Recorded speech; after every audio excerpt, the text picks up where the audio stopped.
And with that, y'all, timer's a little bit all over the place right now, but wanted to say good fucking morning. What's up? Can I get an encore, please? All right, let's fucking do this shit, y'all. What's up? What's happening? What's happening? All right, yeah, camera still fucked up a little bit. Again, I didn't really have any downtime to fix that. So, um, hello Europe, good morning USA. If anyone, I don't even know who's even alive right now, y'all. We are here, Japan as fuck time. In 7 minutes, give or take here, it's going down. We have the final video. You know, all the Sakurai fans are shouting from the rooftops right now. We did as much as we could here. I do admit, in hindsight, a better idea would have been to just go through the playlist and grab the most interesting videos that were naturally fascinating to me, rather than trying to binge the entire thing. But I'm also kind of an artist here, and I wanted to watch everything, so it is what it is. We did what we could here. We can always come back and watch more of those at another time, but that was like a lot. It was a whole day burned on just like trying to like get through an unwinnable situation with the overcommitment I had to that idea. But yeah, this is the final Sakurai video, the finale special, as is dubbed here, happening in a few minutes. Not to only celebrate that today, is also, if you ordered the digital deluxe Shadow Generations, you also probably saw here on Yellow Tweet that it's looking like a banger. As I also expect to hear, because it's been looking really good, and I've been really eager to see Shadow redeemed ever since like a very long time now. So Sonic fans eating good currently. I'm liking what I see I'm liking what I see. So we trust IGN?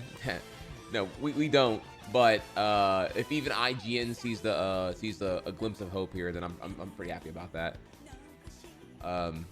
No, like Shadow's been looking really good. I mean, based off of, again, the marketing has been top notch, and short of like just a complete floundering, I think you can definitely cook here.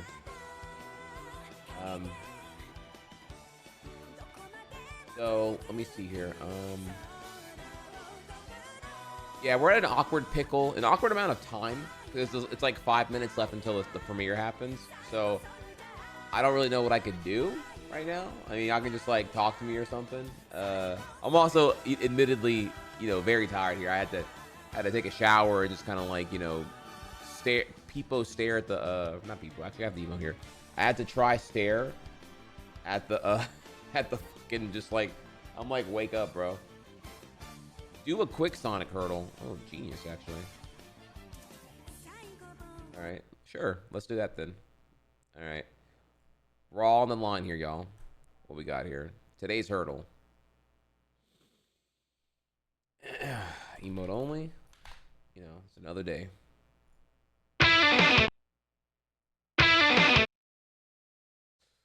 That's tough.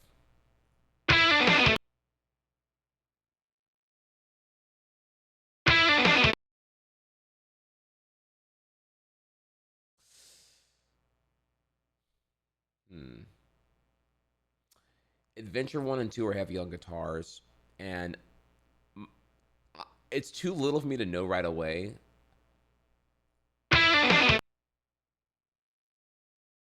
I know it's not White Jungle Adventure 2, but I'm gonna put that anyway, just to kind of see where we're going with this. It's not even on here, dude. This guitar. I don't know. Give me a little bit more.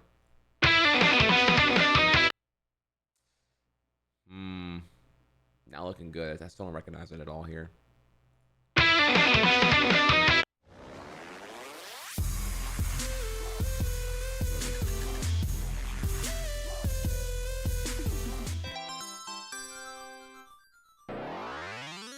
Try no you don't. Thank you. The guitar tells me it's a modern Sonic game, so we're going further up here. I feel like I know Adventure 1 and 2 pretty well, so I don't think it's either of those. I don't know.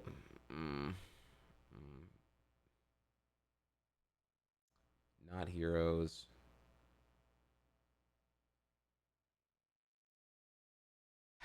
feel like this is probably one of those games I've not played, actually. Could be Sonic Riders. I don't think it's 06. Could be Rivals.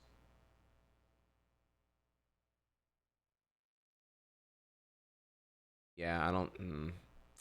Not good. Not good. I'm not sitting well right now, y'all.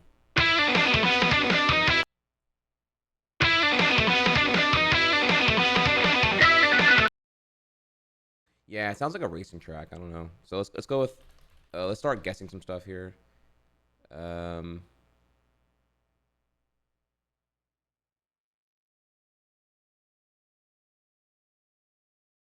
Green Cave? Nope.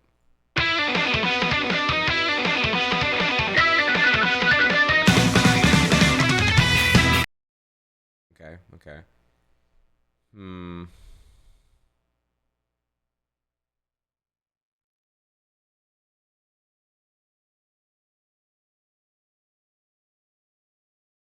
Meteor Base Zone.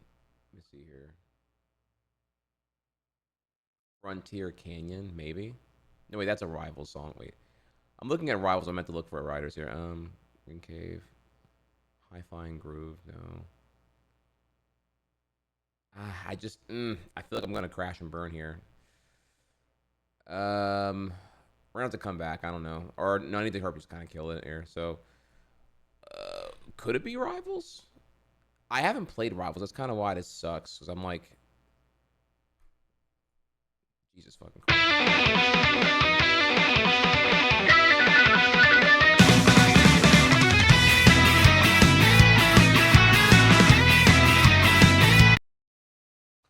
Wait.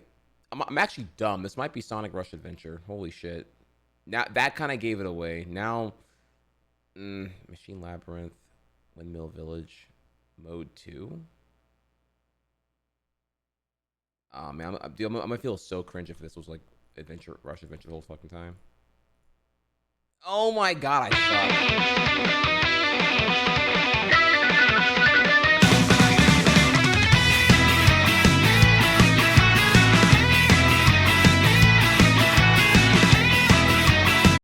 Oh my god. Well, we're out of time, so I have to kind of move on now. So, premiere will begin shortly, and off we go. I don't know what it is, y'all. We'll come back and find out.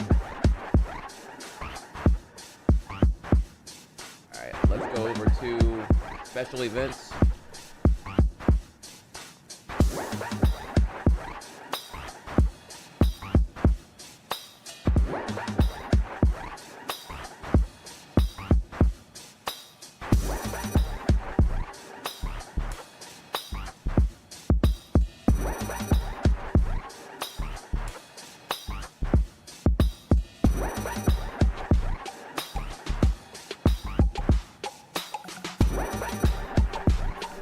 Breakfast on me right now here too.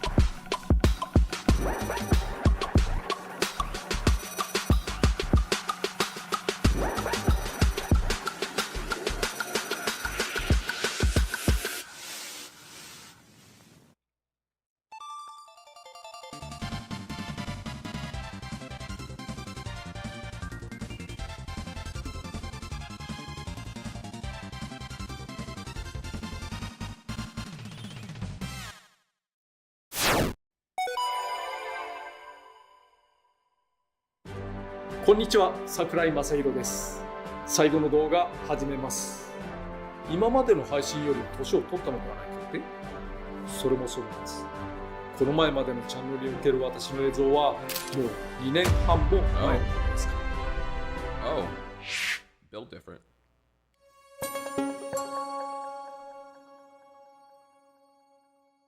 当チャンネル桜井正宏のゲーム作るには最後の締めとして企画コンセプトのカテゴリーでこのチャンネルがいかに作られたのかをご紹介していこうと思います。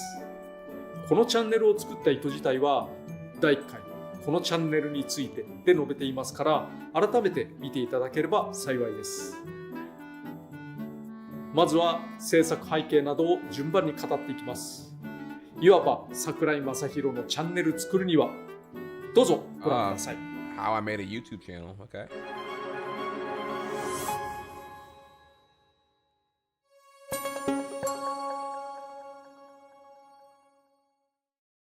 2021年7月頃、私はスマブラスペシャルのダウンロードコンテンツ制作で忙しくしていました。ちょうど和也の使い方をまとめていた頃です。もちろん空も制作中でした。あ、空はファイターの方、どこかの会社の方ではなく。その頃、それらの忙しい作業と並行して某所からの依頼に基づき、とあるゲームソフトの企画書をマッハで書き上げました。この企画についてはまだ言えなくて申し訳ないのですが、もしちゃんと作れていればいずれ発表されることでしょう。Okay. そして2021年10月下旬、ファイターの空が配信され、私の仕事はおおむね終了します。ところが書いた新ゲームの企画書、制作を進めるためのゴーサインが出たのですが、肝心のチームが集まるまでに時間がかかるそうです。めどはおおむね2022年4月。これまで私は待つ必要があります。私は今まで次から次へと仕事をしてきました。ディレクターは最も長期にプロジェクトに携わります。仕事終わりに近づけながら次の仕事の支度をするのがほとんどでしたから、本当に休めません。が、ここに来て奇跡的にもぽっかりと数ヶ月の空きができたのですね。Right. 次の仕事が決まっている上で自身の準備もできている。だけど組閣ができていないという条件が揃わないとできません。やったぜ、これはもう遊ぶしかないね。世界一周旅行にでも行ってこようかな。でもまあふくらしがいるのでダメですけれど、最近お出かけすると寂しがるんです、本当に。で、せっかくできたお休み、ちゃんと充電すればよいのですが、これは最初で最後かもしれないチャンスが生まれたことを予感しました。そしてこの時間を使ってチャンネルを立ち上げることを計画した次第です。この後の人生、何が起こるか分かりません。私もいい年でそのうち引退です。そうでなくとも不幸を含め何が起こるか分かりませんから。だからやれるべき時にやるべきことをやろうと考えました。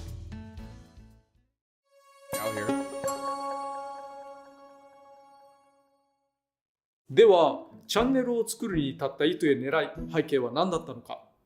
さらに時代を遡らせます。2003年、カービィやスマブラを作った春研究所を辞めフリーになった時、私は自分自身でゲームを作らなくて良いと考えていました。私は私が遊びたいゲームを作っているわけではありません。だからこそヘビーゲーマーなのに初心者向けのカービィを作ったり、後にパズルゲームが苦手なのにメテオスを作ったりできました。YouTube! 私がゲームに携わるのは、ざっくり言えばゲーム作りに向いているからです。Bro, I'm crying right now. そしてずっと同じ環境で制作を続けるより、他の方々と組む方がゲーム業界にプラスになるように思えた。Bro, it's not even that many people watching right now. Dude, look at the lag! YouTube, the lag! Look at they're saying the 互い lag, に bro! 異なるノウハウや経験を知ることで、少しでも未来の可能性を広げることができるのではないかと。私自身がゲームデザインやディレクションをすることは優先が低く、ゲーム業界全体を知っている。私がゲームに携わるのは、ざっくり言えばゲーム作りに向いているからです。By the way, Twitch, if you ever want to incorporate the live VOD pausing and rewinding, that'd be great. You can just copy YouTube. I won't even be mad. I won't even roast you for copying. I actually will celebrate you copying it here. Just saying YouTube, or just saying Twitch. そしてずっと同じ環境で制作を続けるより、他の方々と組む方がゲーム業界にプラスになるように思えていました。互いに異なるノウハウや経験を知ることで、少しでも未来の可能性を広げることができるのではないかと。私自身がゲームデザインやディレクションをすることは優先が低く、ゲーム業界全体を考えたかったのですね。だからフリーになった直後は監修業務だけを行っていた時期もあります。何らかの開発タイトルを見て考えられる改善点を述べるとか。だけどそれをしてみてもそのチームや人の今後にどれだけ影響を与えられたのかは分かりません。コンサルティングのようなことをしていくくらいなら一本のゲームをちゃんと作ってみせた方が影響は大きいのか。これは結論が出ない問題です。ゲーム学校の講師に呼ばれたことなどもしばしばありますが、これは効率が良くなかったです。時間を割いて資料を用意し、会場に赴いてもその場限り、よくて数百人にしか届かないものですしね。また、学生や聴衆が見て学ぶ気がなければ意味がありません。講演ももちろん似たようなところはあります。最初の動画で似たようなことを触れていますが、ゲームデザインは明文化が難しい。書籍もある程度は出していますが、多くの人が読んでくれるわけではないですからね。結構いろいろやりましたが、それぞれ迷いがありますね。そんな中、大きなゲーム業界において自分が貢献できることは何か。より多くの人に私が知り得るノウハウを伝えるための方法は何か。そのことについてはずっと考えていました。結果として誰もが自由にアクセスすることができ、資料としても残っていくチャンネルを作る動機に至ったわけです。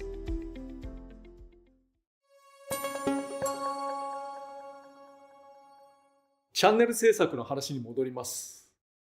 2021年11月頃、とりあえず準備のための時間は確保できそうです。まず最初に原稿を用意し始めました。これは割と大事です。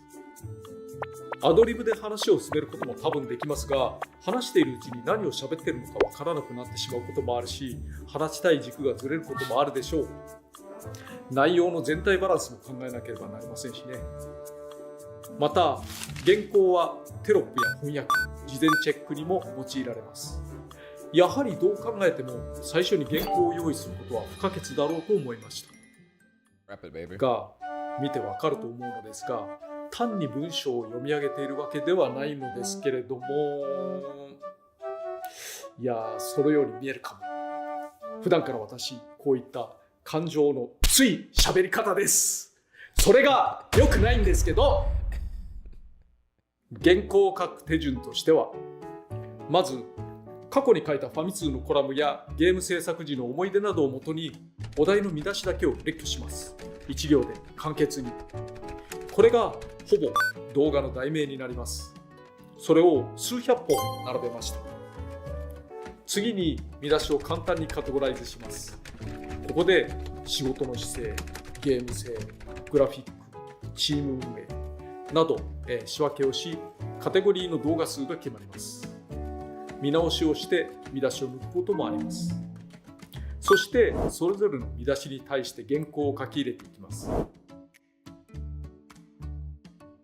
以前ご紹介したアウトライン文章で位置を入れ替えたり、整理したり、まとめたりしています。そして今回のこの話を除く最終話まで書き上げます。つまり、チャンネル開始の時点で最初から最後まで動画数やその内容は決まっていたということですね。始まりの時から終わりまで決め打ちだったと。チャンネルは今年のうちに終わるという話ができていたのも、今までの動画が2年半も前のものであるのも、これが理由です。これは初めてのチャンネル制作としてはだいぶハードルが高い制作方法だと思います。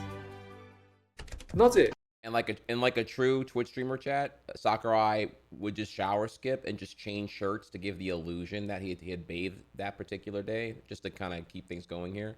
Not that I do that for YouTube videos, but just bringing up that, people definitely do that. 最初から全てを書き溜めたのかというと、ゲーム制作しながらチャンネルを運営し続けるなど本来不可能だからです。ゲーム制作に占める1日の時間がそんなに多くないなら、あるいはゲームやチャンネルの制作規模が少ないのなら可能ですが、そうではありません。少なくとも私の規模でゲーム制作に取り組むディレクターなら、本来掛け持ち仕事でさえ困難です。賞賛を上げるためには最後まで内容を決めてしまうことは必須条件でした。で、最初から全てが決まっているということは、視聴者のリクエストを受けて内容を決めることはできないということも意味します。コメントや反応を見て話題を用意したり、軌道修正したりすることはできないということですね。不安要素は多いですが、計画性を持って進め Am I allowed to pause here? I hope I am right now. Do a let's play. Will we have any guests on? I want more grab bag episodes. That's exactly what that's definitely what the comments would say for sure. 不安要素は多いですが、計画性を持って進められればできないこともないんじゃないかなと考えていました。多分。原稿書きの話に戻ります。時間は有限だし、量がかなり多いですから、あれこれと考え、遂行しているような時間はありません。ガンガン書いていきます。後から思い直せば言葉が足りなかったり誤解を受けるようなこともあるのですが、防衛線を張ることに力を入れすぎると短く要点をまとめることもできません。スパッと短く、スピード重視、あとは割り切る。これはプレゼンの秘訣でもありますね。ちなみに用意した話数は全256話でした。なんて切りが良い、美しい。しかし途中でゲームセンター CX コラボが加わったため3話増えて259話になりました。これは想定外。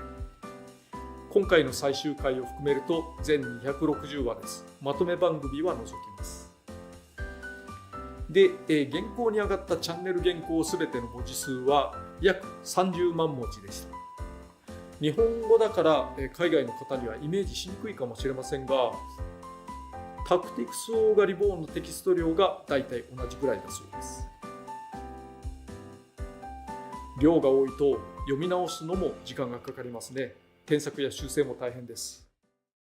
この間原稿書きに専念できたわけではないですが、書き上げるのには1ヶ月ぐらいかかりました。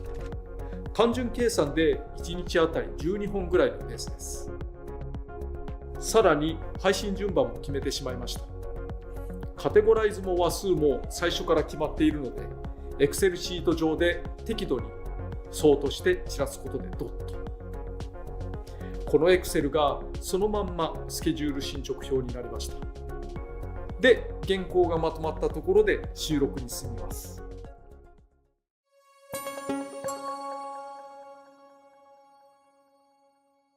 収録は私の別宅で行いました。面々の使い方やスティーブの使い方でも使っていたところ、同じリビングです。YouTube のチャンネルなんて初めてなもので大変。撮影スタッフもおらず、たった一人での収録活動だったので、プレビューやエラーを確認できないまま割り切って進めました。ところで、本撮影に入る前にパイロット版を作りました。つまりお試し版。本編中にもあった目の前に釣られた方法、褒めてやる、ジャンプの仕方の3本をもとに空で収録と編集を行ってみました。トーク画面はもちろんゲーム画像なども本番と同様に撮って加えています。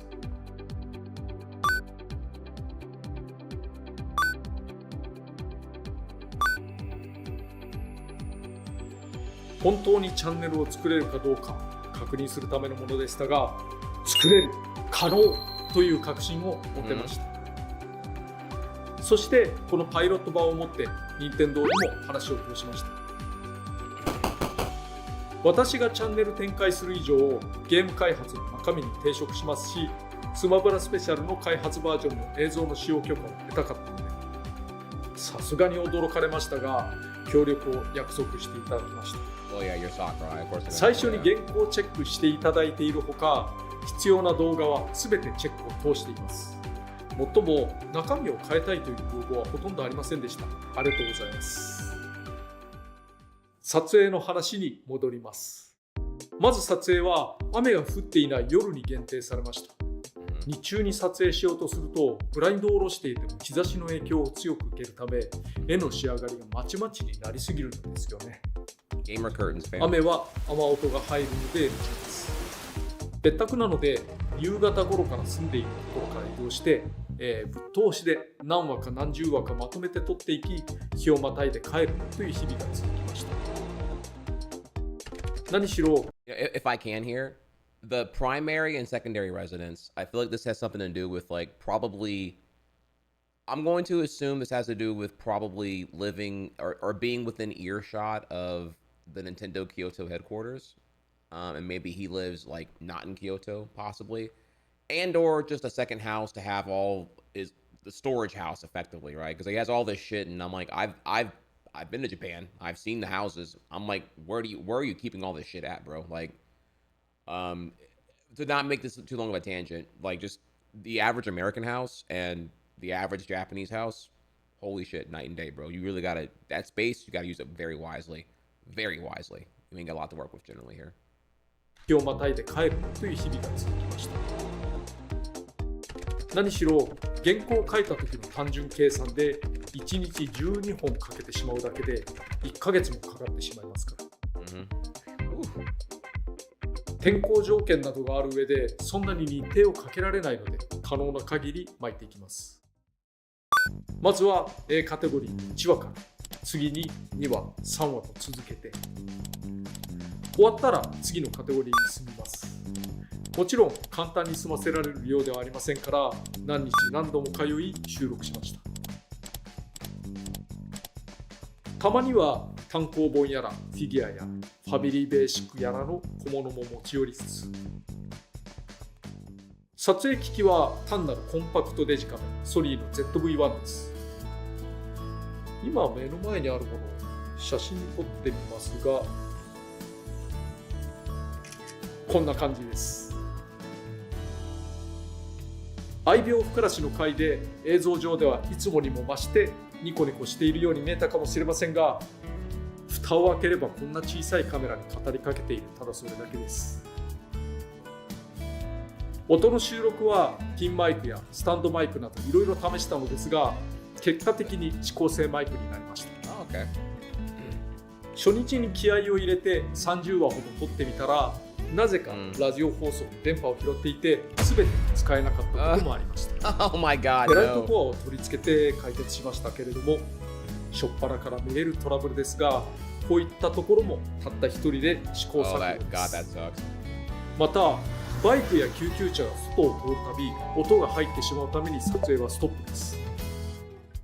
これは私のところだけではなく〇〇の使い方でも良い子のスマブラ生活などの撮影でもそうでした。結構アナログなんですよね。毎回ヘトヘトになりながら収録を続け、ついに全話収録を終わりました。 YouTube 番組が最後までまとまっているとなるともはや巨大コンテンツですから、すでにやり遂げた感がありました。ところでこの収録に使っていた別宅、チャンネルが始まる頃にはもう手放しておりました。残念ですが二度とあの部屋に帰ることはできないのです。というわけで今回は別の場所からお届けしています。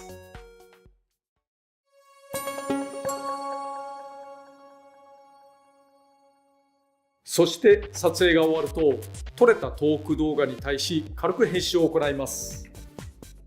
言いよどみなどがあったり、言うことを忘れて間が空いたり、バイクの音などが入って止めたところがありますから、それは動画からつまみます。ただ私が喋っているだけの動画ができ、そこで本編動画1本の大まかな尺は確定します。その後用意していた原稿を実際に喋ったことに合わせて調整をします。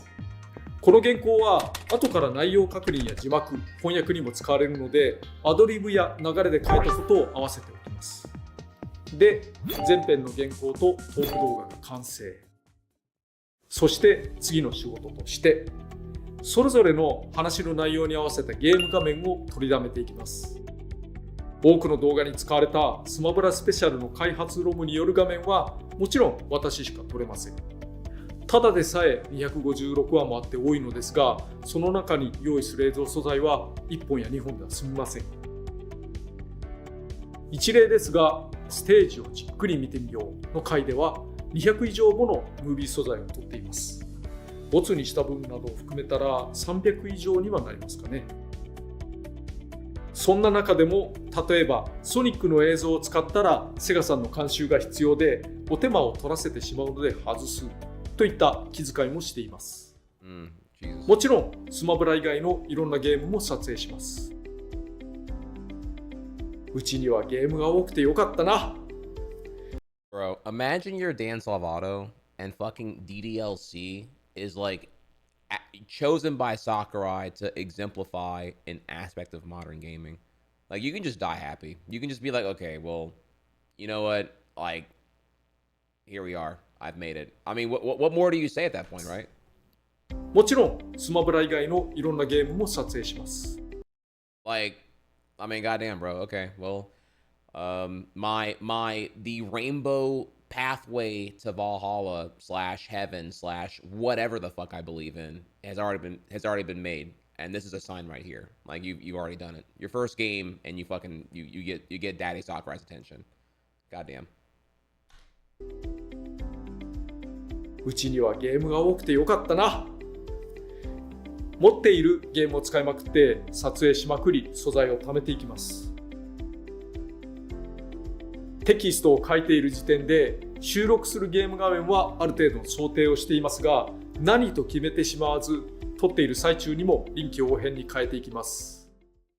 動画はカテゴライズされていますが、そのカテゴライズは素材格納も含めた管理にも大きく役立っています。番組の頭にある投資番号はそのままフォルダのカテゴライズになっており、素材はそのままここに放ります。最初から全話が決められていることのメリットは大きいですね。で、前編の原稿、トーク動画、映像素材をデータベースに格納します。ここまでは私のお仕事。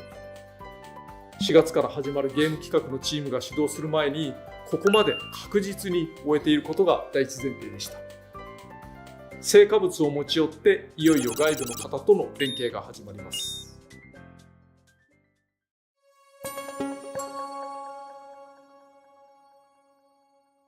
時期は年をまたいで2022年の2月の頭。 YouTube 動画にするためには単に私のトークがあるだけでは弱いし、理解が進まないですよね。ゲームの映像はもちろんいろいろな絵や音楽、テロップを入れる必要があります。その仕事はハイクさんという会社にお願いしました。当時はキュービストという名前でしたが、チャンネル進行中に改名されました。偶然にも過去には任天堂系ゲームの PV なども作られていたのだとか。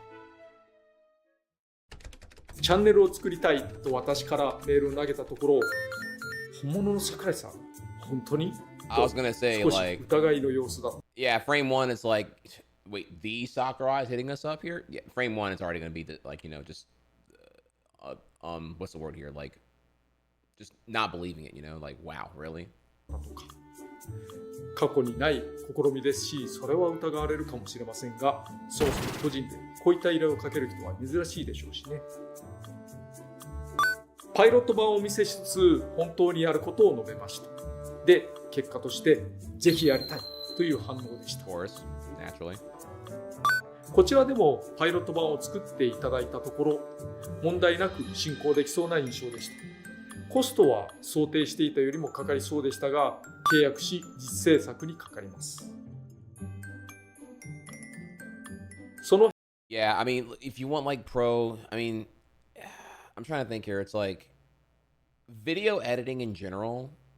Video editing alone is really expensive in terms of like it's a very labor intensive thing, and when you get someone on board, like they have to like try to appease and match your vision of what you want.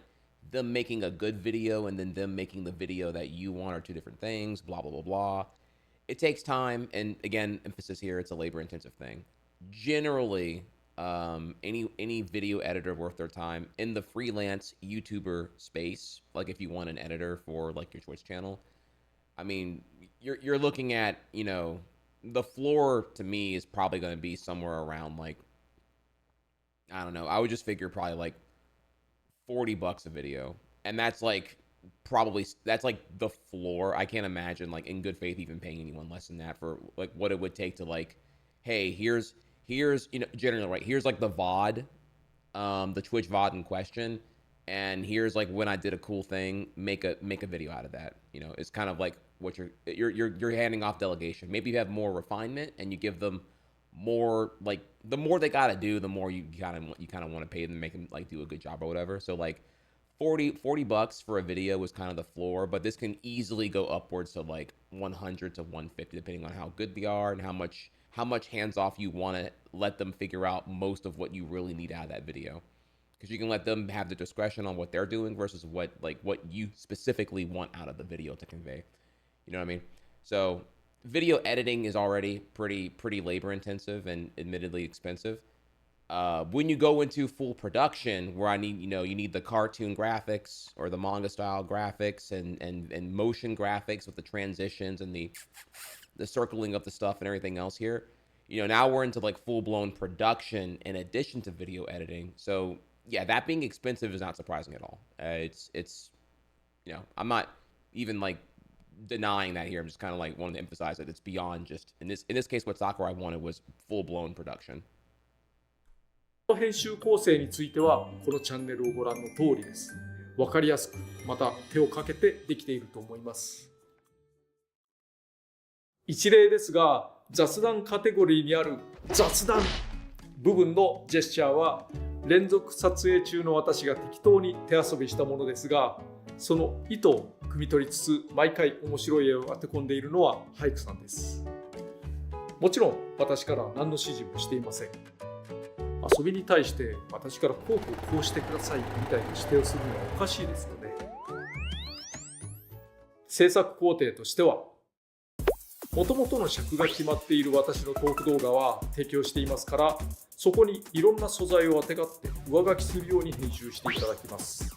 ゲームの映像、絵素材、見出し、ワイプやテロップなどなど。ゲームの映像は事前に私が用意したものがあるけれど、それだけだと足りない場合があります。チャンネル内には昔に撮影した割には新しめのタイトルが入っている場合があったと思いますが、それは改めて撮影しているものです。私が都度撮って用意する場合もありますが、ハイクさんが撮ってくれることも多いです。最初から動画の尺や構成が決まっているのは比較的楽な仕事のように思えるでしょうけど、それでも大変でしょう。物量があります。チャンネルを作るのに圧倒的に時間がかかるのはやっぱり編集作業なのですよね。また動画のサムネイル制作もハイクさんの担当です。音楽や交換はハイクさんが契約して使える範囲の素材を使っていますが、オープニングとエンディングのジングルは小城雄三さんにこのチャンネル用に作っていただきました。ここは決めたかったので完璧に合うものにさせていただきました。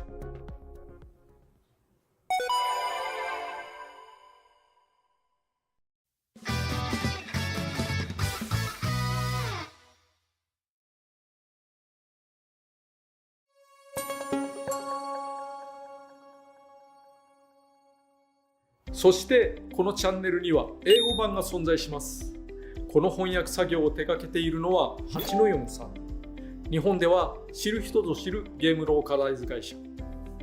基本的に英語版の制作はささやかな確認はしますが、お任せで進めています。素材を取るときは可能であれば日本語版、英語版を撮影しますが、特に古いソフトなどは日本語版のみしか手元にないものが多いため、英語版素材がないこともあります。そういった場合、804さん側でゲーム映像ごと用意してくださることもあります。非常にありがたかったですね。私としては、当チャンネルはもともと日本のみで進められれば良いかなと考えていました。だけど、せっかく作るなら、より多くの人が知ることができる方が良いのは間違いないですね。英語版で展開できるのは804さんのおかげです。しかし、翻訳したテキストなどを編集するのはやはりハイクさんです。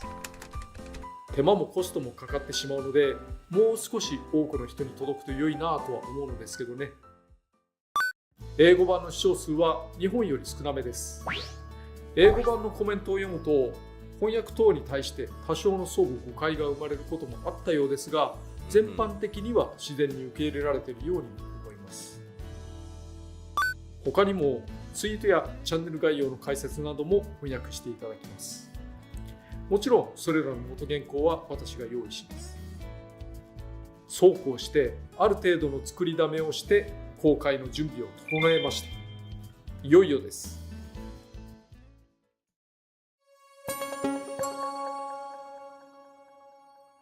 Oh boy, interesting. そして2022年8月24日、当チャンネル桜井正宏のゲーム作りにはを公開しました。その前日まで Twitter で今日の1枚を展開していたので、綺麗なバトンタッチでサービス開始です。当時は現役ゲームディレクターがこの規模の番組を開始することに対し驚きを持って迎えられました。何らかのゲームプロジェクトもすでにスタートしていたので覚悟はしていましたが並行作業です。ここで基本的な私の1日のスケジュールを出しておきます。Okay. 朝8時頃、起床してすぐにゲーム制作チーム宛ての日報などを書きます。場合によっては前日に入っていたチェック、朝食をとり支度をしてからゲーム制作の仕事。基本的にはゲームディレクション業務がメインですが、様々なことを行います。通常すごく忙しいです。休憩も取れない。この番組での監修内容に対する動画をご覧の方は想像つくと思いますが、多岐にも及ぶ要素を矢継ぎ早にチェックしていきます。とにかく日中はチャンネルのことをできる余裕などなくゲーム制作に専念しています。基本的な時間で済めば18時半に終了。次の仕事があることもあり長く残業しないようにしていますが、1日に必要な案件は全部クリアしてから終わります。その後夕食をとり20時からチャンネルの仕事が始まります。監修と更新ですね。更新がある日は通常仕事からすぐに更新仕事が始まるので慌ただしいです。公開が通常日本で20時に落ち着いたのもこれが原因です。海外の方には半端な公開時間になってしまったかもしれませんが、やむを得ませんね。更新するためには運営的な作業も必要なので、Twitter に対するツイート用に数枚のスクリーンショットを用意したりエンドカードを作ったりもします。そしてほぼ毎日出来上がってきた動画の監修業務があります。ハイクさんから動画やサムネイルのチェックが入るので、これを監修していきます。複数の動画を並行で作っていますから、多い時には 4,5 本入ることもあります。ハイクさんがその日に監修を入れたいものについては20時までに入れてもらうことをルールにしました。私は基本的に必ずその日のうちに案件を片付けようとします。次の日に持ち越せません。その日に来た監修はどんなに忙しくとも、その日のうちに決着させます。次の日に回すと大変ですから。が、最初はメールが23時頃に入ってきてて、寝る時間が取れずにえらい目に遭ってきたこともあったんですね。そこから監修スタートでは回らないので、20時までにチェックを入れてもらうことをルール化しています。動画もサムネイルもハイクさんから届いた最初から OK になるわけではないのですよね。やっぱりイメージに合わない場合や齟齬がある場合、分かりにくい場合などは直していかなければなりません。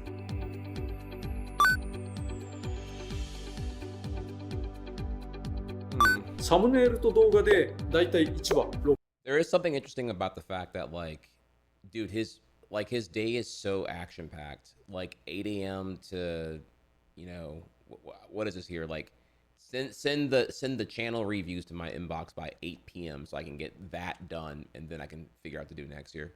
Very busy, very busy. Seems like generously, I don't know, 13 to 14 hour work days daily, which is pretty hectic for sure. And it's a lot of keep going and going and going and going with very little neutral ground, it seems.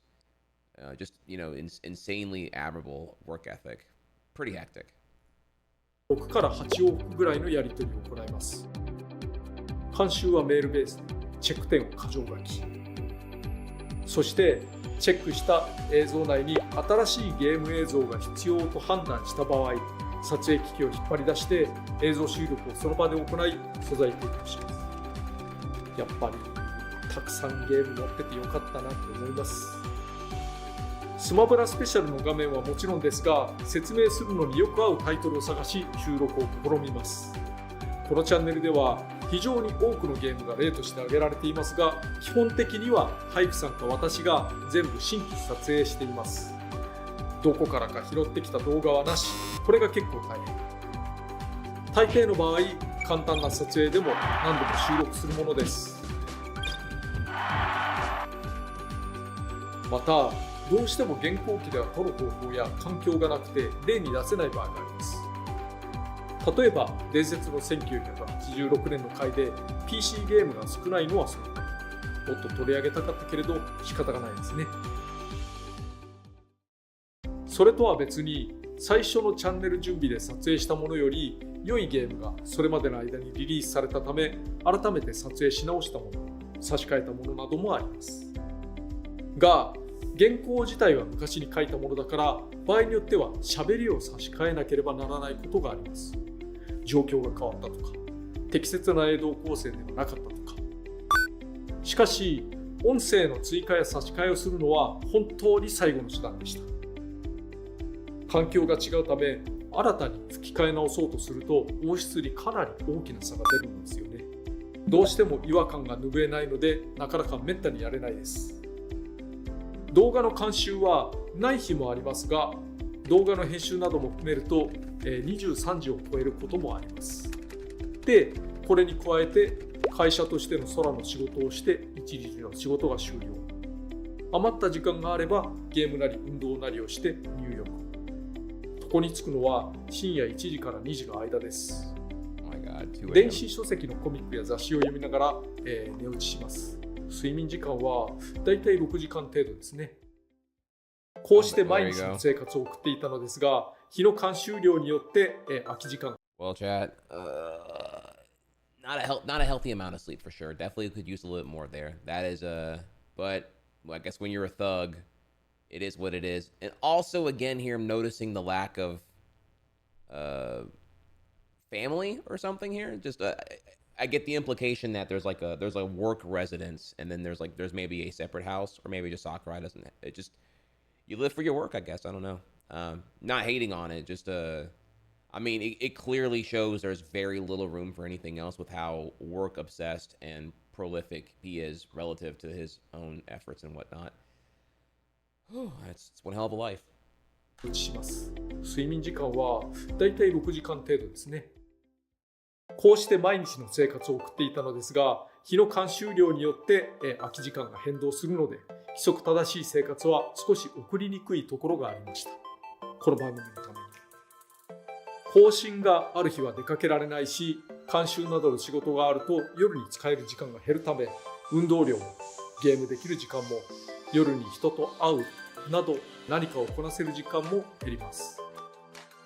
更新はチャンネル開始当初は週3回ペースで行っていましたが、相当に厳しかったので週2回に落としました。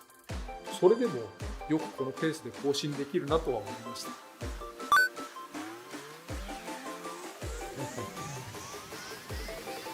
なお、1本の動画が完成するまで3ヶ月ぐらいかかっていると思います。動画1本は一口サイズを心がけていますが、やっぱり手間も時間もかかるんですね。この制作環境は非常に厳しく思うこともありました。本業だけでいっぱいいっぱいの上での課外活動ですからね。が、少なくとも2年以上続きました。I have to keep remembering here that what was it? All the groundwork was done with 1 month of free time, and they've been working on the mystery game, presumably since what? Because okay, wait, the channel popped up in August of 2022, so a little over 2 years ago, but the pre-production when he actually shot everything was way before then. So whatever he's been cooking it's been in the oven for a while now, game wise. 最初の制作からだと3年ですね。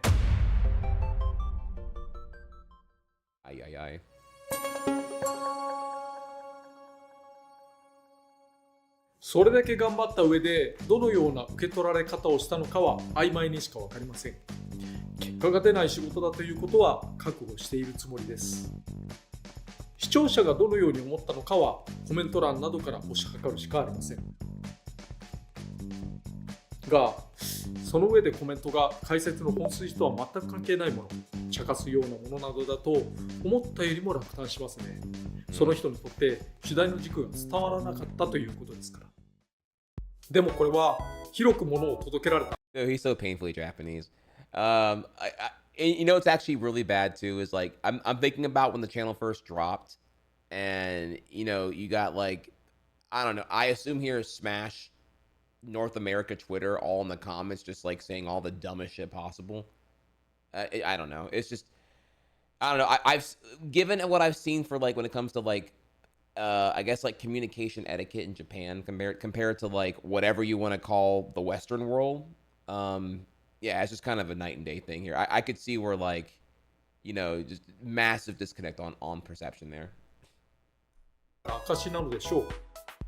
ゲーム作りとは縁のない方や楽しいことが全ての人も見てくれているということだと思うし、ゲーム作りに理解が深まることでより良いゲームの見方をできる可能性もあるのでは。自分を騙しているといえばまあそうですが、もちろんしっかり意味を受け取ってくれた方々も多くおられました。実際にテクニックを駆使している人もいると思う。多分その他さまざまなメーカーや作り手から参考にしているとの話を直接聞くこともありました。賞をいただくこともありました。2023年のセレックアワードでは最優秀賞のなんと2冠、形に残ることは嬉しく思います。そして何よりここ大事ですが、高評価が多いのですね。ここは表には出てこないデータですが、日本版、海外版ともにほとんどの動画が高評価 99% 後半です。ここは唯一具体的に結果が出るところですから支えになりました。高評価ボタンを押してくださった方々、どうもありがとうございました。せっかく作ったチャンネルなので、見られた方がゲームを考えるきっかけになり、より影響を与えたと信じたいところです。制作の背景は以上です。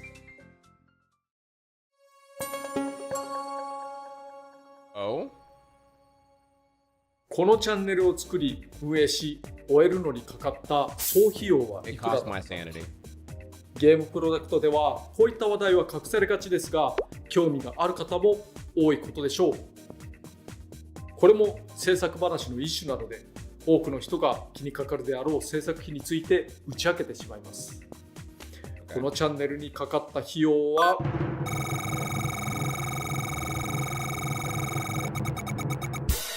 はい、約9000万円。高い。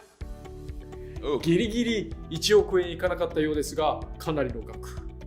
海外の方には円安なので、それほどのインパクトを感じにくいかもしれませんが、当初考えていたよりずっとかかりました。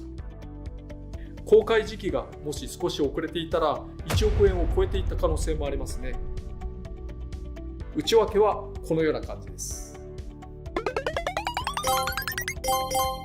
多くが編集のための費用ですね。つまり俳句さんへの支払いです。人を雇うってこういうことなのですよね。重ね重ね編集は最も時間がかかるところですから。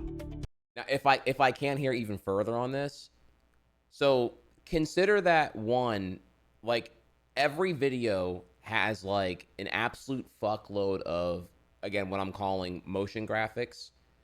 You have the commissioned artwork, the comic style that is being used like pretty much in every single segment to cut away to whenever Sakurai is doing the tangents of the particular topic in question.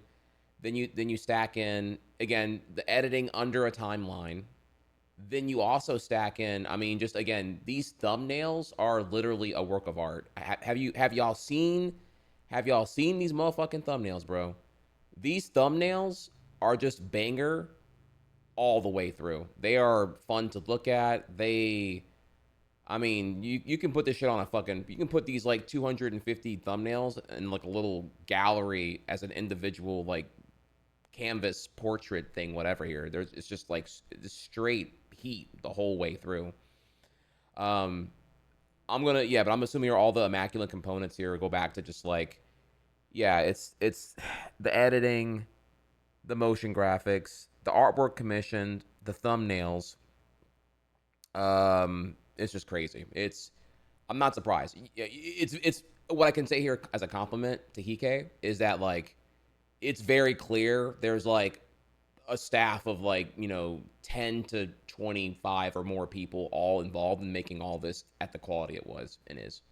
It's very clear to me, so not surprised at all. その他の部分でかかっているお金はプレススタートの回における使用料が22万円ぐらい、ゲームセンター CX のコラボは3本で約150万円程度かかっています。撮影は先方のスタッフがしてくれたのですが、普通の編集翻訳のほか貸しスタジオ、2人プレイ用のゲームソフトなど、配信本数で割るとおおむね動画1本あたり35万円という計算になります。日本版、英語版の合算ヒット数で割り算すると1視聴あたり1円以上になっている動画も少なくはないです。欲を言えばもっと見てほしいですかね。ただ、どこかのスポンサーが1億円かければ当チャンネルのようなものができるかというと、決してそんなことはありません。普通に考えると全然足りないです。何よりこのチャンネルのコストには原作、脚本、出演、監修、運営などを行う私というか空のお金が計上されていません。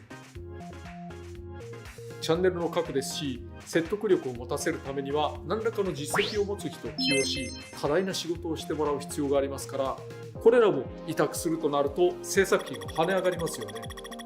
頼めるかどうかも怪しいですけど。That's actually a really good point. Just the fact that it's Sakurai doing it compared to like if it was like sponsored by like Full Sail or some like private for-profit game development academy, it would just feel way less personal and way more agenda based. Which I mean, there's an agenda here clearly, right? But like the agenda would be like just for blatant commercial interest, right? To like recruit prospective students into their academy or whatever. So it's just crazy how just that one thing would change the entirety of even my interest in the project as I've been enthusiastically consuming it. 反面、当チャンネルは収益化をしていませんから収入はゼロです。なんてバカなことをと自分でも思います。When he brings up that part, I need to Google this further in here, but I keep hearing that like when you don't monetize a video on YouTube, it does get deprioritized by the algorithm because it's just like a net negative for, well, not a net negative, but it's not ideal for Google/YouTube. They want videos that are playing ads to like, kind of pay the bills and whatnot, blah, blah, blah. Obviously, having users be able to bulk dump their shit on YouTube perpetuates and reaffirms a mass user audience base. So it's like a necessary evil to continue being a dominant leader in the culture of video hosting, like any other social media thing, right? Like you gotta have a low friction to engage and utilize, but in the end, your revenue model will require monetization and advertising. So in that end, what I hear generally is that YouTube will deprioritize recommending your videos if it's unmonetized. I don't know to what degree. I don't know if that's like old shit from like 2012 or not. It's just, I have to, and you Google the shit and you get like a million wrong answers anyway, so I don't fucking know. But that wouldn't surprise me if he wanted more views, that maybe if it was monetized, if it had ads enabled, it would maybe be recommended more. Would that lead to more views? I don't know, actually. I don't know. In the end, though, I would love to know the answer, actually, on that one. 少なくとも空は実費と実動でのダブル負担がある。単にお金を出すだけではなくて自分も作業負担が大きい中で更新活動をした上で自身の飯の種であるノウハウを流出させ続けている。事前に準備やゲーム制作と並走する継続が厳しい割にリターンは何にもないという。やはりバカだろと思います。が、これは装飾なく未来のゲームを少しでも良くするための投資だと考えています。いや、投資は将来のリターンもあることが前提ですが、そうではないのに寄付でありボランティア活動です。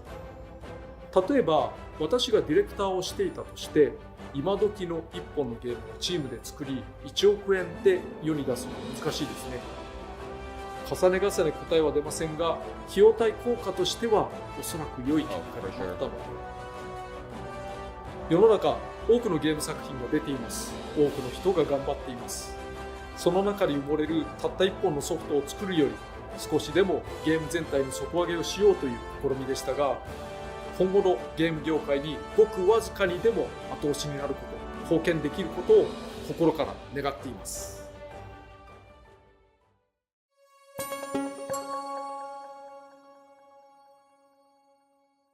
ここでこの番組に基づくデータをご紹介していこうと思います。Alright, let's do it. I love data.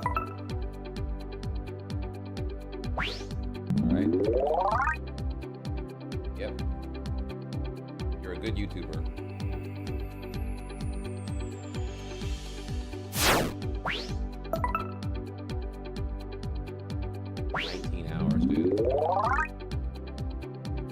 English, y'all are sleeping on this, bro. That's crazy.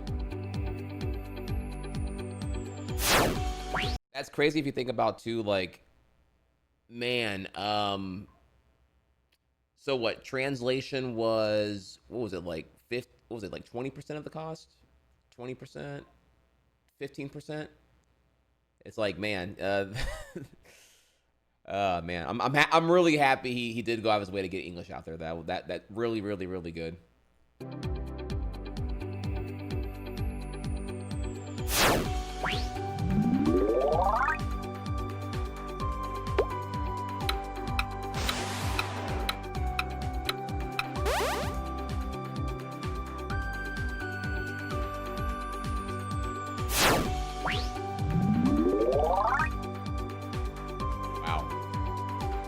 Wow. Super step in Japan.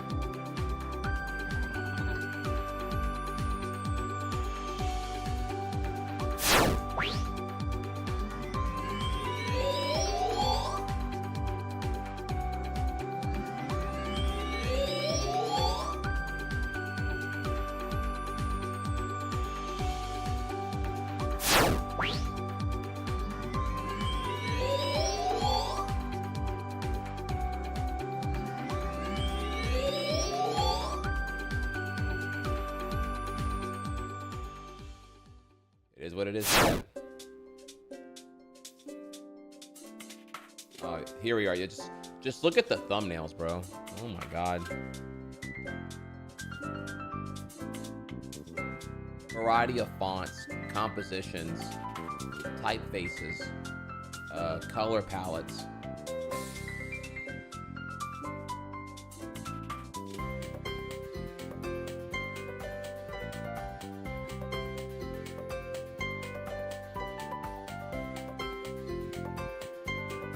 Also, there's a ship poster, by the way. If this was North American Western marketing, they would just have Sakurai's face plastered on every thumbnail. Because when I'm learning about YouTube and I'm like Googling like, you know, what thumbnails work, you usually get fed pretty hardcore that you want to put a human face on the thumbnail. And the dystopian conclusion here would be that you gotta sacrifice half your thumbnail canvas to put Sakurai's face somewhere, even though it wouldn't be as informative of what the content actually is. Oh man, I admit I'm like, do what? You just it's a massive neutering to what the thumbnail could be, because you're just like stuck burning again half the canvas for a face, and usually an exaggerated face too. It's like, I don't know. It's in the end, I'm like. And I hate to say it, I don't want to shots fired. Well, I do. He's kind of a scumbag at this point now here, but I feel like Mr. Beast is really where that just kind of became the thing.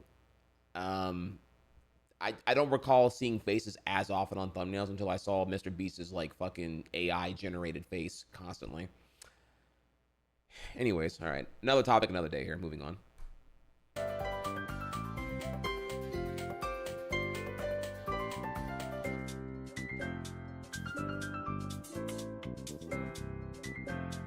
Fukurashi.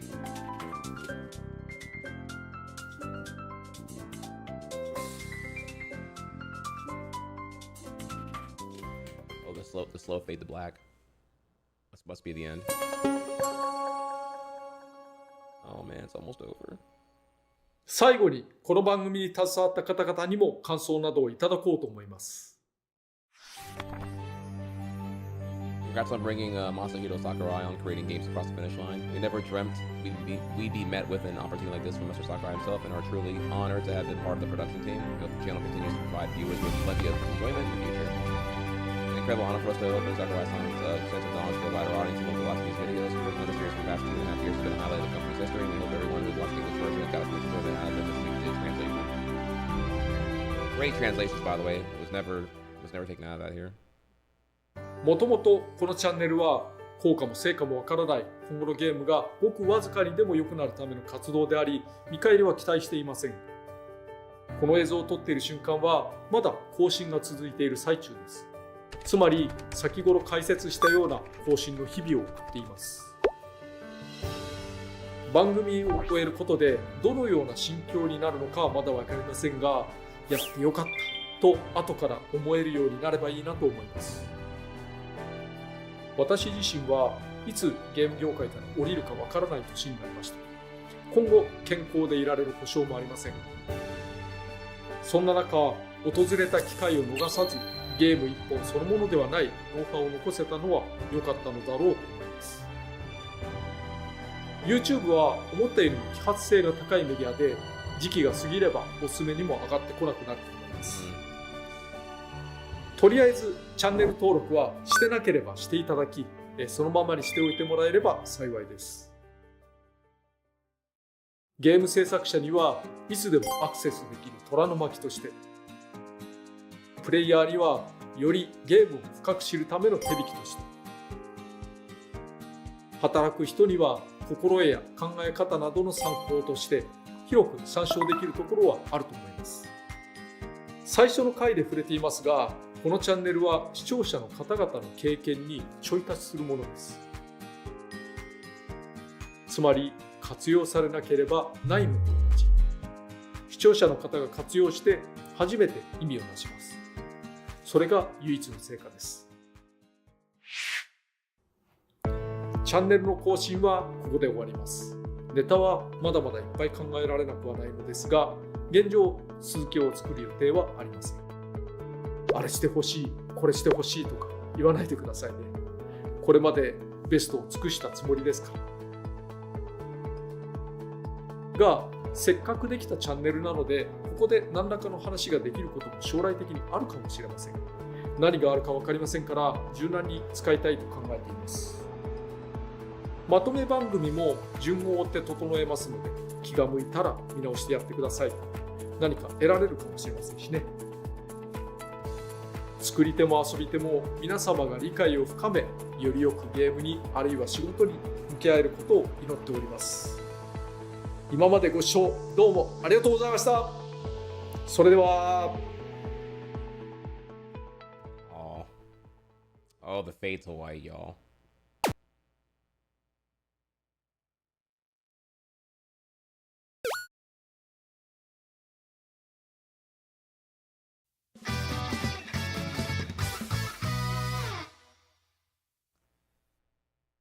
Damn.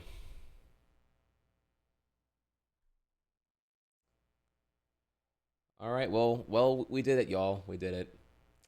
What are my like immediate thoughts on the whole thing here? Yeah, he really does seem like someone who is like really deep in the, how do I put it here? Like determination, virtuistic, like mission objective based like fulfillment. I'm on a mission to, I guess in a way, kind of, and the way I would word it here, like be the change you wish to see in this world, kind of stuff. And that, you know, it's what's the biggest impact I can make proportional to my current capability, right? I am Masahiro Sakurai. I'm a world-renowned game developer. Everyone knows me because they probably know Smash, and I have a huge amount of validation as Mr. Smash. I am Smash Bros. At this point. A franchise of such meteoric notoriety globally that, like, to the point where people actually got tired of the hype cycle. I mean, if you take a step back here and just reflect on, like, whenever the DLC hype frenzy was so insane that it pretty much, the lack of, like, a social governance on etiquette concerning the Smash leaks was so ridiculous that it kind of collapsed on itself. What he was aiming for was so ambitious and so much of a deconstruction of so much of, like, an unintended deconstruction of hype culture and gaming consumerism that people were actually tired of being hype. It's like, unironically, it's the episode of Fairly Odd Parents where Timmy wishes for Christmas to happen every day, and you actually get bored of being excited for Christmas. You yearn for stability, and the spontaneity of constant hype chaos cycles was exhausting for everyone involved. Not because of Sakurai himself, but because of, like, just naturally, like, it's unpredictable and chaotic here, and it just leads to everyone, it leads to the fringes in the end, spewing their entitlement, and that they're not even hyped, they're not even excited for what was previously, an unexpected thing. But by the time you get to where, like, Hero and Banjo debut simultaneously to appease both the Eastern and Western audiences, you're at a point now where the hype cycles are just so high, and the expectations are so unrealistic that effectively nothing can satisfy the hype cycles and the hype mobs. And people were just kind of, like, tired of the constant trolling, the content milling, the nonstop lies, anonymous, unverified claims of the next hype fighter, and you can just lie and say whatever you want to just get vapid accountable views on your leak or video or tweet. And in the end, it was just so ridiculous that it again, I'd argue here it's kind of like an overgrown, like, hormone injected chicken. It can't even walk. It's falling over its own limbs because it's so swollen, right? And in a way, that's kind of what happened with Sakurai's thing. I feel like it was nothing to do with him or his intent or the execution. It's just, like, really, it's a commentary on society.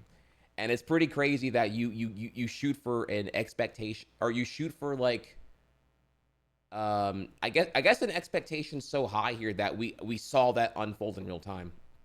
Most people will look at this and be like, yeah, I'm tired of the Smash hype cycles. Fighter Pass DLC round 2 was, like, a mistake. It shouldn't have happened. It went on way too long. 5 fighters was cool. 11 fighters was, it was too much. It was like it was like an exhausting hype cycle that just never really ended. Like, I was in, like, a I don't know what to call it here, like, punish time, or stunned time, or whatever here, like in some kind of crazy, like, dimension where time doesn't pass or whatever. And I think that was to no fault of Sakurai himself, but rather just, like, this infinite amount of ambition to just, like, actually satisfy and fulfill everyone, and effectively having done that. But really, more so, this, like, when you try to satisfy everyone, your prospective audience will have the fringes that will just, like, create an unrealistic infinite expectation, and in the end you can't appease everyone, or in the end it's unsatisfiable with just, like, such a massive wide appeal. You're gonna get the idiots who just, like, want their one thing, and because they didn't get Dante, or because they didn't get I don't know, Gino or whoever the fuck here, they just like, oh, well, I didn't get my character, so I'm mad, which is pretty crazy to say. But I digress. Anyways, here, this has been, it's been really, really fun. I'm really happy that y'all got to join with me here on the whole journey. Didn't get to finish every video. Still wouldn't mind doing that. Just kind of can't do it at the pace I was doing it.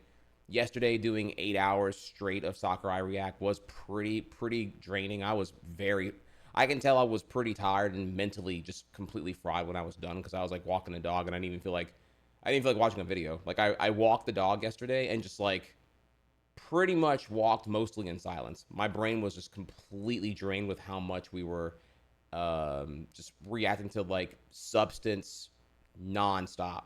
It was like really hard. I'm like, wow, I'm really fucking tired right now. Holy shit. So I'd say that kind of thing. I need to do more like call it like, we need to hit that in like 4 hour chunks and just kind of move on slowly from that point if I want to consume more of those videos. Though it's really fun though. I do love genuinely looking at the Sakurai game videos. Um, what else here? Excited. There's a game in progress. Hyped to hear about whatever that's going to be whenever that does come. I'm very happy that you all joined me here today with this. And yeah, it was I admit I'm a little bit more inspired too. I'm seeing how far he had pre-planned on his YouTube stuff, and I do think I can sit down and do a little bit better on my pre-planning. I have a couple of, I've made a couple of things clear so far. If you don't mind here, if we go over to my channel for a second here, you can see that obviously I haven't posted anything in a while here. But I'm working on it right now. I really am. And if you go over to the community tab on my channel, you can see here that I did drop an update recently. Previously the update was more like, hey, here is what I'm working on right now, right? We're gonna get to the mystery project and then Kaizo Yoshi and then Yoshi speedruns in their own way. I'm gonna work really hard on making Yoshi happen because I think Yoshi is like what my channel was built off of, right? And as I got a lot better at what I'm doing and a lot more, as I've been grinding away on just, again, learning more Adobe stuff, more of the things that I actually want to do, in terms of like having, again, the implementation of motion graphics and just way more buoyancy in how I'm presenting things, that changed. And I updated a little bit new thing here where like, yeah, now what I'm working on here is I do want to drop Mario Maker levels to just test my editing skills a little bit further. I do have new camera lights, a new camera mount, better lighting, new camera, including the teleprompter here, so I can actually like do a way better job at reading my scripts and not looking so like terrible whenever I am like having to make a YouTube video, leveling up my skills. And then right now we're working on having those shorts. You notice the vertical thing here. We're gonna have Yoshi Island shorts coming soon. Along with that, now more detailed, ambitious videos serving as a grand introduction to Yoshi Island speedrunning. That doesn't say what the video actually is. It just mentions what the video is aiming to do. So that's like, so now, that's something I am working on, and I have the outline, but I got to work on the script still, and then some more. So that's a pretty big video that I feel like I kind of need to have this done in order to actually really have anyone care about Yoshi speedrunning, because I have to like make that video. I'll tell you more about that when we're further along here. For now, like Sakurai says, I want to keep my pressure internal and just make sure I actually execute on it before I overshare more about that at this time. Because also I feel like I'm just letting everyone down if I just like promise it and then don't get to it, or promise it and then get insecure for any reason, or just whatever could be here. And then in the future, based off what's already been working well on the channel, I want to just deliver more on that here. So Yoshi speedrunning, Kaizo, more GameStop, more Yu-Gi-Oh, and I do want to introduce like, I've never actually shown DDR to my YouTube audience, so I also want to do that too. These are the 5 things I want to deliver as soon as I can. Or actually, it says 5 here, but it's I guess 6 things here. Yoshi, Kaizo Yoshi, GameStop. Well, Kaizo is just kind of a small component here, but like, Yoshi in general, GameStop, Yu-Gi-Oh, DDR, and Mario Maker.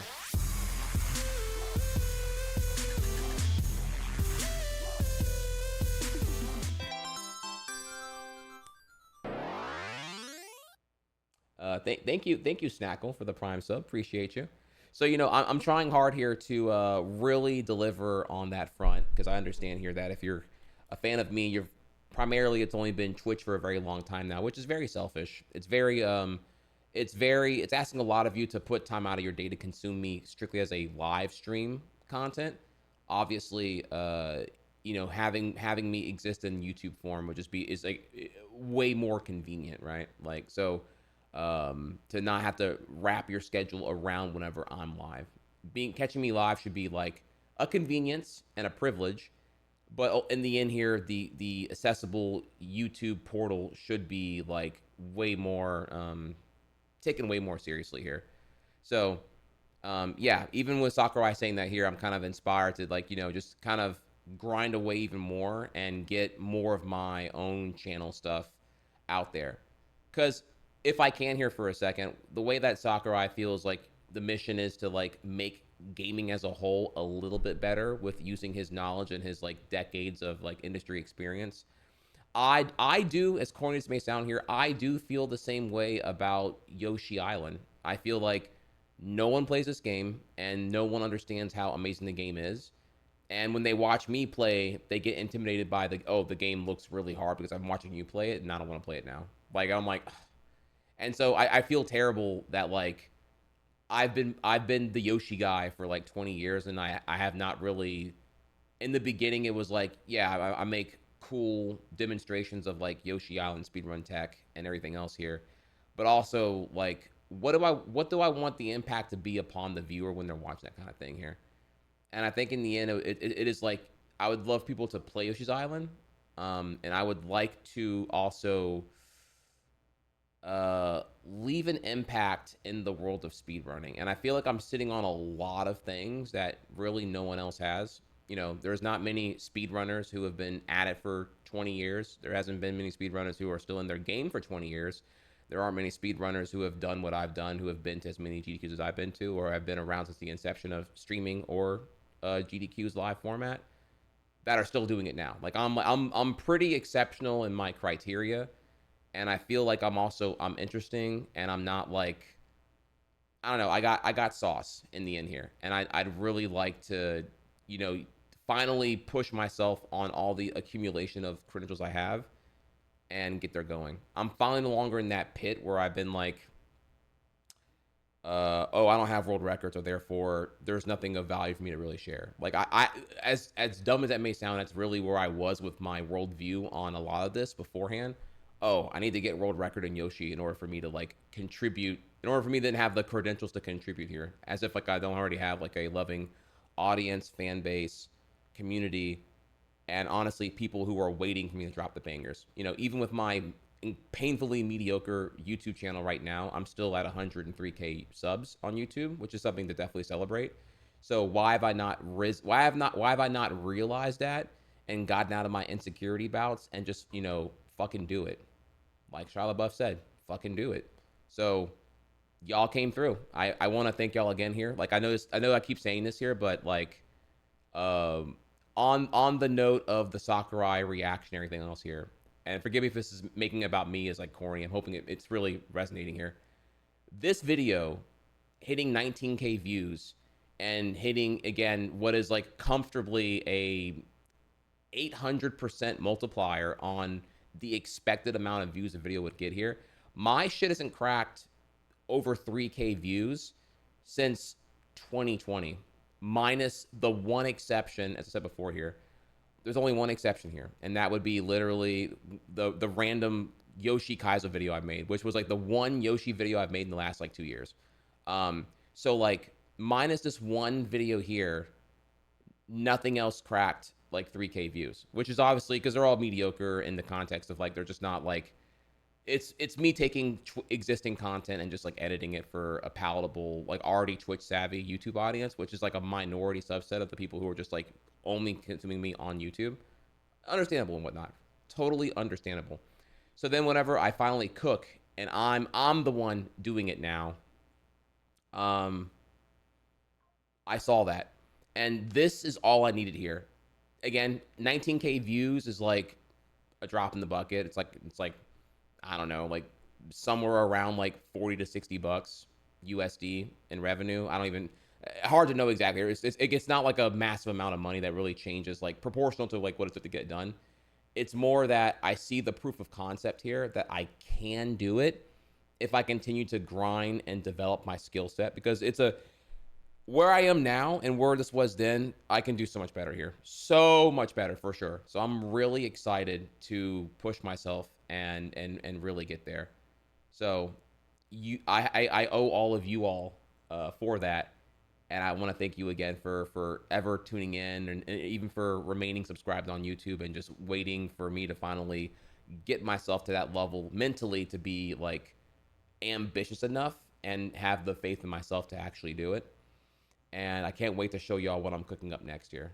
But but again, right now, like I said before, I'm working hard on it, and I got to get a lot better at Premiere Pro and After Effects, which I am currently working on now. When I am not streaming, I am working on this stuff. Believe you me. Like the amount of video editing grinding I've been doing here with just doing tutorials and leveling up my skill in the last like month has been pretty night and day. I'm all hands on deck right now, working on getting my skill set to match what I envision in my head. And I have some really exciting stuff planned here that I'm hoping to like kind of like revolutionize what a speedrun short can be. Because I'm sitting on some fucking sauce on that. And I can't wait to finally push forward and show off like what this could look like. Though again, we're still pretty far away from that right now here, but you know, we're gonna work on some Mario Maker videos in the meantime, just to kind of like again have more excuse to get better at the video editing. Because this is an evergreen skill set I'm going to need to ever be able to. If I have good ideas but I can never convey them effectively, then what point are they anyway here? The marketing and the perception of what I'm presenting as the content matters as much, because if you're not clicking on it or engaging in it, then effectively it's zero anyway. I can have the best Yoshiano stream ever here, but if nobody's watching, what difference did it really make in the grand scheme of things? All right, it's a bit of an oversimplification, but you get the idea though. So, anyways, yeah, that's kind of my my closing thoughts there. I'm just inspired to do better, and I'm a huge fan of Sakurai's work ethic, and I definitely want to see myself in that for sure. So, right on. Woo. Okay. Well.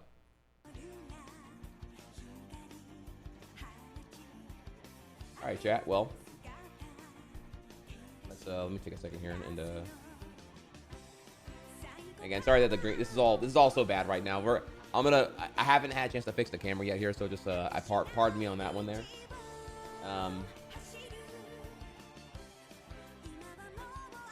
Any questions? Yeah, it's actually I haven't had a chance here to skim questions. Let me take a second and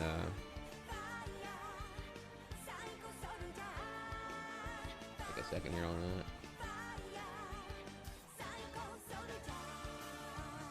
Second, so.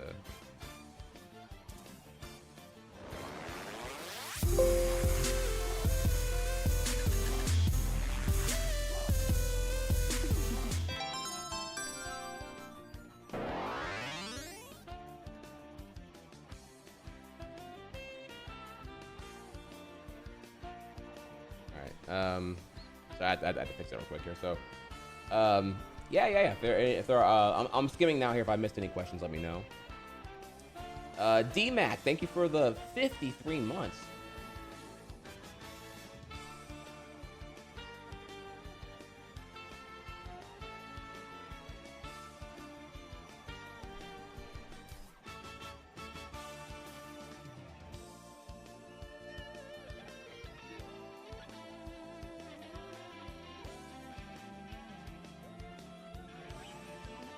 Test real quick. Testing.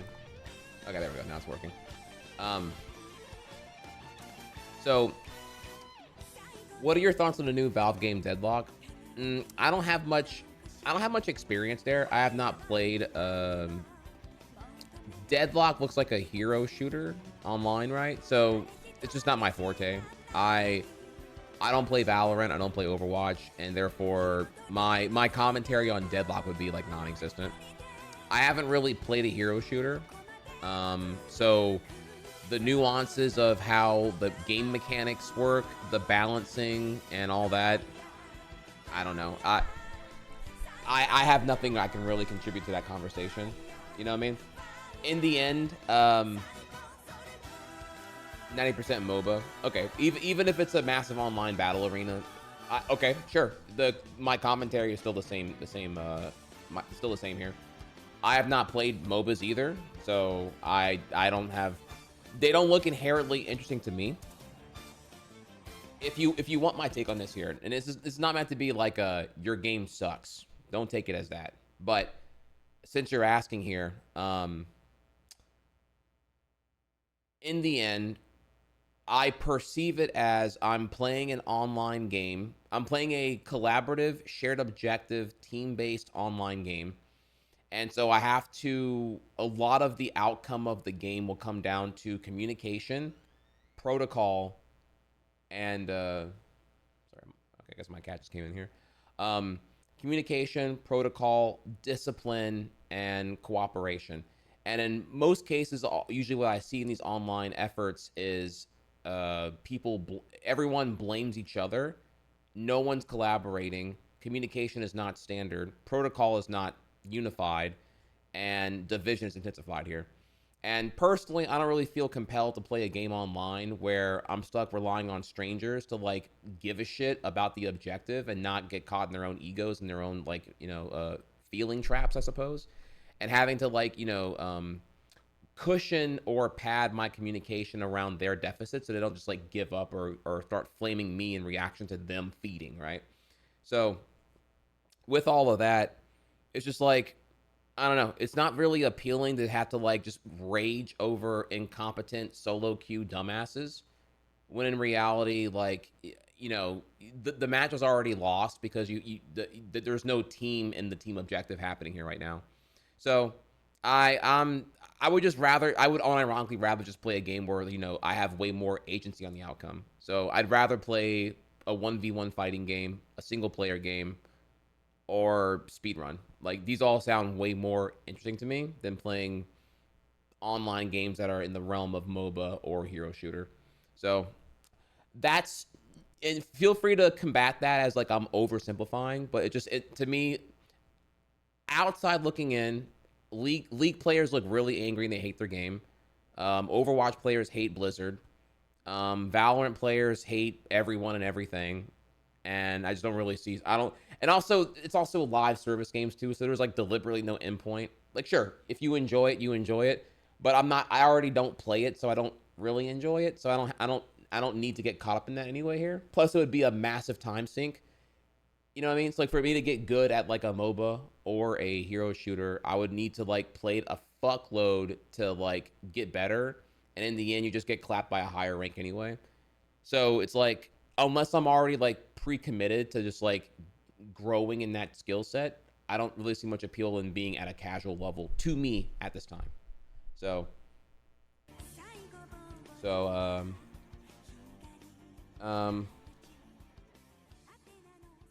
yeah, that's kind of where I'm with that right now here. What do you think Sakurai is cooking for the next game? I don't know. Honestly, we have no clue. Confidential. I mean, Sakurai is really good about the leaks.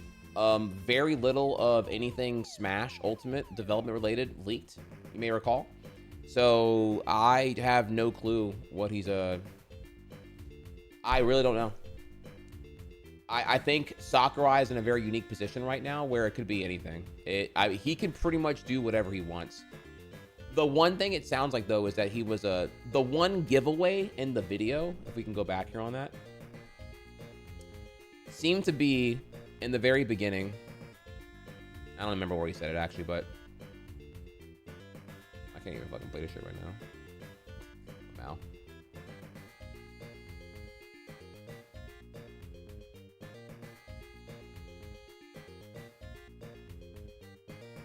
Yeah, so the game proposal, if I recall correctly, his verbiage was along the lines that he was approached with a confidential proposal. It wasn't him, doing his own thing and then making a team. Or maybe it was, I don't know. I have to listen to it again, actually, on that one, but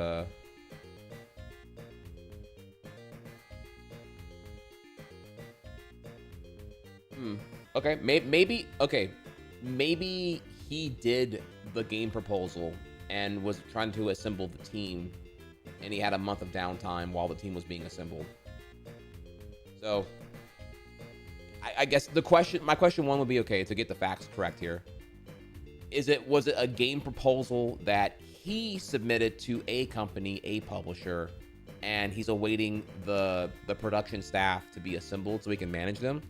Or B, did a company and or publisher approach him, hey, we want to make this game, we would love if it was directed by you? Was he approached to make a game? That's question one. Is it his game vision, or was he approached and appointed to director of an existing proposal that maybe he had revision on or whatever else here? I'm curious of what that is. And then beyond that, but what that, even then though, even if we knew that answer, I have no clue what he's cooking up here. I mean, it could be anything. I see that Sakurai's at a position where it's like that of like Hideo Kojima, like I said yesterday, and he could make whatever he wants. I wouldn't even be shocked, for example, if I had to throw up some like speculation here, right? It wouldn't shock me if like Bandai Namco, because he had a lot of their team helping with like Smash 4 onward into Ultimate. It wouldn't shock me if like Bandai Namco just threw him like a blank check. Like, okay, like, you know what? You made Smash. Smash is like one of the most globally recognized game franchises in existence, period. Ultimate was a fucking banger. Holy shit.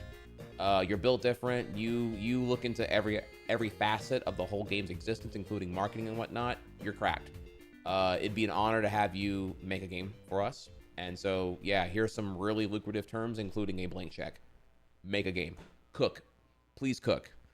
You know, you know what I'm saying? So I don't know. I just don't know what he would, if he was given a blank check, what would he want to make? What's his like passion project? And the answer there is I really don't fucking know. So what could his next game be? I just have no clue. I have no clue, y'all. Could not say. We would need, for me to go any further, we were just making shit up right now. I don't have the insight. I think in the end, it can go in too many directions. It could be, I mean, it could be, I don't know. I mean, it could be some unfinished business on Kid Icarus. Maybe he wants to make another Kid Icarus game, you know. It could be Nintendo asking him to make a game. Could be Bandai Namco giving him a blank check. I just don't know. I don't know, honestly. We need more information to make a thing here. Next question. What's your vision on his work schedule? 6 hours of sleep seems unfathomable, IMO. Yeah, that's that Japanese work ethic for sure. 6 hours a day is definitely grueling. I don't even know, like, if he has a wife or a spouse or whatever, I just would have to assume here he has absolutely no time for that. He's very much work obsessed, maybe to a toxic degree, because, you know, he's very much, you know, you know what I say here, actually? Let's use his work ethic in a different field. He is like, his work ethic as a game developer is to me analogous of a mangaka. So Akira Toriyama and all the other, you know, phenomenal, great mangaka who are just like world renowned, we all know that they die early. Their work ethic is insane, and their work obsession is admittedly on a health basis toxic. Toriyama passed, you know, 20 years younger than the average Japanese person. And I think the work ethic just totally, you know, I mean, it was pretty nuts. You know, the run, it doesn't start with Dragon Ball. It was also even before Dragon Ball with Dr. Slump and before. So Toriyama had been active in manga since like 79. And so 79 to like to until 92, 94 was like a non-stop marathon of producing manga on a weekly basis. Pretty fucking brutal, and it clearly shows with the amount of like cigarette smoking that he did and everything else here, and all the other ones we can think of as well, right? So I look at it like that here. I don't think it's healthy how much he is working, certainly, but at the same time, it's not. I definitely don't want to glorify that, but in the end here, it's like, once you're in, if you're trying to get the work done, it is what it is. I mean, it shows though for sure. You know, he's routinely, what do you say here? Like working until after midnight generally, and then in bed at 2 a.m. and then up at 8 a.m. Yeah, that is and it's the only way to stay on top of everything here. That's crazy, definitely crazy. Michiko Sakurai is his wife, and she works at Sora Ltd, also behind multiple game UI designs like Ultimate. Okay. Cool. Yeah, even then, I'd still say that, okay, so he has that. I'm sure there's like already like a thing. I don't want to speculate on the parasocial aspect of his whole personal life here, but it does seem like someone who was like, you know, living at the office way more than because they have to, because it's the only way to really be on top of like everything as he currently does now, for sure. definitely don't want to glorify his work schedule, but also in the end here, the output definitely speaks for itself. One could say.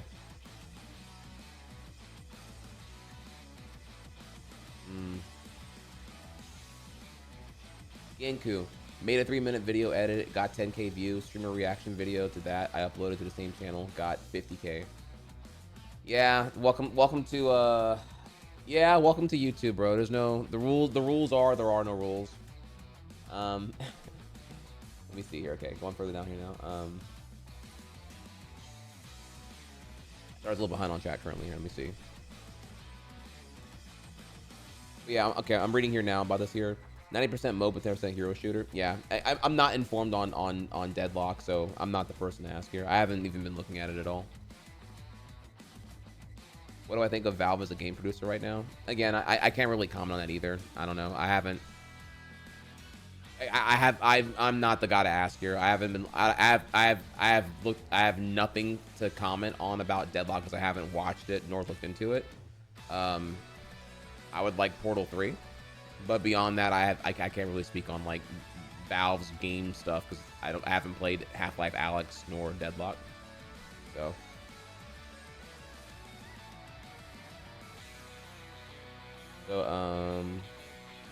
Yeah, if you hate my take about online gaming, that's totally fine. In the end, like if I can here, in the end, if you find that my perspective on MOBAs or hero shooters or certain competitive online games a bit negative and biased, just keep in mind that I was asked for the take. This is not a take I'm like spewing out into the world unconditionally to have my worldview reaffirmed. I was just asked about it, and I just gave an honest answer. I'd rather give you an honest answer than just make up some bullshit anyway. So if you find it overly negative, that's totally fine. In the end, it's like asking me why don't I play horror games. I'm not playing games to be like, you know, to be given like anxiety-inducing amounts of like fear. So horror games aren't really my thing at all. So it doesn't mean that they're bad. They're not really my thing. So yeah, I have an overly biased perspective on maybe horror gaming as well because I don't really care for it. In the same way that I don't really care for hero shooters and MOBA as like the end game of having factors beyond my control be influencing the outcome of the game seems pretty grating and exhausting. And online services feel like they're just like meant to just keep you locked in forever. So not really my thing. I personally find more fulfillment and more satisfaction and more enjoyment and the whole like speedrunning thing. So it's just more like I do what I do because I already like what I do. And the perception of the other thing is not as appealing as what I already do. So, you know, we all have that thing here. You have your genres. I have mine as well. No big deal. I'm just the one in the hot seat being burdened to share it right now.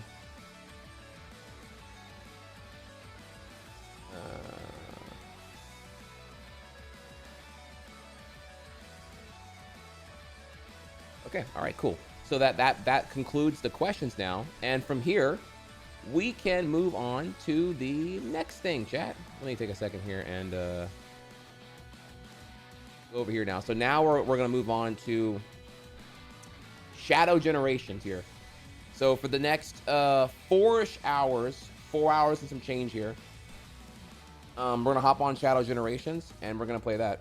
I am excited. So I do have normal Trihex here. I have YouTube stuff to do here. I would like to play Mario Maker and get some footage recorded for some future Mario Maker endeavors.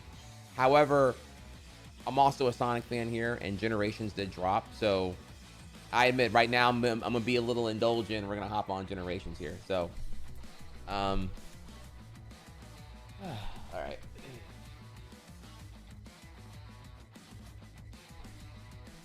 So yeah, let's take a small second here. We'll take a small break, and I'm going to real quick set up for that, and then we'll come back here and we'll hop on that, okay?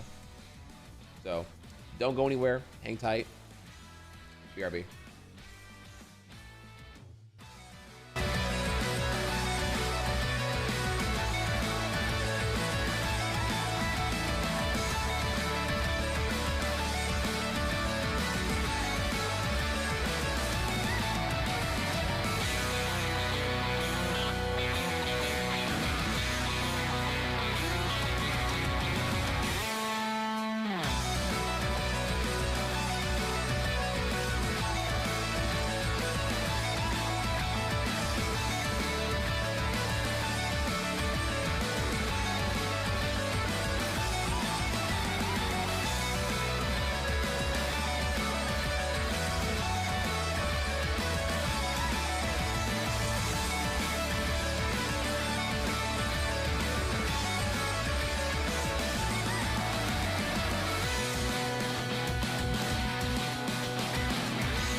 All right, y'all, we're back here. Certified banger on the request right now. I'd love to see it. All right, so let's get back to it, y'all. All right, so Shadow Generations, it's been looking hot. The marketing been great. I'm really excited here. Let's before we play the game though, can we just do one more thing? I really gotta. I don't know if y'all saw here. We have to do this on the official Sonic YouTube channel. They have dropped the Dark Beginnings animation as one jumbo compilation edit that includes a bonus ending. It would be a crime. It'd be a dishonor. First off, this thing has been amazing the whole way through. Like, I'm like, oh my god, green light, whatever the fuck this is for a whole series, please. But then they take the whole thing, part 1, part 2, part 3, put it in one giant compilation and a bonus ending. Bro, I'm gonna come. All right, so before we go to Shadow in the game, we gotta hop on this at least one more time, bro. This shit is too fucking good. You feel me? So 3, 2, 1. After this, we will then play the game. But in the meantime, we eat.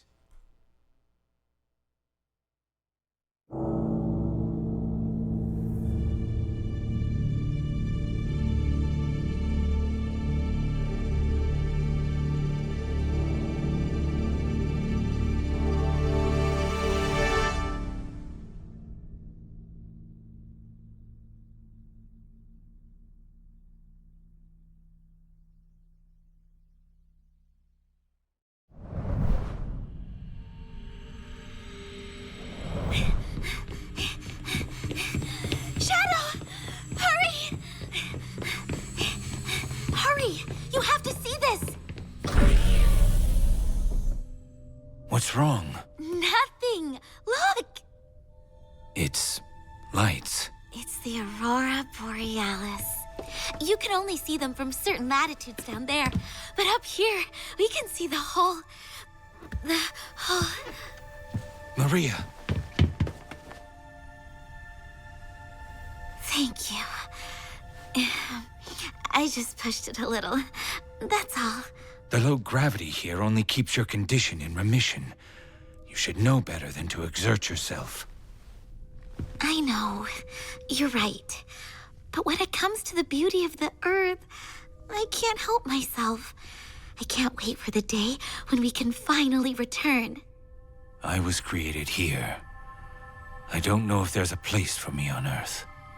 Professor Gerald made me the ultimate life form. I should be the key to all manner of medicines. Curing you.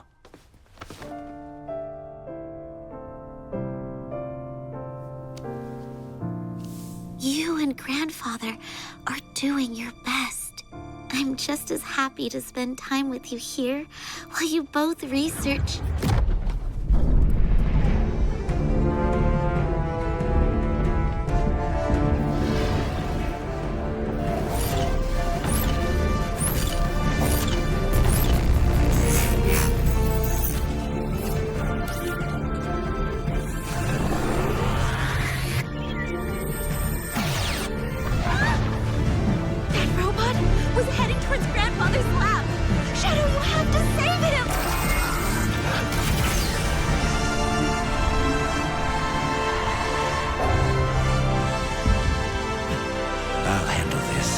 Just wait here. I'll be back. I promise.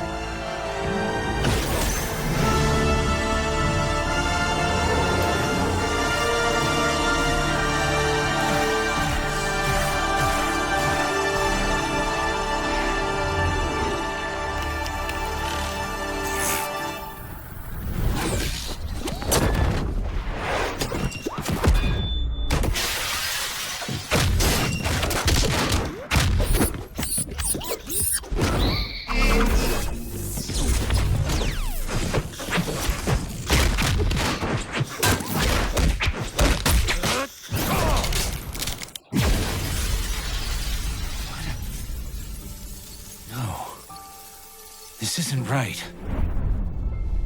This is the Guardian Units of Nations. Prepare to be boarded. The soldiers. They storm the Ark, destroy all evidence. But it's too soon. It's happening too quickly.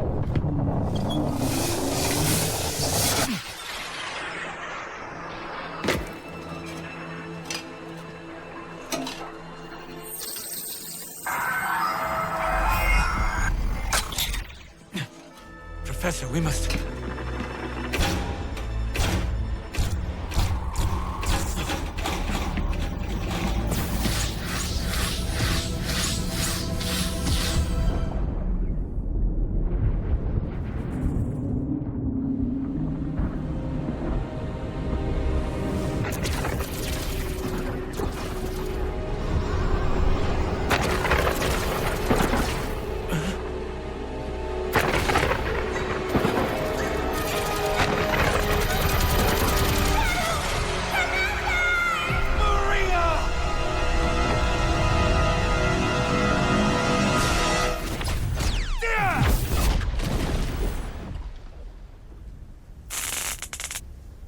No mere nightmare. And it all began in view of the Ark. Could he have survived? No, that can't be. I need answers.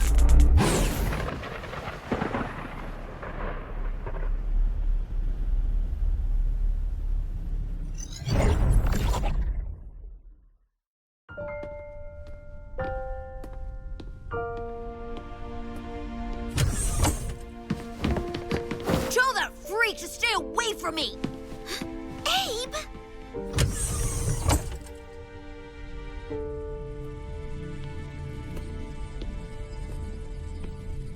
Shadow?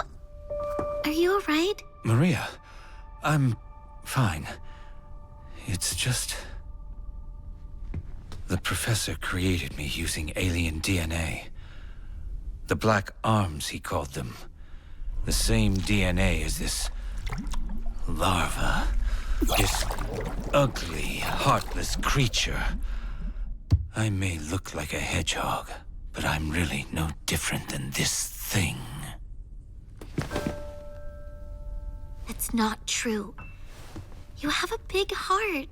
It may be difficult for you to express it, but I know that deep down, you really do care. About me. About everyone. What you do is what defines you. I know you're having a hard time finding answers, but I'm certain you will one day.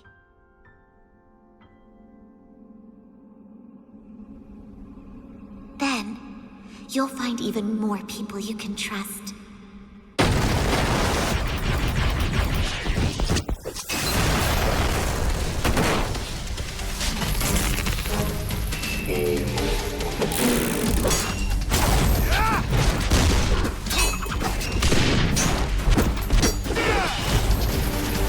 Face me, inferior models.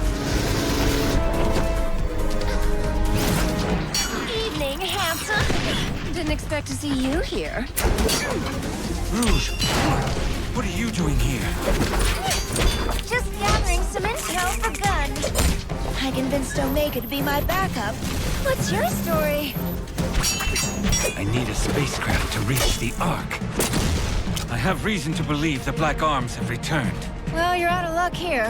This is just a supply depot.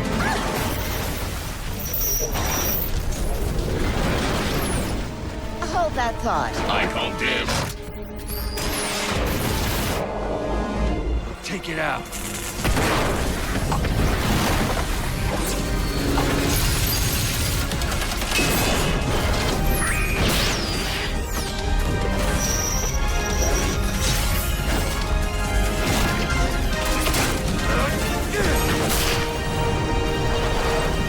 Now about this spacecraft. I can take you to a ship, but in return, you're going to have to promise to come to Sonic's birthday party. I'll take that as a yes.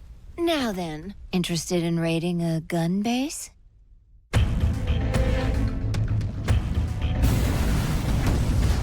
So, Gun funded the research that created you, and when they got you, they sealed you away for 50 years. My point is, don't get too caught up on any vendettas tonight. Gun is not my enemy tonight. Just an obstacle in my way. I call dibs.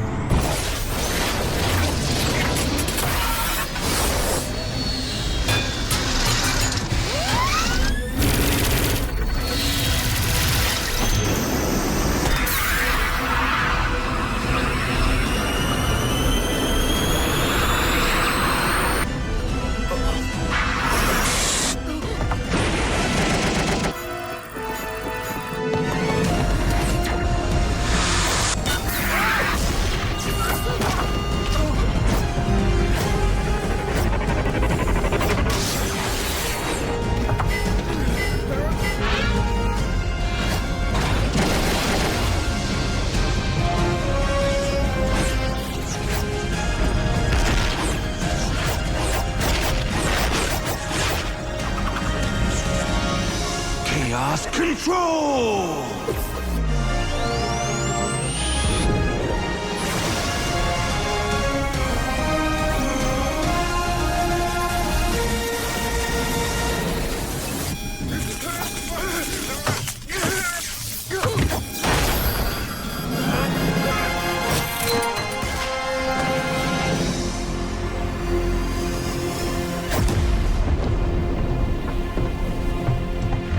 I wanted to destroy it.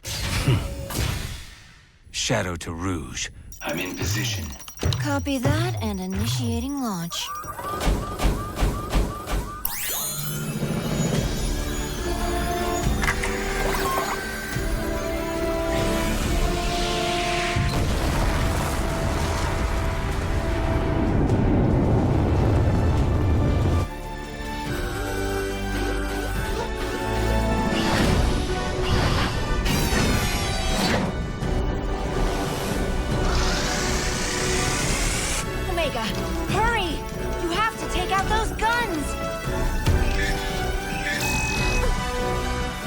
This is Commander Abraham Tower.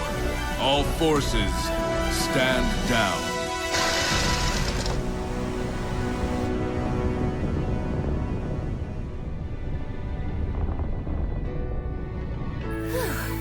Abe, I brought that intel you requested. And aided in the destruction of millions in gun assets. Sorry, but Shadow needed some help saving the world. If that's the case, despite all that's passed between us, he saved the world from Black Doom. He should have known I would have supported him if he asked. When has Shadow ever asked for permission? You could have talked him down, Rouge. There's only one person who could ever do that. True. And she was lost to us a long time ago.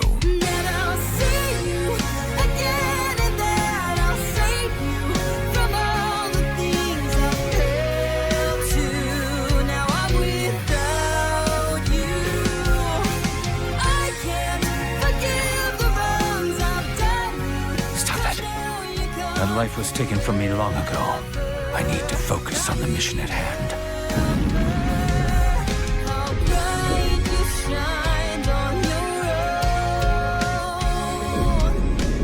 A threat lurks aboard the Ark, and I must eliminate it.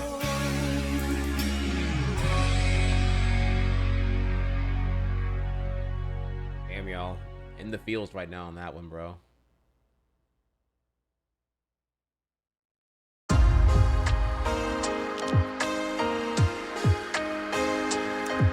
Oh, man. That life ended a long time ago.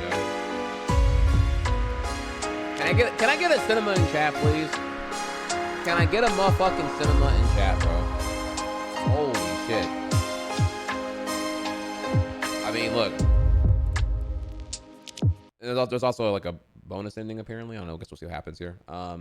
Like just y'all, unconditionally, this is peak. Like you keep cooking up media shit like this, and yo, I'm a Sonic artist for life, bro. This, like, whatever this is, keep this coming, bro. Holy fucking shit. Absolute cinema, new slipper.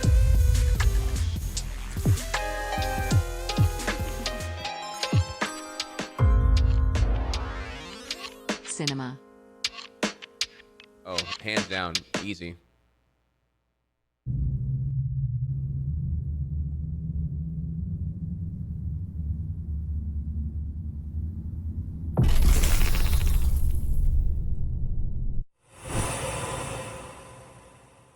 Oh, what a tease. Like 4 seconds, y'all. And here we are.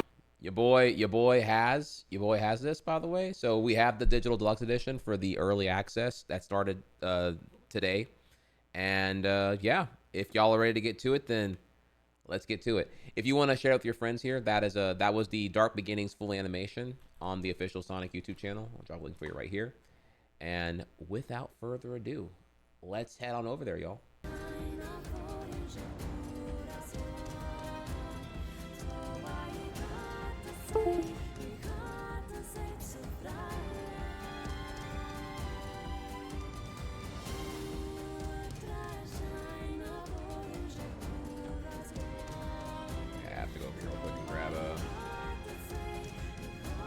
And sorry that my camera looks like shit. That's being fixed tomorrow.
Let me take a second here. I guess it's got a couple of issues here with generations booting up right now. Always fun to see the first time.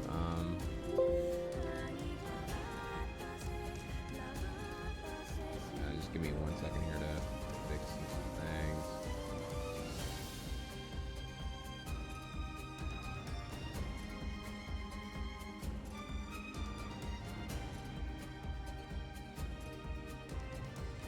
My apologies on the delay here.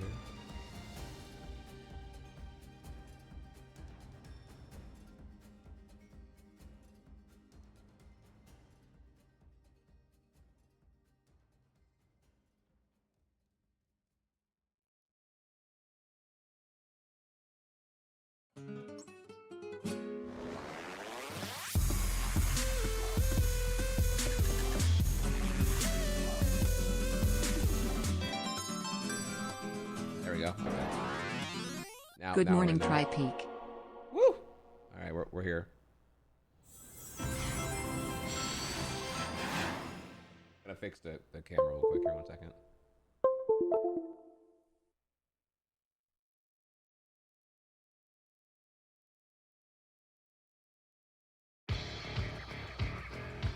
All right. Okay. Let's do it. Thank you, Bobo Blah, for the resub.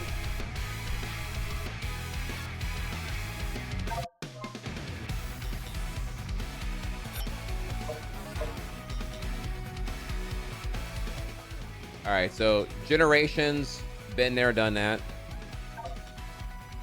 All right, what do we have here? Okay.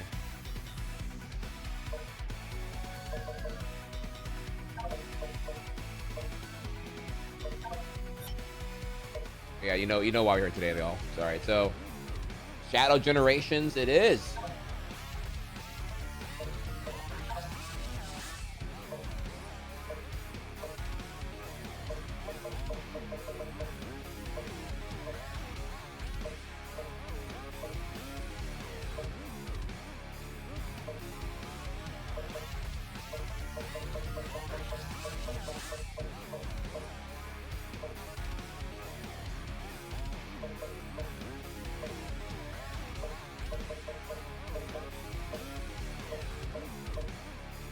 All right, tight.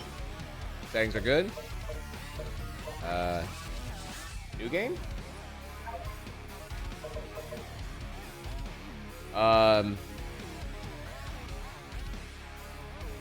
Try hard in chat or your favorite emote to indicate that y'all are ready, and we'll get to it.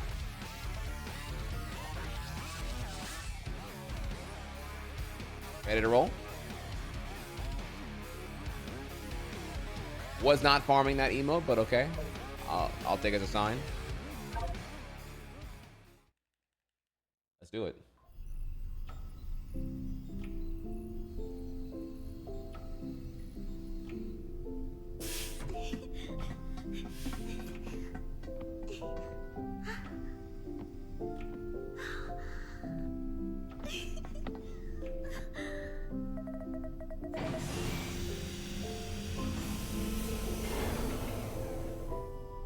Can we wake him up now?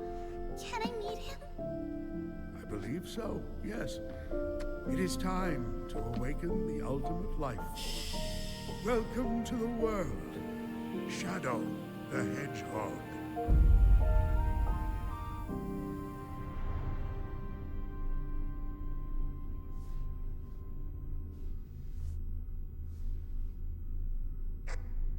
Shadow, this is Rouge. Do you copy? Shadow here. I copy. Are you still aboard the Ark? Yes, I arrived at the space colony an hour ago. Well, you're missing the birthday party. I hope you're planning on being here. I already told you. Gun detected an unusual biosignature aboard the Ark. I'm not leaving until I eliminate any possible threat. There's free food.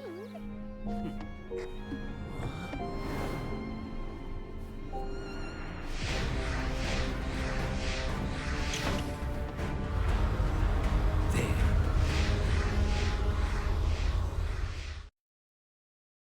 shit, level 1. Finally, I've got you now. I won't let you get away.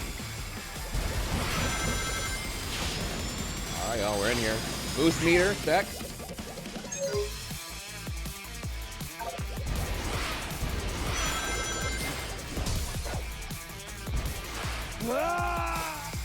I'm sorry about that. Got you now. I won't let you get away. Pardon me on that one.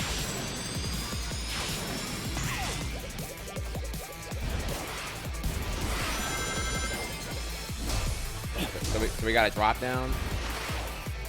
And when you... And a slide, okay.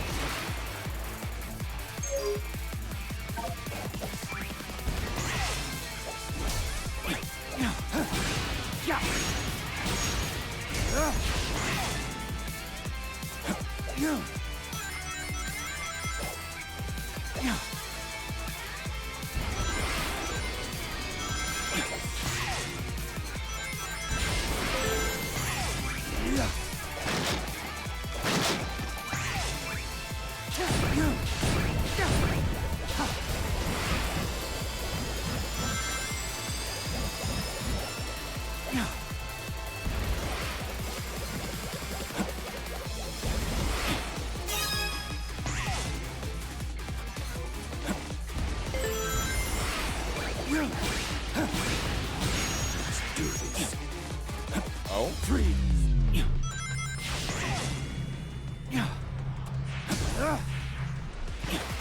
Okay, so I couldn't cancel once I did it. Okay.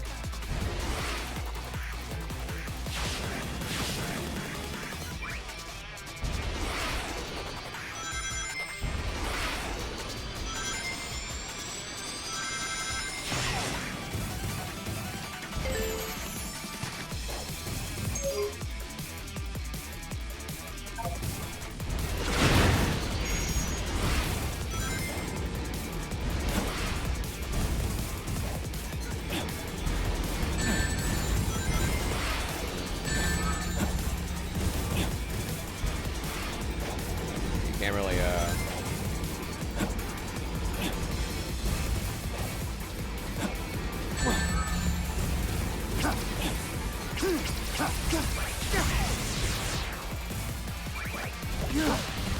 All right.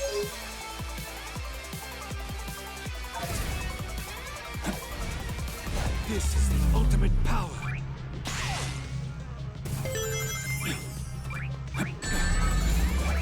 okay.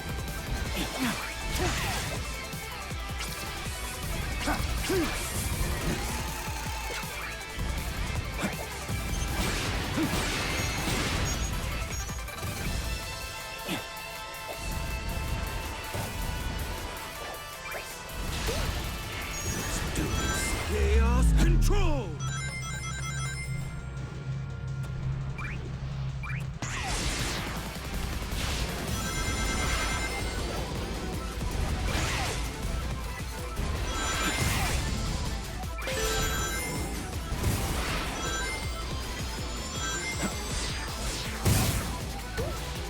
All right. This is the ultimate power.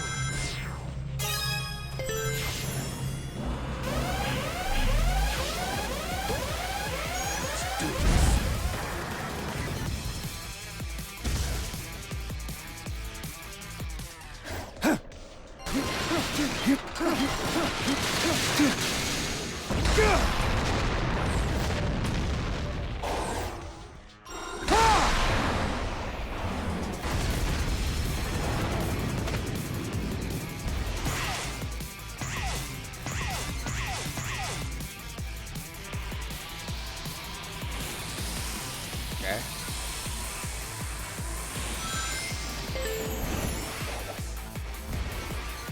Oh, chaos forms? Get out of here.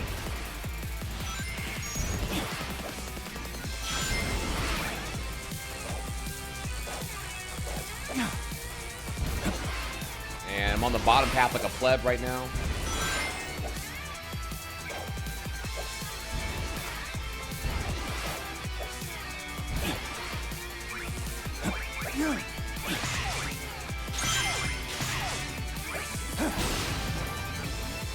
I can do that. Oh, when you homing attack, you teleport. Okay, base.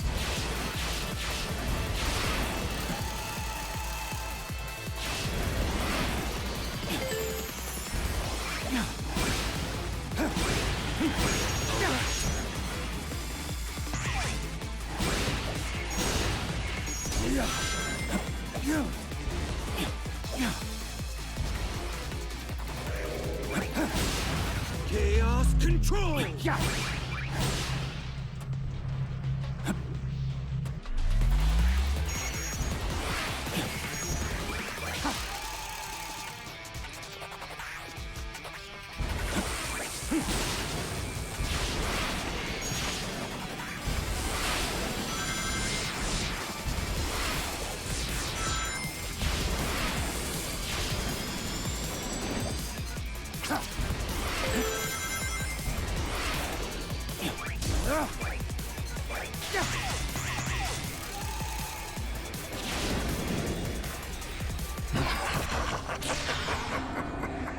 You.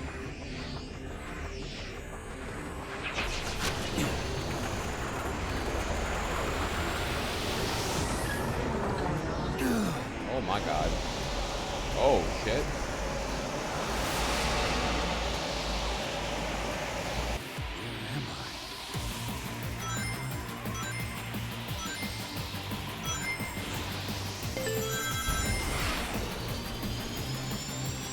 We meet again, Shadow the Hedgehog.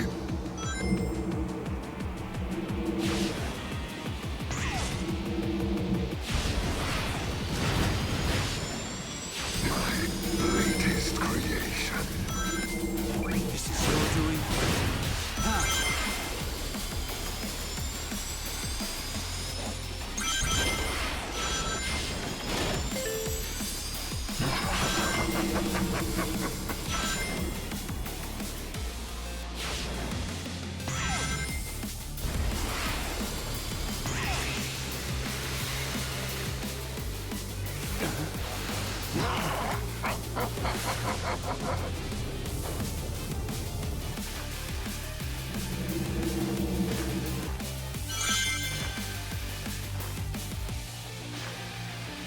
The promised time will arrive once more.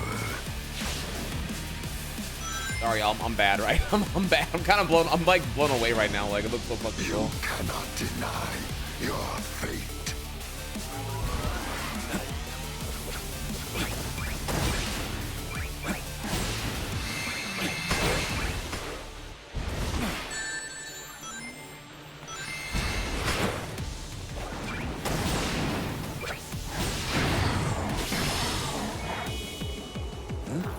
We shall meet again. What? So what I was tracking was him. I won't let him escape again.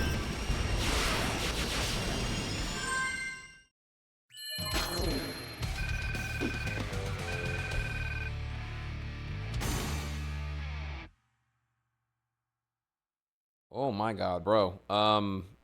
Okay, so initial impressions after playing a stage, right? The game feel, it's actually pretty sick because there's already a bunch of QOLs abundant, even from like, I would argue from I don't know if I should compare it to Frontiers or Generations, but the game feel is a lot better. Both 2011 Generations and 2022 Frontiers. There are what the biggest thing I'm not used to actually, and like it's kind of a good problem that I'm having, is that homing attack. As you can tell, the homing attack now is a teleport that Shadow does because he's just like buffed and he's built different compared to Sonic.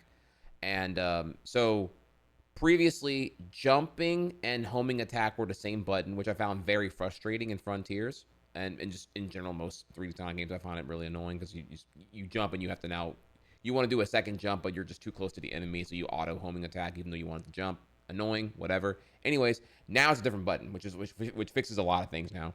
So there's like, you're using all four face buttons. There's a dedicated jump button, which you can also double jump. There is the homing attack, which is also now a teleport, so it goes through terrain and certain gates and whatnot. There is the, I don't know what to call it here. Adventure 2 fans will know it as bounce bracelet, but like you just bounce down, you bounce downward. So the bounce drop, I guess, you just descend immediately. That's a separate button too. And then finally you have the slide, which when you dash, you can press the slide button to slide. And then when you're in the air, it does something else. I forget now. I'm already forgetting what it does. But yeah, like there's like everything has a assigned button now, which is massive. And then you use R2 to boost. So yeah, you can boost to a jump. You can jump and then boost. You can double jump boost. You can like jump, drop dash, or jump, down bounce, boost again, and then like and then drift. It's pretty nuts. So yeah, pretty fucking rad so far. Game feel is nice. I'm just bad at it right now. I'm also like distracted because like there's like shit happening everywhere. I'm trying to like not miss the secrets and whatnot.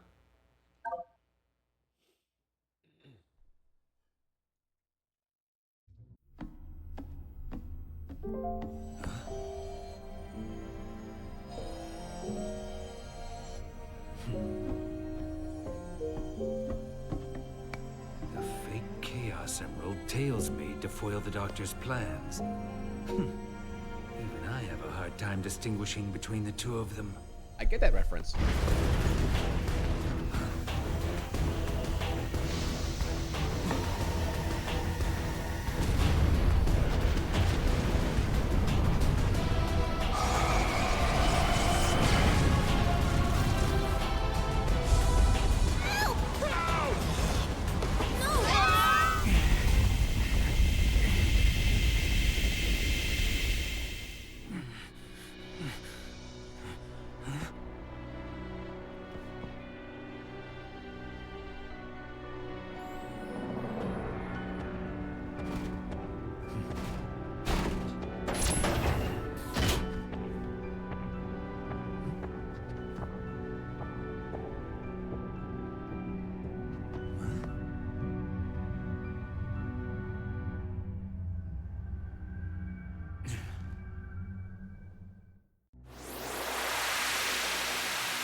Oh, it's like a 3D space now. Okay.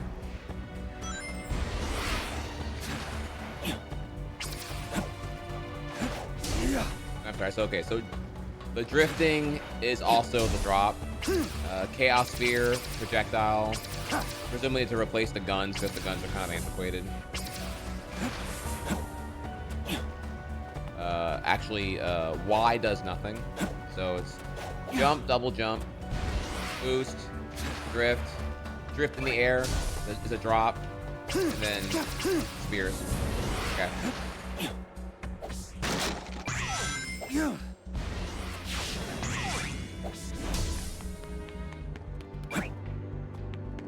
Which of course I'm being kind of dumb here because the drop was also in front in Generations 2.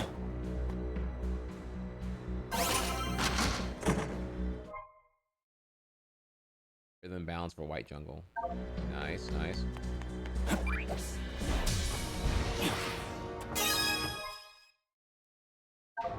Machine parts. Coming to a Tails NPC near you.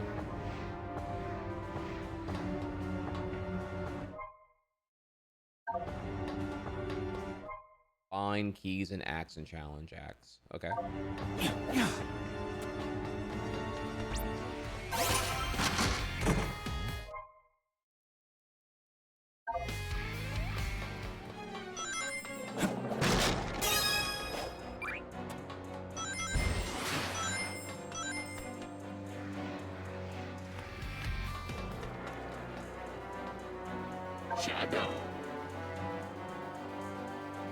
I was hunting Dr. Eggman's latest super weapon when it unleashed a temporal anomaly.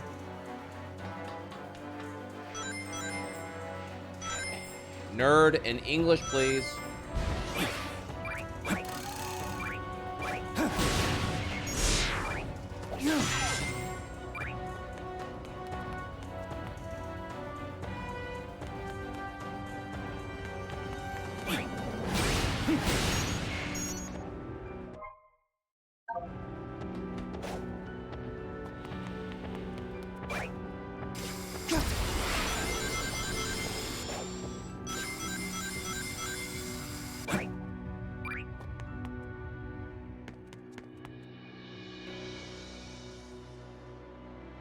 Bro, you got a problem? What the fuck you looking at, bro?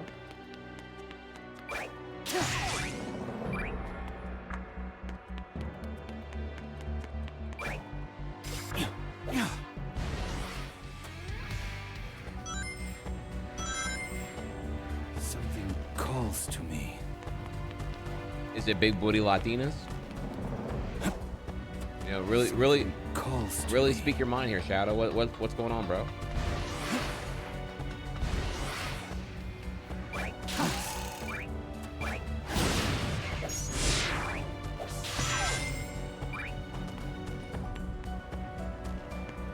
Let's do this.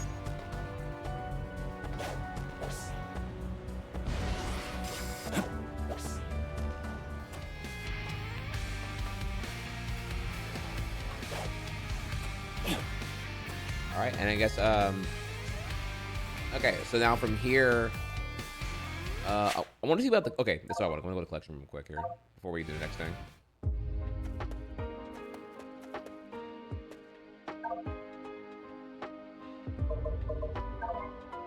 Professor Gerald Robotnik's journal, currently empty right now.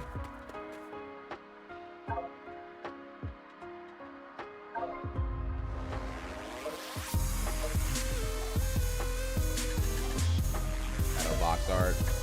Adventure 2 battle box art. Lie Tuscan. Oh my god. Wait, your emote's literally the panel from the Archie comic? Dude. That's, I hate that I recognize that right away. It's crazy.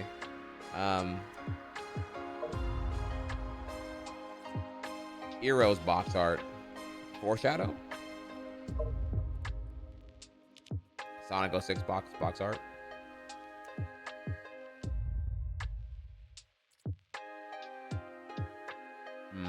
What's the difference, actually?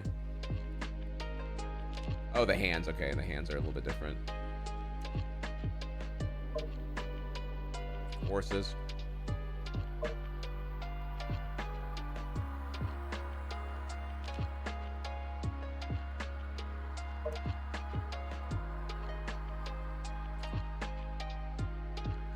I'm sorry, but like this one right here, it's always the I demand big booty Latinas now. It's like all I fucking, it's like all I think of the fucking memes, bro.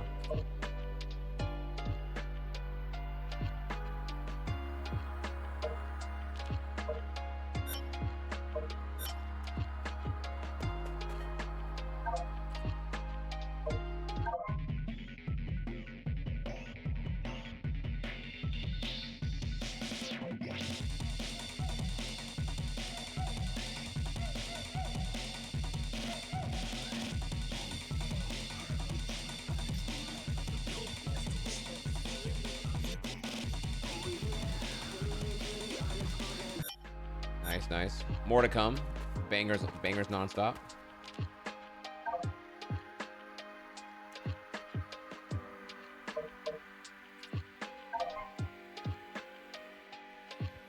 Shadow began his life aboard the Ark with his creator, Professor Gerald, and grew up alongside the professor's granddaughter, Maria. Gerald had created Shadow to be the ultimate life form, among other secret reasons. One fateful day, the gun military executed a cover-up operation resulting in Maria's death and Gerald's execution after his arrest. Shadow was captured and put into stasis. 50 years later, Dr. Eggman, Gerald's grandson, broke into the military vault to free Shadow and use him as his ultimate weapon. Shadow agreed to help, secretly driven by an intense desire for revenge. Shadow's true goal was to assemble the Chaos Emeralds to power the Eclipse Cannon, a space-based weapon capable of destroying the world. However, Sonic and his friends stood in his way. Is it genocide if it was, in the end, like, deserved revenge upon humanity? They deserved it. They had it coming here. They killed his only friend. Hashtag Shadow was right.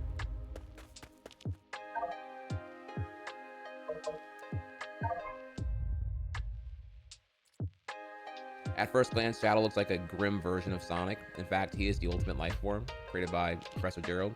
The Professor was a genius and developed Shadow to have the ability to chaos control, allowing him to warp space-time with the power of Chaos Emerald, of a Chaos Emerald.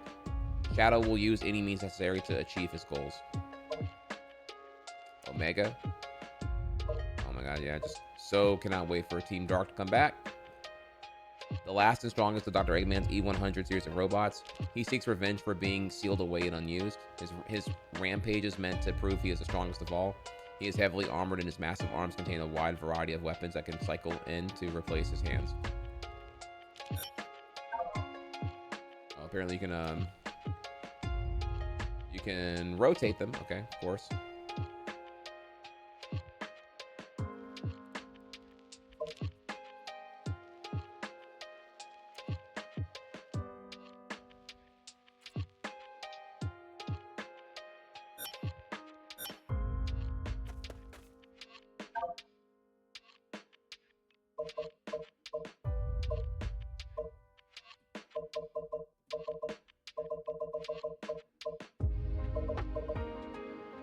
Wait, real quick here. Is this the one with the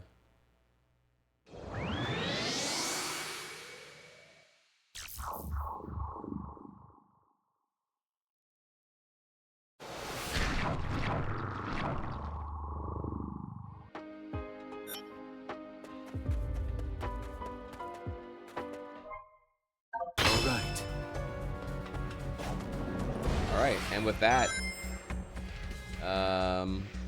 I guess let's go to the colony arc again. Ah, for Act 2. I see.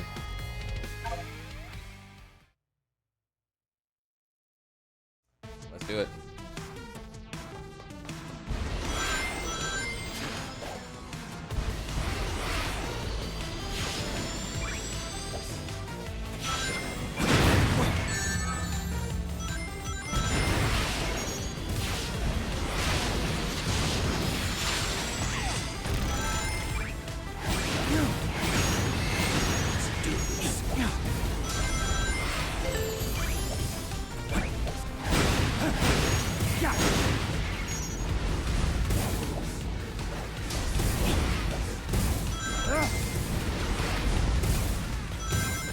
This is the ultimate power.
Oh, I had the high path. I'm an idiot. Fuck, I wanted the high path.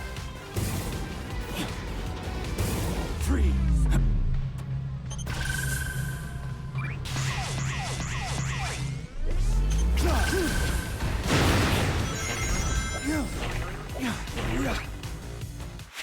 Shadow when he sees Rouge.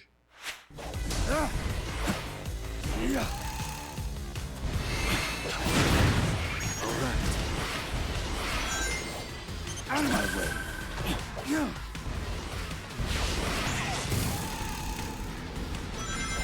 Chaos control. I want the high path.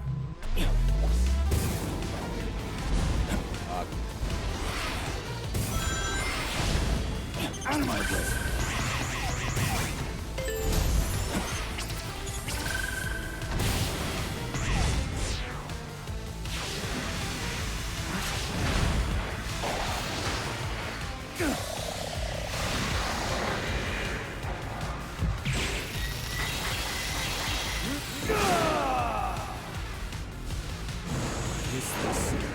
This power.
Shadow is so broken. Oh my god. Please nerf.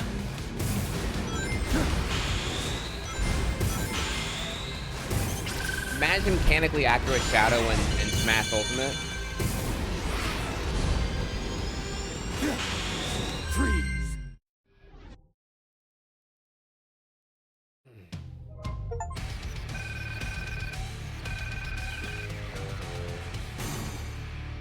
B for basic. Hey, but I did find the oh, you can't see I'm actually covering up here, but yeah, I have the can I move this here? You can see here that I have the 3 whatever's in the level. I found them all, which is good and cool. All right, right on. Is it good so far? Yeah, it's good. It's good. I'm only like maybe, I don't know, 40 minutes in so far, so the game feel is good. There is some tremendous QOL. It does feel way more in control compared to how I recall Generations feeling. I like it a lot. It's really, really good for me so far.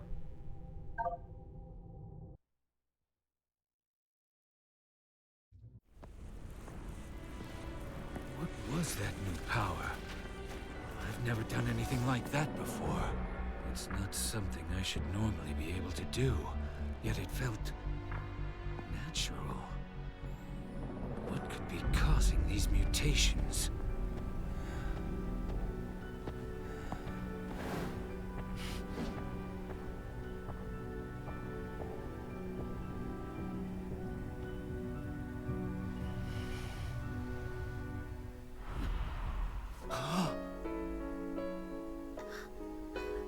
Wait.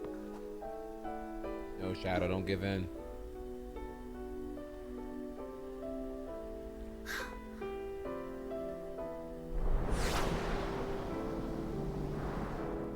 Maria? No. She's gone. I'm seeing things. Maria! Shadow, I beg of you. Please, do it for me. Anger alert right now, by the way. Maria? For all the people on that planet. Sayonara, Shadow the Hedgehog. I need to stay focused.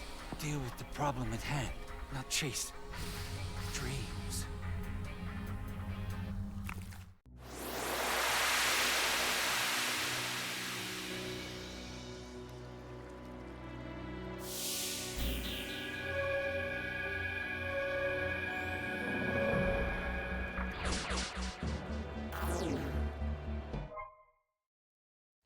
Doom's gears can unlock special powers locked inside power sealing devices. Go find those devices.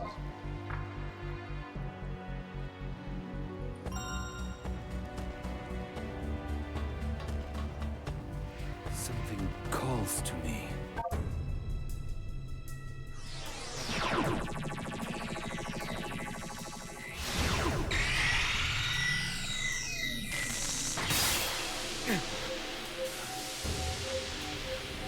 No! No!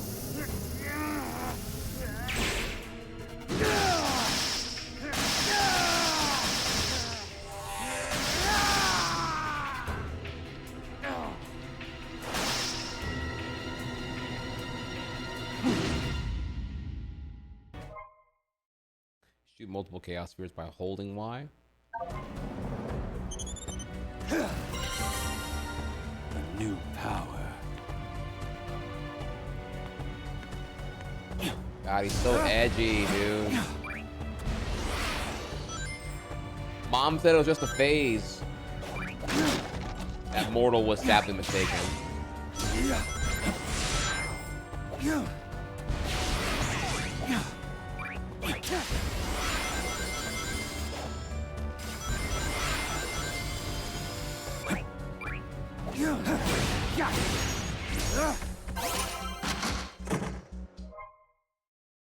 Nice.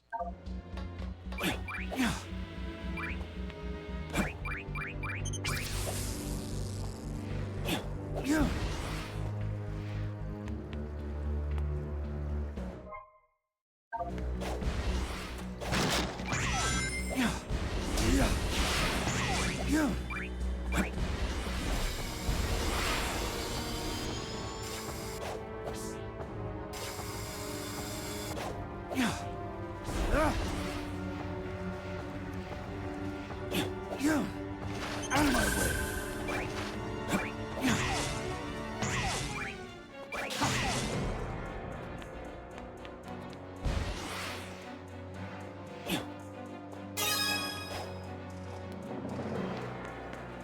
Yeah, I'm already out of those, so I think right now.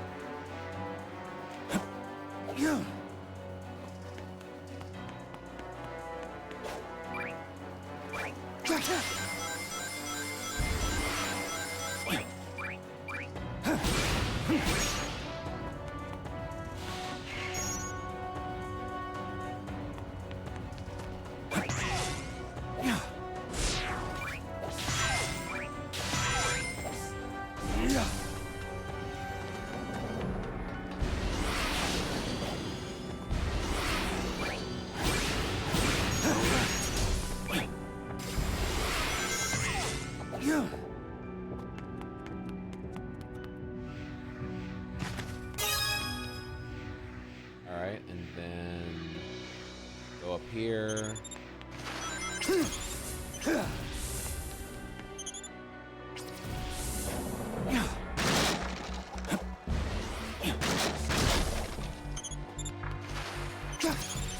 Out of my way!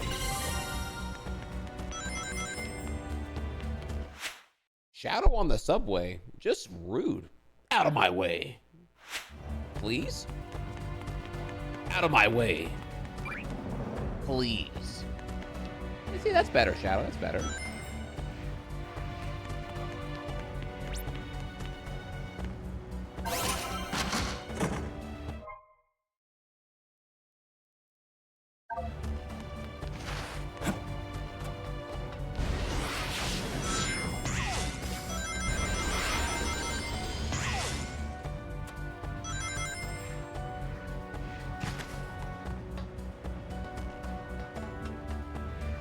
You have that energy on trains too. As an American, like, may I ask, what is a train? I don't know what that is.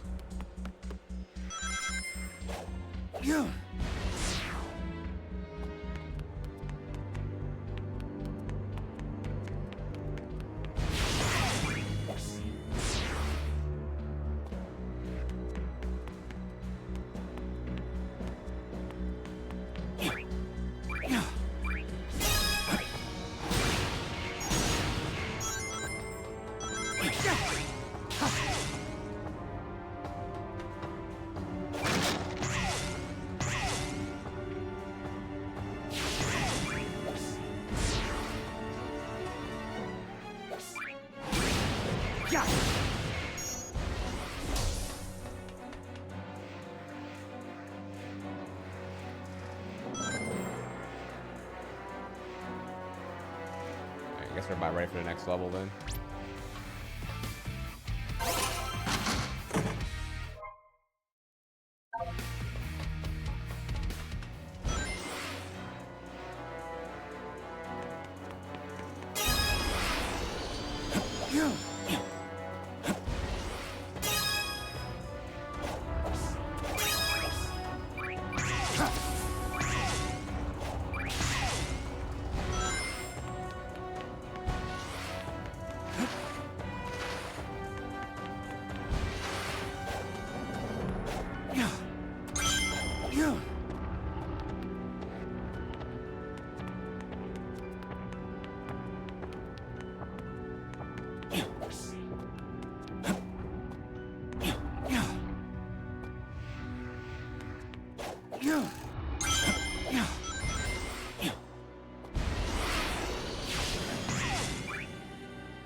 Something calls to me.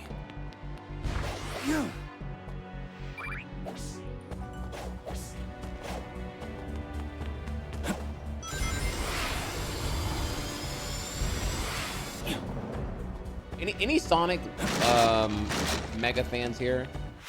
Can someone explain to me how did the whole Shadow is really into big booty Latinas? How did that meme come to be? Is there like a canonical reason why? That, or is it just like a ship post that doesn't really have any real meaning to it, and then we just kind of accept it as canon?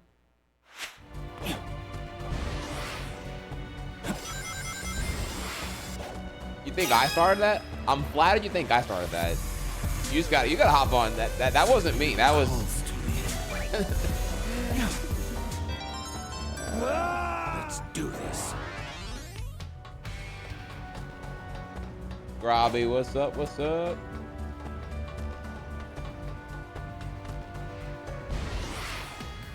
I mean, I'm flattered if you think I'd started that, but it wasn't me. All right, so dying puts you way back over here, actually. Okay.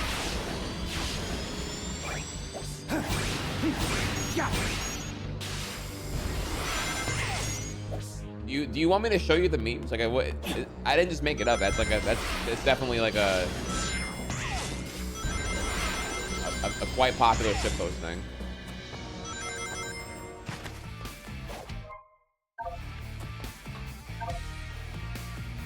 All right, okay. Next level.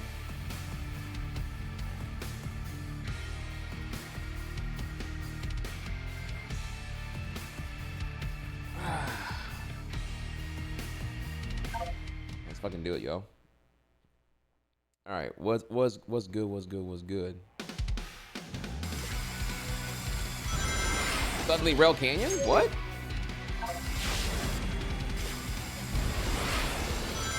From Heroes? Oh my god.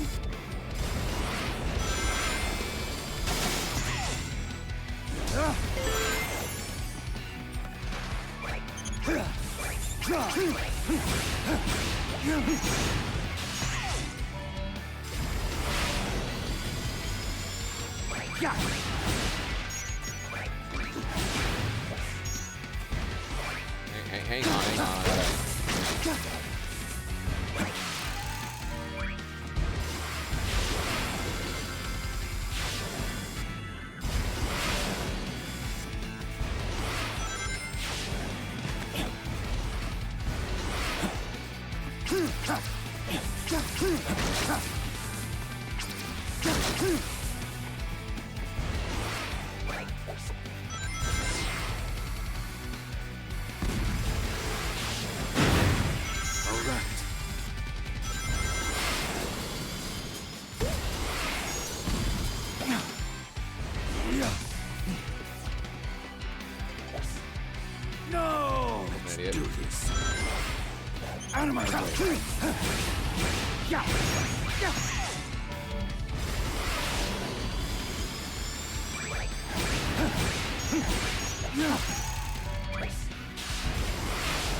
Chili dogs for 100.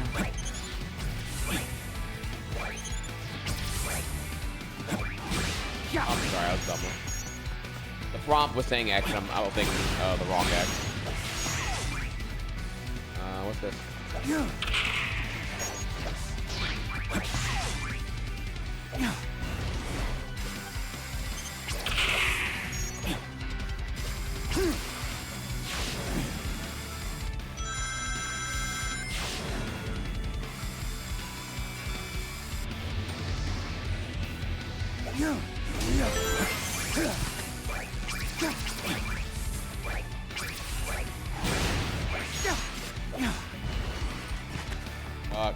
Fuck.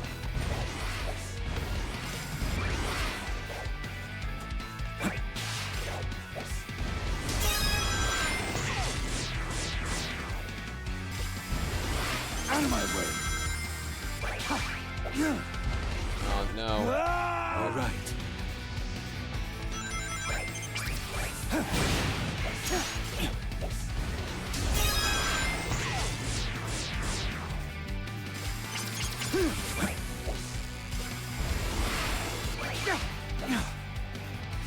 Let's do this.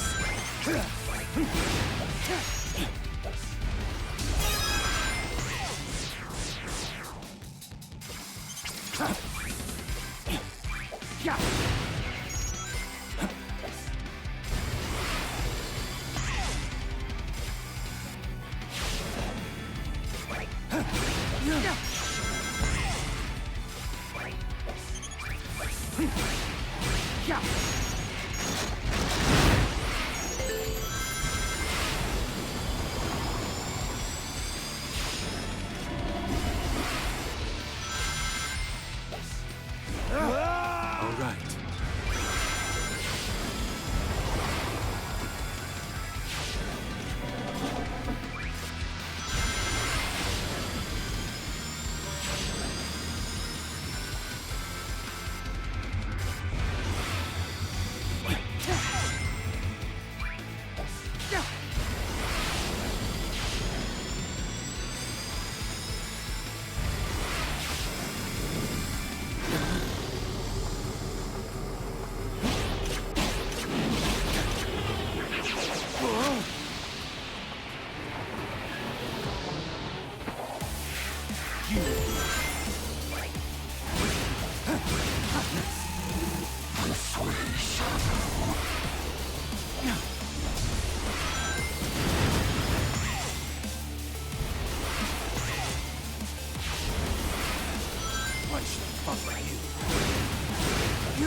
Getting answers in one way or another.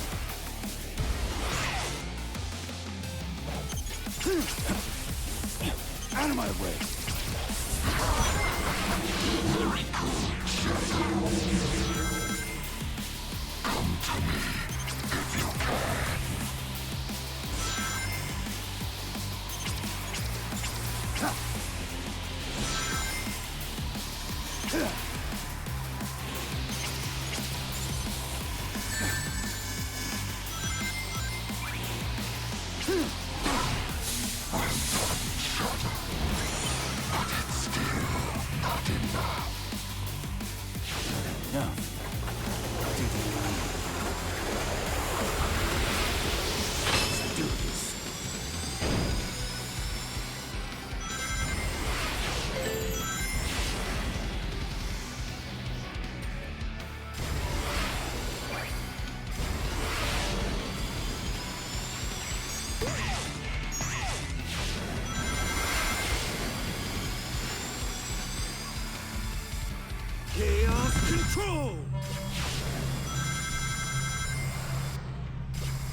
Damn, yeah, I missed a lot there.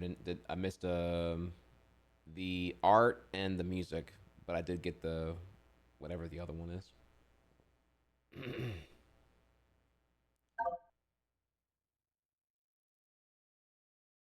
Whew. Yeah, cool indeed.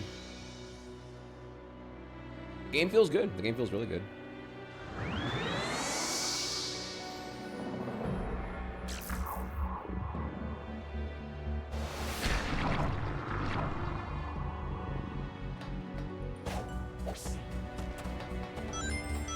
Yeah, the 3D sections, it does feel like Generations, unapologetically. But also, there's like a lot of QOLs going on here. I find myself a lot less frustrated when playing the game, both in 2D and 3D sections. Everything just works better. So, but I can't really pinpoint why until I play like, I'd have to like play Generations OG and then come back to this and figure out like what changed there. But I just find myself a lot less frustrated when playing.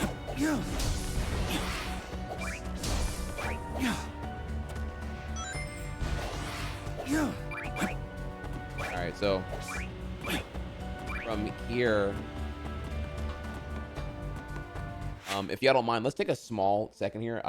I've been up since 4:45, and I need a quick bite because we ate around 6 a.m. and I'm pretty hungry right now. We're gonna be playing again for another I'd say about 3 hours. I do have to like get going around noon for a dentist appointment that I have. But yeah, so far I'm having a lot of fun, ton of fun. I'll make an impression command when I get a chance here, but right now, generally, yeah, the story is good, the gameplay is great, you know, the spectacle is really high, and I'm having a blast revisiting whatever stages are next in Shadow Generations. So, yeah, let's go ahead and take a small break. Go grab a snack, go pee, whatever here. I'll be right back in about 5 minutes. Reminder again, we are currently 12 subs away from the, of course I have a Shadow onesie ready to roll here. It's just all a matter of whether or not you want to see it, chat. How bad do you want to see it is the question. So feel free to, we can work towards that goal if you'd like. And with that, I'll be right back.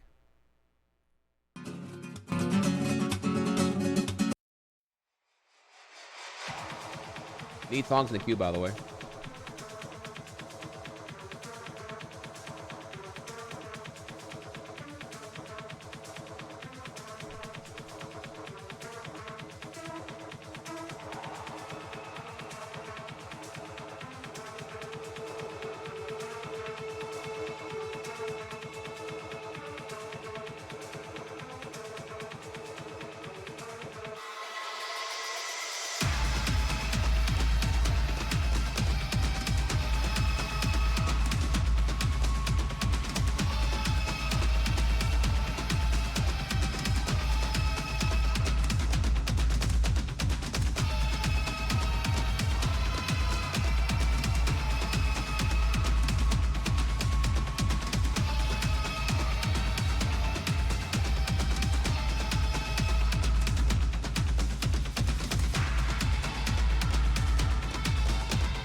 right. Thank you for your patience, chat. Sorry about that.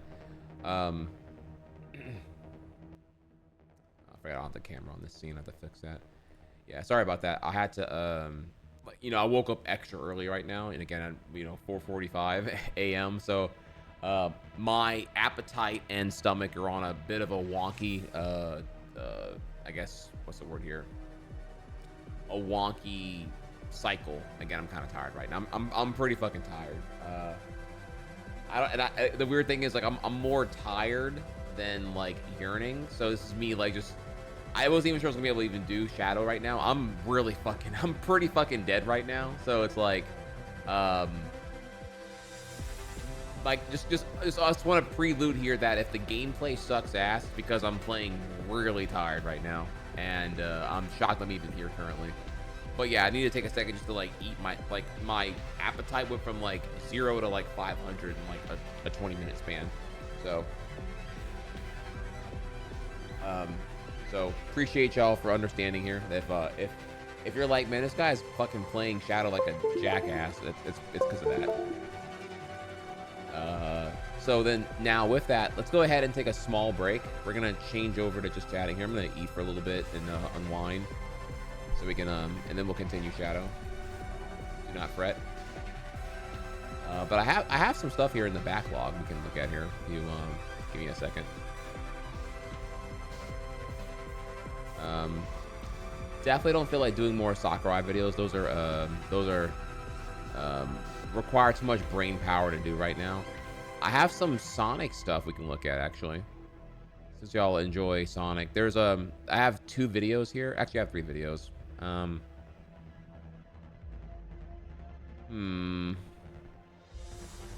Okay.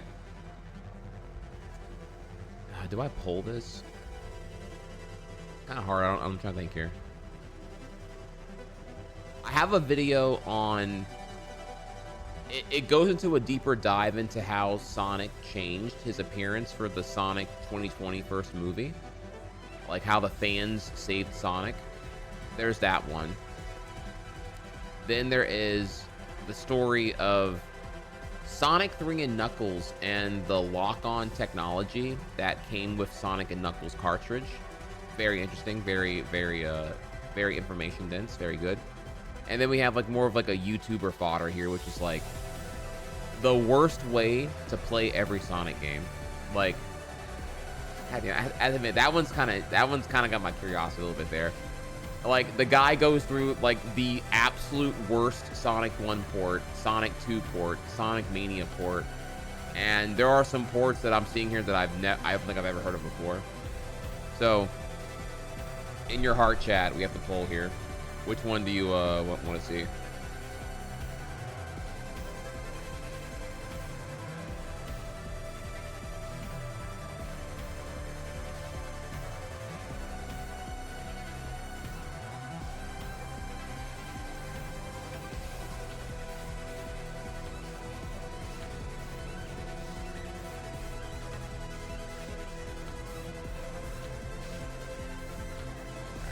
Give y'all, we got 1 minute to vote. Here you go, have at it. Poll is now active. F5 if you don't see it here. Well, thank you for sharing your opinion, CC. I'm not interested in any. Well, that's great. I will take your information and I will politely I will use your feedback to fuel my furnace.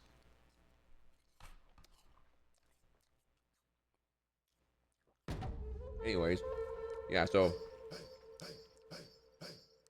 you know, you say you don't like any, and then I bet you probably voted the worst way to play Sonic, and then you're probably going to be here for that and be like, yeah, that was a really funny video. So, I look forward to your,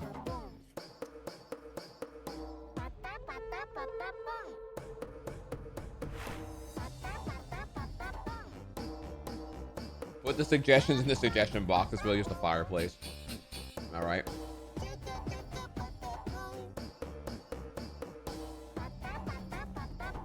Actually, while that's going here, the holes are carrying on. Worst way to play Sonic 1 here, unsurprisingly. Okay. Thank you, chat, for the songs in the queue. Actually, before we do that, let me take a Do I want to do this real quick? No, let's just keep it. Okay. Well, there was another YouTube thing I want to talk to y'all about real quick here, but I am tired, so fuck it. I'll let the video. I'm gonna be a good Twitcher and just let the video entertain y'all while I eat, rather than me. Because if it's me yapping, then like chat's like, okay, Trihex yapping again, too many words, I don't care, and you already do tune me out. So if I just put the YouTube video on and babysit you like the kids that you are, then everyone's happy, right? Awesome. Okay, so let's dive into this here. Let's see what we got.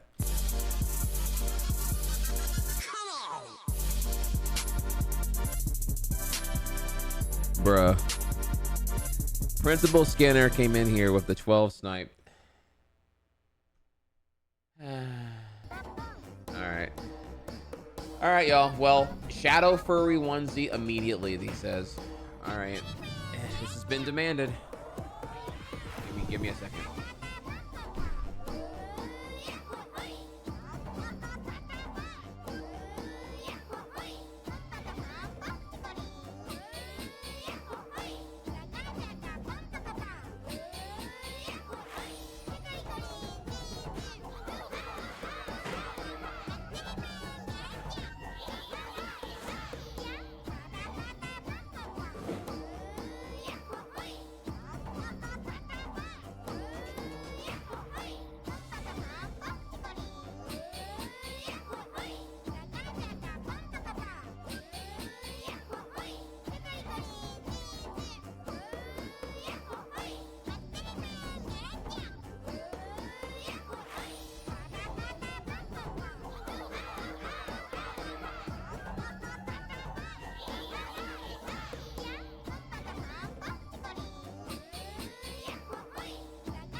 I don't know if this is the content y'all subscribe for or not, but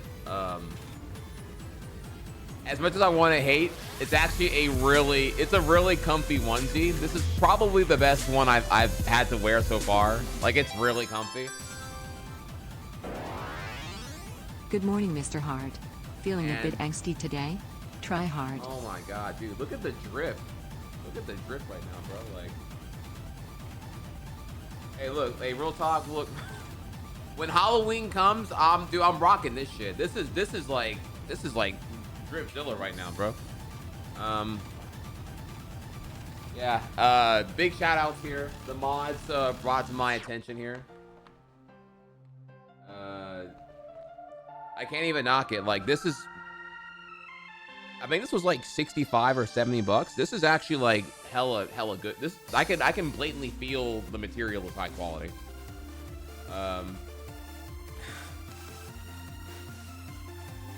So also I have matching shoes on. You can't really see them on the camera here, but yeah, this is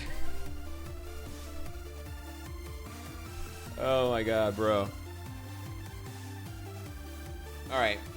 I need a legitimate chaos control there. Chaos control. I am the ultimate life form. Maria, these filthy humans. I'll get my revenge. You know, some, right?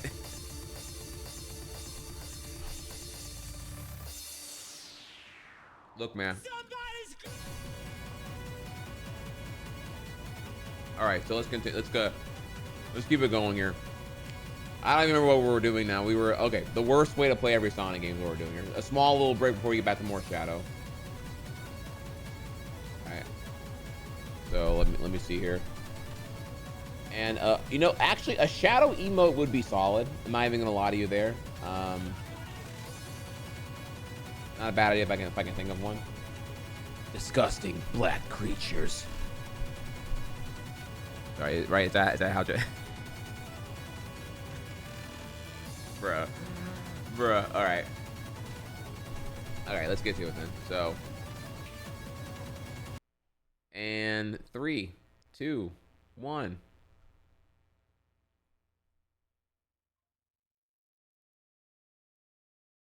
What about the worst ways to play each Sonic game? Sonic the Hedgehog is a series that spanned across multiple decades and platforms and has more remakes, ports, and re-releases than most people can keep track of. And while we've had our fair share of good Sonic games, the road hasn't been entirely smooth. Whether it's classic titles being poorly ported, modern games getting crammed onto underpowered hardware, or just bizarre cursed versions I'd rather forget existed. The version of certain Sonic games you play can sometimes make or break the experience. Welcome to Chowmix, and today we'll be going over the absolute worst ways to play every mainline Sonic game.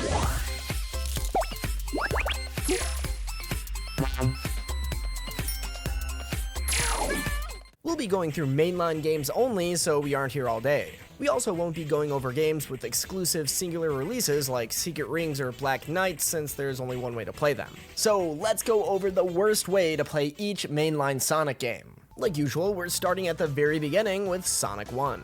Such a fun little game. How could you screw this up? Oh no. Sonic the Hedgehog for the Game Boy Advance, or Sonic the Hedgehog Genesis, has to be one of the worst official products Sonic Team has ever put out. This was a port of Sonic 1 released in 2006 as part of the series' 15th anniversary, which was supposed to be a celebration of Sonic's legacy. But instead of celebrating, Sega decided to throw sand in his eye and burn his house down, apparently. Man, 2006 was not a good year for our favorite Blue Rat, was it? The GBA port of Sonic 1 is like a monkey's paw effect. Like, sure, you can have a portable version of— Bro, so the Game Boy Advance is a lower resolution than, like, SNES and Genesis at the time. Painfully aware of that from Yoshi's Island on Game Boy Advance. Like, just the resolution is significantly lower, so you can't see as much, which is already painful for a 4x3 Sonic game in the first place, and just brutal when you're looking at it on the GBA reduced resolution. Then you stack in the incompetent sound chip that GBA has, so the sound's like just murdered as well. And it's also Sonic 1, which in itself is already a frustrating experience if you've played Sonic 2. It's just kind of like better left in the past, IMO. Like, and even then adding Spin Dash doesn't really help that much. It's just also like Labyrinth Zone is just a frustrating level no matter how you chop it up, because you can't, Spin Dash doesn't really help underwater that much anyway. So it's just like, it's brutal in a lot of ways, honestly. Of Sonic 1, but it's gonna be one of the worst experiences of all time. Hope that's okay. The game suffers from some of the worst slowdown and frame rate issues I've ever seen in a Sonic game. And considering we've got stuff like Sonic 06 and Sonic Boom on the roster, that's saying a lot. It's really bad, and I'm pretty sure it's what contributes to the physics feeling so off and why Sonic will just phase through things sometimes. But this game strikes one of my biggest pet peeves of all time for a Sonic game, which is having a low field of view. Because of the GBA's tiny resolution, the screen is so zoomed in that you can barely see a few feet in front of you. Like, imagine driving at 80 miles an hour in thick fog. It's not gonna go well. You'll be running into anything and everything. Combine that with the low frame rate, it makes almost everything unreactable unless you slow down to a snail's pace. And at that point, why are we even playing a Sonic game? Honestly, if you can even get through Green Hill Zone without wanting to yeet your GBA across the room, you're a stronger person than I could ever be. Now, Sonic 2 luckily doesn't have a botched GBA port like Sonic 1 does, but it has something arguably even worse. At least the GBA is a conventional video game system. The worst version of Sonic 2 is on, not a video game system, but a phone. Sonic 2 Dash and Sonic 2 Crash are a duo of games that attempted to port Sonic 2 to certain phones back in 2008. Created by a company called Rockpool, Sonic 2 Dash and Crash attempted to put Sonic 2 into Java, and it goes about as good as you'd expect. There are two versions of this duo of games, one for lower end devices and one for higher end. The higher end version honestly isn't all too bad. Bro, what am I looking at? This looks this is official shit? Sega, where's the quality control? Jesus fucking Christ. I know it's smartphone plebs, but goddamn. It's got the Sonic Advance style HUD and seems to play pretty close. Bro, what is this, like sponsored by PowerPoint? Oh my, dude, I cannot believe I'm looking at it right now. Holy shit.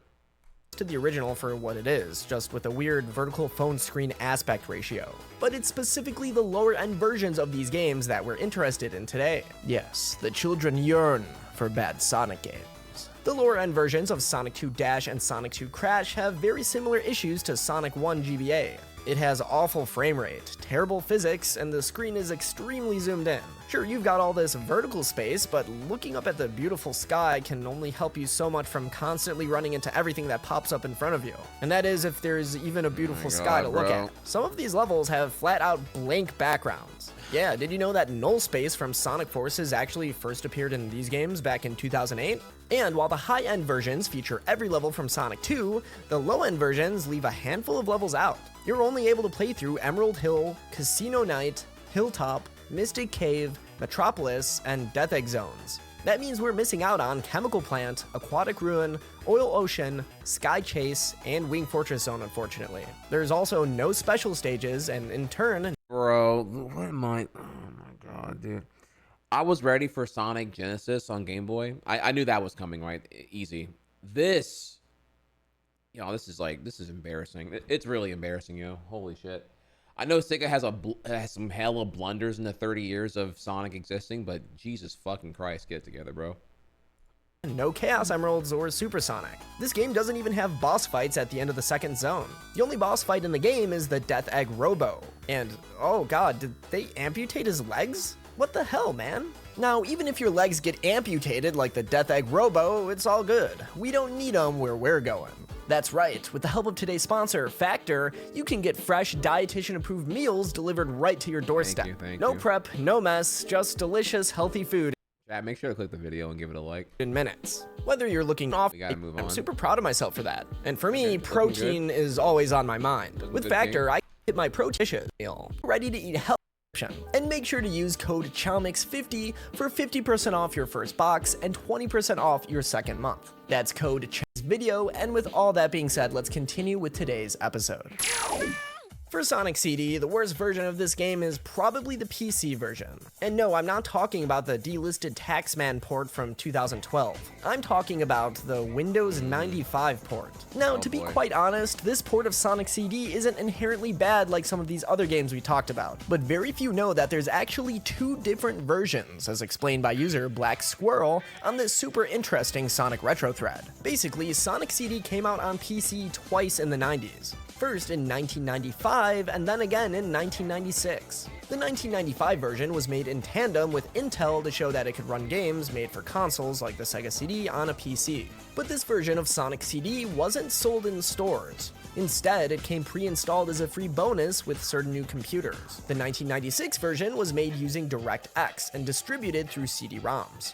You know, like when PC games used to use actual discs. More or less, both versions are very similar apart from a few menu and font changes as well as some slight encoding differences in the intro animations. The one big difference is that the 1995 version is capped at 30 FPS. And it's literally for this one reason that marks this as the worst version in my eyes. It isn't overly zoomed in, it doesn't suffer from frame rate issues or wonky physics, it just runs at 30 frames per second. And in a world where every other version runs at 60, this one just can't compete. It also doesn't help that this version is probably one of the most inaccessible versions out there since it came bundled with very specific computers from like 30 years ago.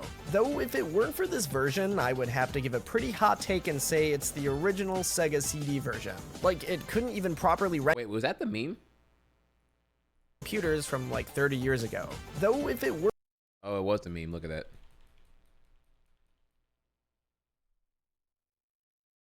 Shadow likes who? Big booty what? Your favorite your bookmark tabs on Pornhub are what? Judge. If it weren't for this version, I would have to give a pretty hot take and say it's the original Sega CD version. Like, it couldn't even properly render the animated intro and credit scene that Studio Junio painstakingly created for this game. Anyways, the worst version of Sonic 3 and Knuckles is... What the heck is that sound? Oh god, make it stop. Yeah, this is the PC CD-ROM version of Sonic 3 and Knuckles, the Sonic and Knuckles collection.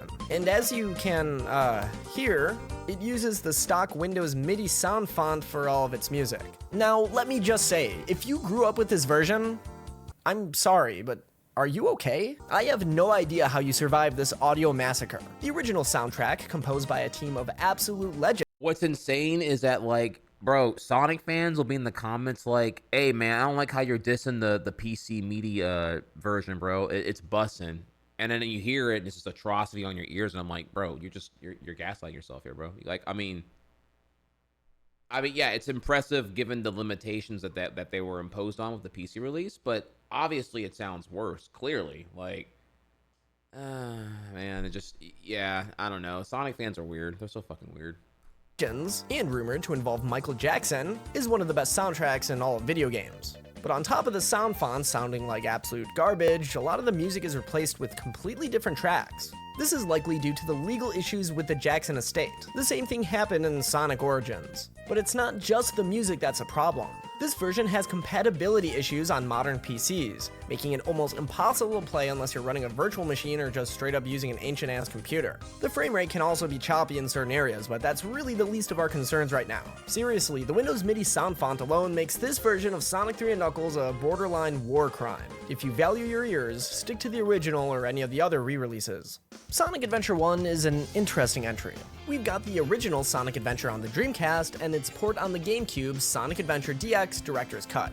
DX does add quite a lot. It bumps the game up from 30 to 60 FPS, adds 60 new missions, has a playable Metal Sonic, has higher poly player models, unlockable Game Gear titles, and a completely revamped Chow Garden.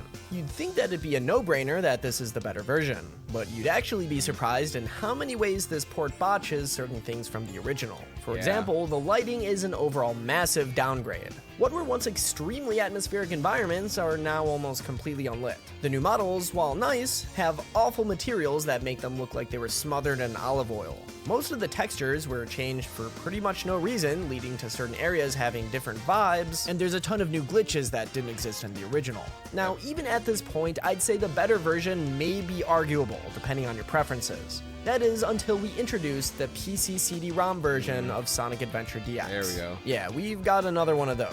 This is a port of a port, and as you can guess, even more things get lost in translation.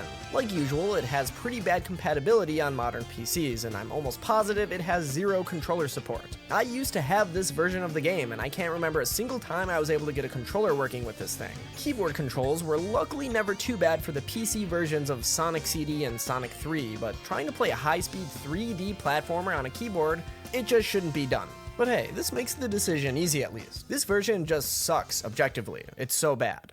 Sonic Adventure 2 also came out on PC, but luckily with a more modern release on Steam. No CD-ROM this time, we're so back. This version is awesome, right? I mean, I have over 100 hours of playtime on Steam. No, those audio syncs are terrible.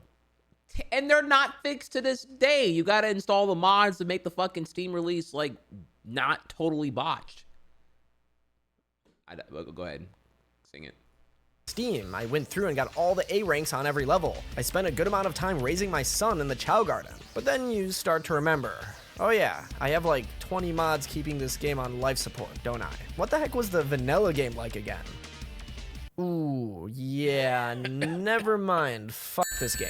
The Steam version of Sonic Adventure 2 is like a port of a port of a port. The game originally launched on Dreamcast, then got ported to GameCube as Sonic Adventure 2 Battle, then eventually landed on HD consoles like PS3 and Xbox 360. By the time it arrived on Steam, it was like playing a game created through a game of telephone, and it shows. The game relies on this ancient clunky launcher that I swear to God just straight up refuses to recognize your controller most of the time. Oh, and let's not forget the random crashes on startup. Sure, when you load it up modded to the gills, it's fantastic. Restoring the Dreamcast shaders, fixing bugs, adding in HD textures, and so on. But without mods, vanilla Sonic Adventure 2 on Steam is a different story that I wouldn't wish even on my worst enemy to play.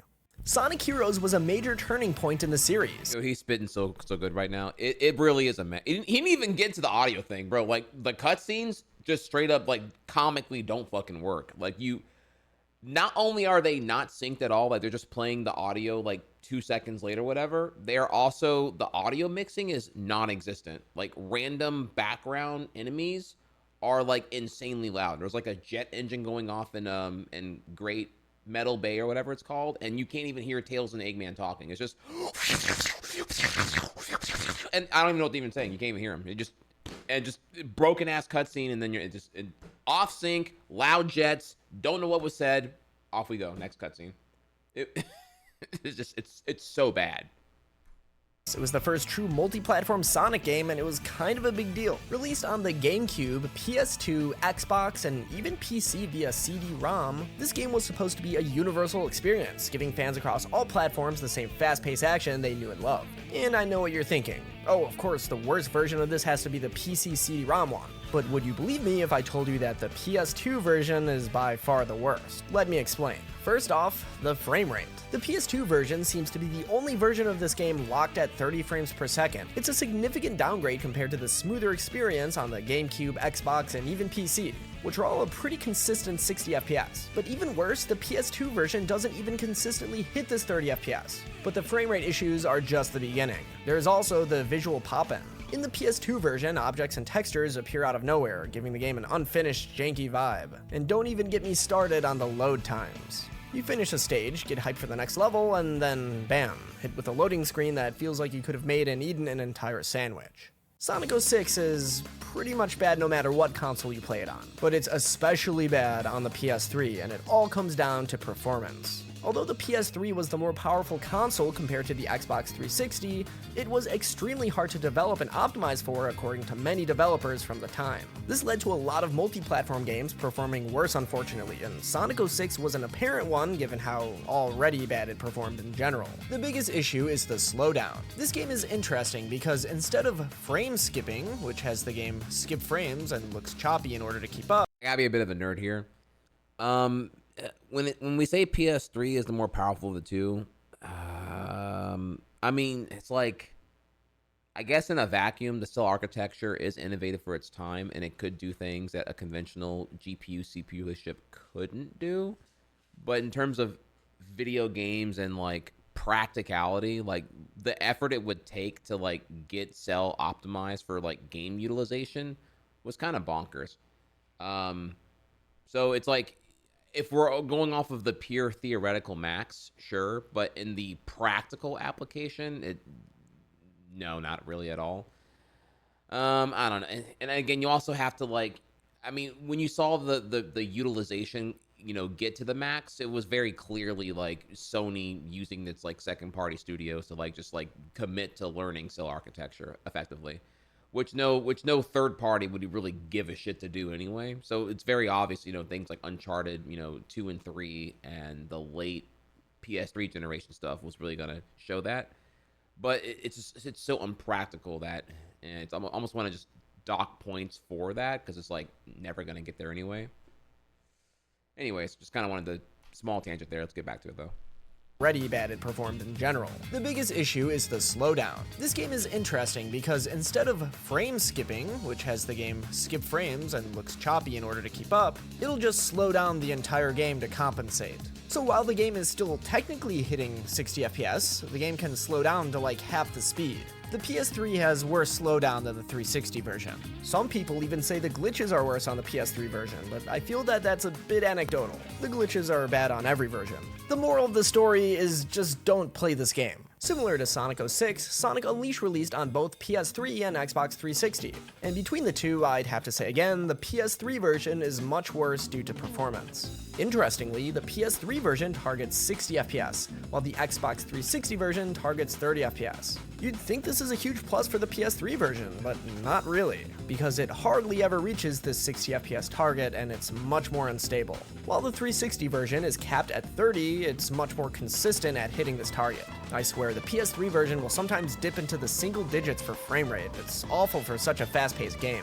Now, Unleashed does have a Wii and PS2 version created by Dimps, the guys who did the Sonic Advance games. I don't want to say these versions are inherently worse than their HD counterparts though, because at the end of the day, these are pretty different games. They have different level layouts, gameplay mechanics, objectives, etc. So it's probably only fair to compare the SD versions to themselves, and when it comes to these versions, the PS2 is by far the worst. Listen, we're comparing the PS2 to the Wii. The PS2 was already underpowered compared to the GameCube, so it's easy to see how the PS2 version of Unleashed would suffer with performance.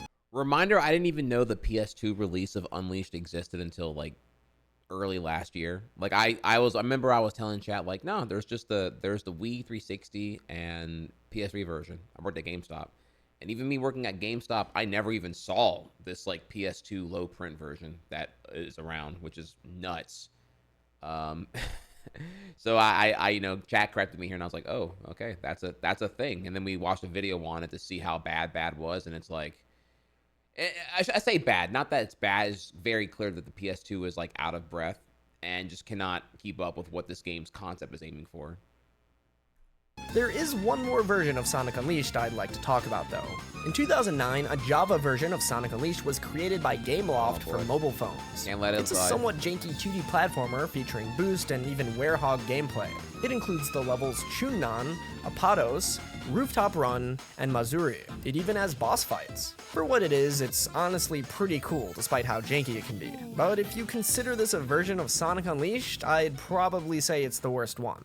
Sonic 4 Episode 1 started development as a mobile game, and even in the final HD console releases, I feel like its mobile game origins can be felt in the gameplay and graphics. This game did still get released on a ton of devices though, including tablets and phones. And surprisingly, the quality is actually decently consistent across all versions of this game. Obviously, the console versions are going to be a bit better with slightly improved visuals, so technically these are the best ways to play this game. Which means the worst version would have to be one of the mobile device versions. But which one? Well, the quote-unquote worst version of this game also happens to be one of the more interesting releases. On pretty much any phone that wasn't Android, so iPhone and Windows phones, yeah, remember when Microsoft used to make phones? Sonic looked a bit different. These versions of the game feature Sonic using the Sonic Rush model. Okay, I'm sorry, but this is awesome. Sure, it's low poly, making it lower fidelity than the other ones, but like, I love this guy. I feel like it's kind of unfair to call this the worst version, but at the same time, it is kind of cursed to see the Rush model in Sonic 4. Sonic 4 Episode 2 is a pretty similar story. It was developed for both console and mobile devices, but there's one port here that I think automatically makes it the worst version. So, do you guys remember the Ouya? Yeah, I didn't think so. The Ouya was a failed attempt at an Android-based home console. It was released in 2013. Imagine Kickstarter backing the Ouya, bro. Oh my god, just take your Benjamin, just throw it in the nearest fucking... I want to say a fireplace because that would provide some kind of function for heating you in your cold, dead night. You're just throwing it in the nearest dumpster on purpose, and making sure that no bums ever see it so they can't even like use your $100 bill to go buy food or whatever. It just goes right into the trash. and its services ended in 2019. But even when its services were live, its most popular game at the time only sold 7,000 copies. The Ouya was a complete commercial disaster, and Sonic 4 Episode 2 actually released on this thing. I'm sure the game ran fine, but it was on the Ouya and died along with it. And that's really the only reason I'm considering this the worst version. And I guess the Ouya controller and user interface kind of sucks, so that just makes it all the more cumbersome to play. Sonic Colors released on both the Wii and DS in 2010. Now, you might be thinking, oh, obviously the DS version has to be the worst one, right? Well, actually, not at all. Colors DS is essentially the third Sonic Rush-style game, and it's pretty different from its Wii counterpart. It really isn't similar enough to directly compare, and for what it is, it's actually a really solid game. So now what? Well, the console version of Colors would get a remaster in 2021, and I'm being very generous even using that word. This remaster was a complete botch of the original in terms of graphics and performance. Its lighting is all wrong, and especially if you're playing it on the Nintendo Switch, the game is locked at 30 frames per second and can dip under quite frequently. This is the worst version of this game.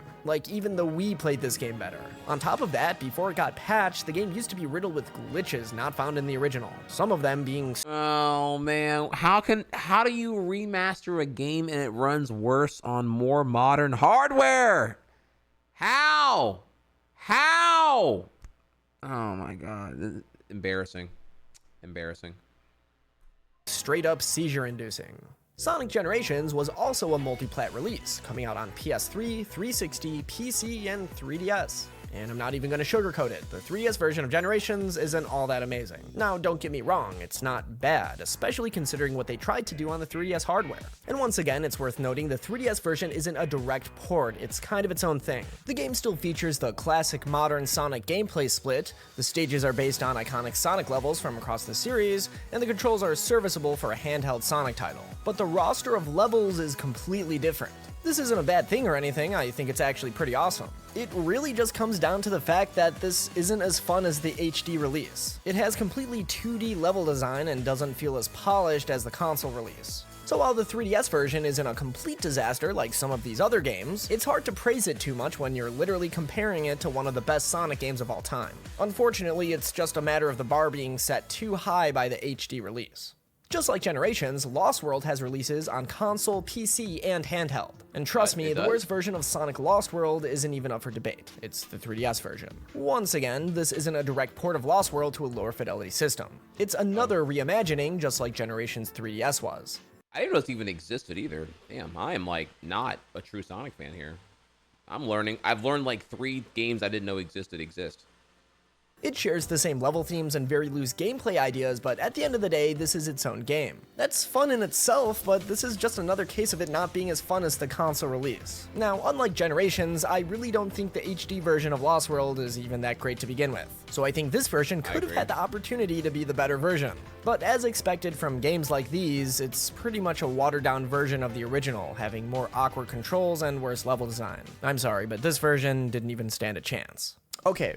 So you know Netflix? Yes, I promise this is relevant. Well, Netflix Games launched in 2021 as part of Netflix's efforts to span beyond streaming movies and TV shows, offering a small library of mobile games accessible through its app for subscribers. Now, you're probably thinking, what the heck, is this like a sponsor segment? But no, Sonic Mania actually had a release on Netflix Games. And would you guess it? This is the worst way to play it. It comes down to mostly 2 things: botched audio, and atrocious menu design. Sonic Mania has one of the best soundtracks in the entire franchise, but for whatever reason, the audio compression is so bad it sounds like you're listening to the soundtrack through a telephone call. Hey, maybe they were just going for accuracy since this is a phone port. But what's worse is the menu design. This was just not tested at all, I'm almost positive. Instead of using regular touchscreen controls, you have to use these small buttons that are almost impossible to press because they're so tiny. Navigating the menu is honestly more challenging than some of this game.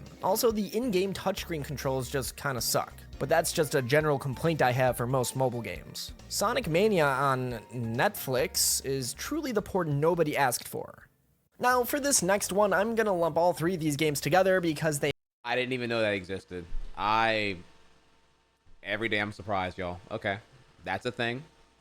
Cool.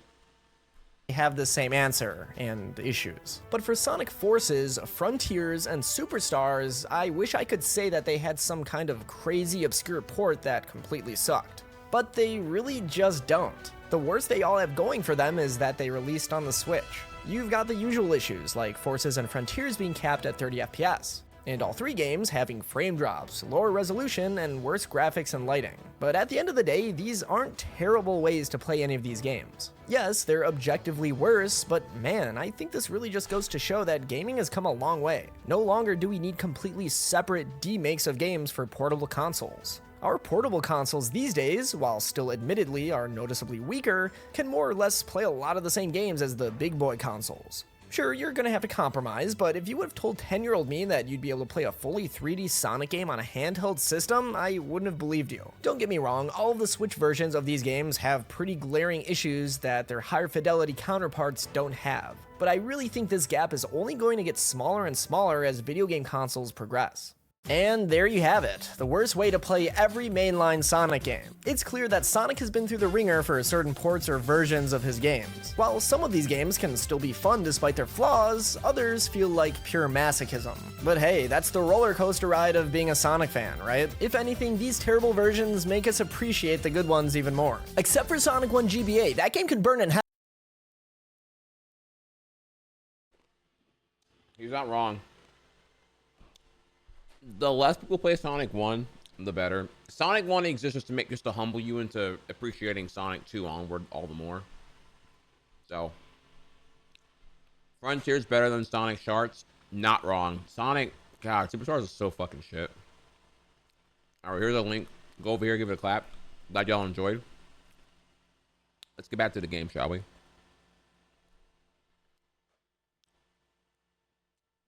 And thank you for your patience here. I was quite hungry.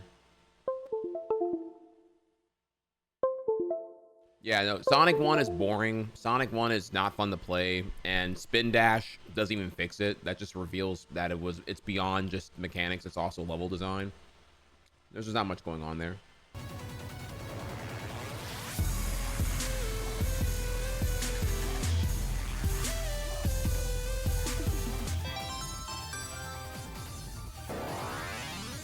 Good morning. How are we liking the game so far? Oh my god, y'all hit me with so many questions right now. What's up, Mr. Shadow? Thank you so much. The game is good. No, I'm enjoying it. It feels like Generations with a lot of QOL polish and some really nifty mechanics. We have projectiles replacing the awful gun gameplay from Shadow 05. And the familiar moveset from Generations for Sonic and Shadow. The airdrop, boosting, and drifting.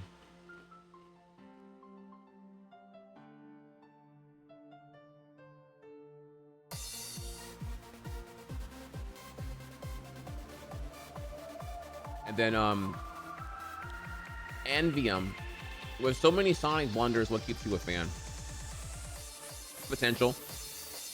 What keeps me upset is that Sonic is a series bathed in missed potential, and I always, in my head, I've always seen like what Sonic could be. I'm gonna cite here.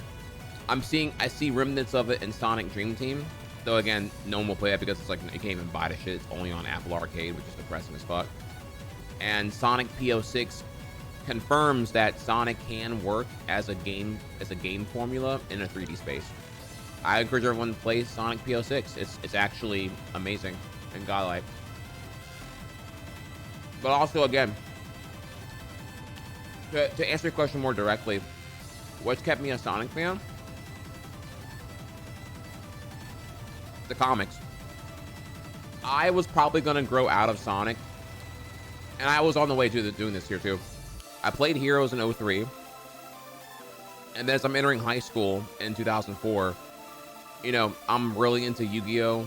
I'm moving into just broader anime interest, and I'm getting into speedrunning. What kept Sonic for me relevant was, I'm sorry, I think I was giving a cord cop there. The Sonic comics. unironically, the Sonic Archie comics have been pretty fucking banger since like issue 115 onward. So,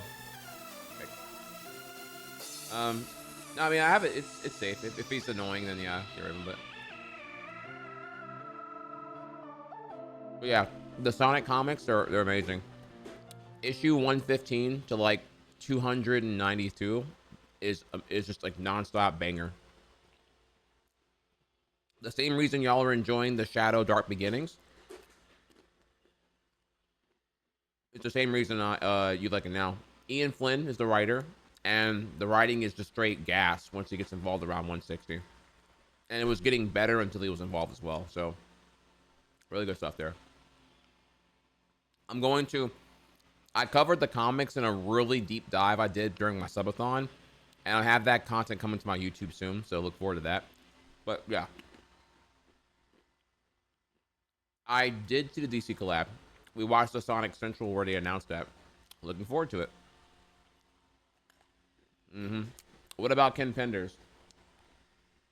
That guy's so fucking annoying. Ken Penders is why we'll never get anything.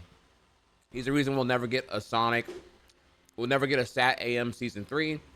He's the reason why the comics had to like kill all the OC continuity. And he's the reason why IDW is super protected now and can't really go creative crazy with Sonic anymore, which is really unfortunate. Yeah, fuck Penders. What a cringe missile. Okay.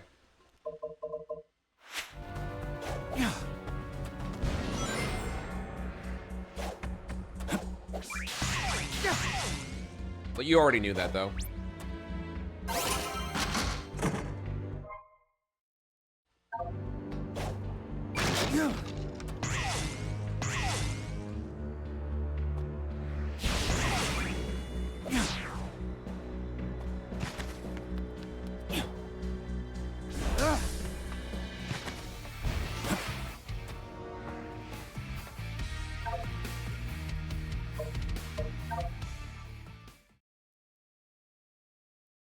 Do it.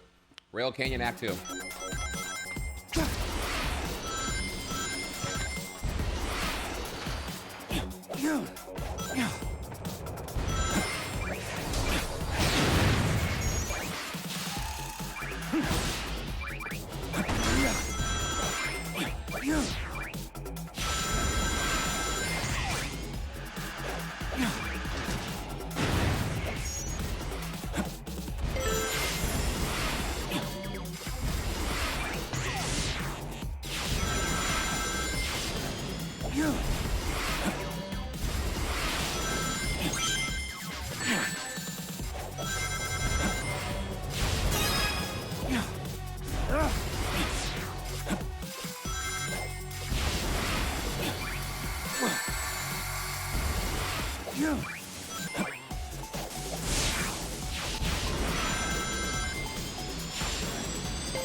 Out of my way.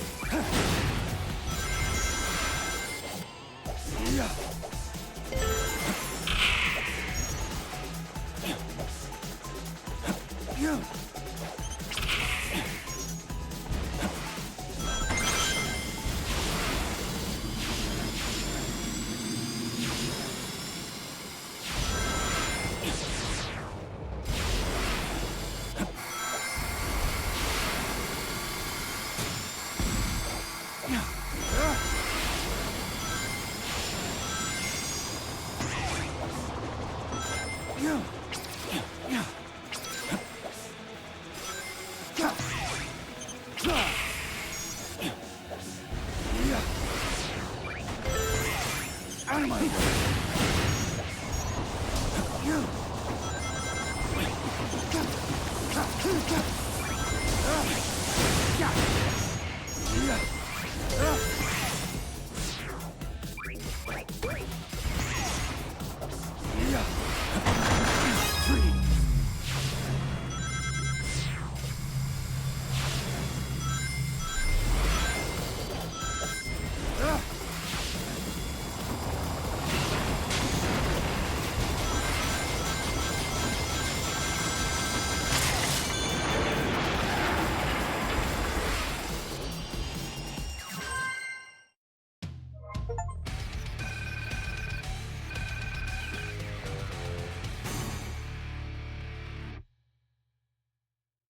Awesome, we found everything here.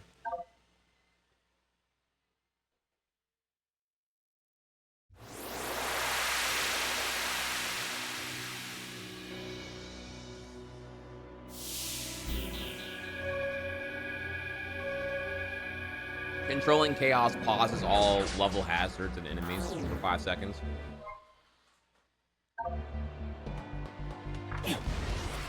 So when there's like falling debris and shit like that, you can manipulate that, you know?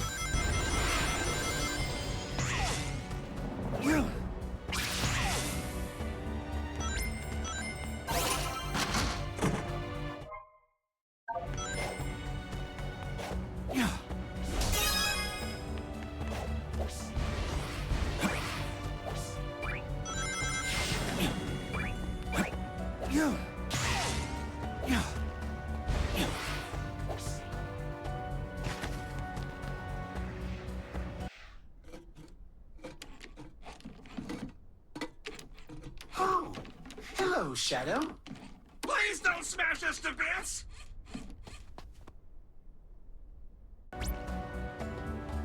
Hello? No! Yes! We found what appears to be the framework of a rocket. Just imagine if we can complete it, we can slip the bounds of this ceaseless expanse. Yep. Yeah, and we can fly out of this white void too. However, we'll have the speed and tenacity to search for the necessary parts, I see. And we're lazy. So if you don't mind, could you look for parts that could help in the reconstruction? We'll see if you see it in the escape rocket, buddy.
I have a music and a book one.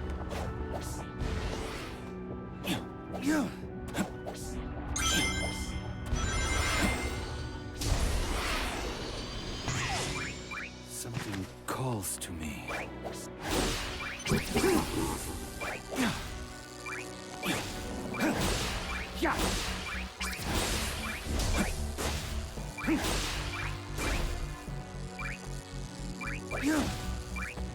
I actually know how to kill one. Something calls to me.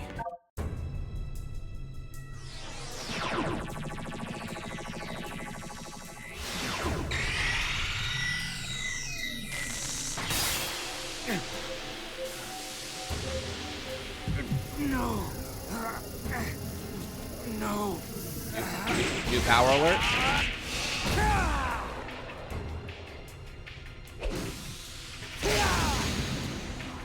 Doom blast.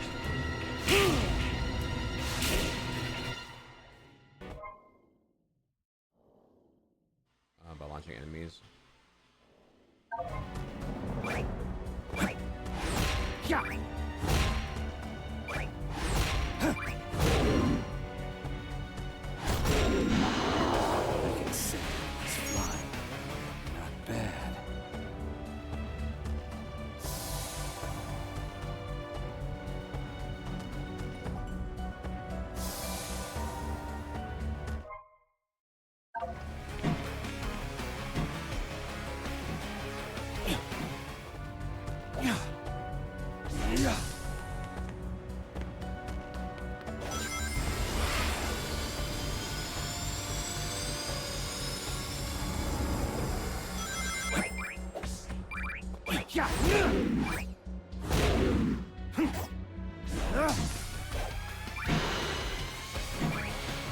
Let's do this.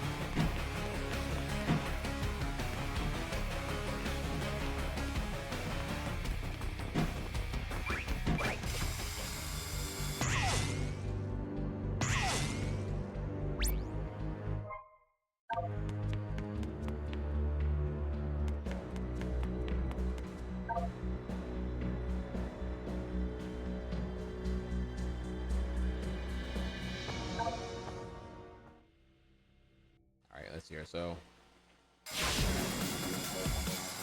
number of dash rings and reach the goal in time.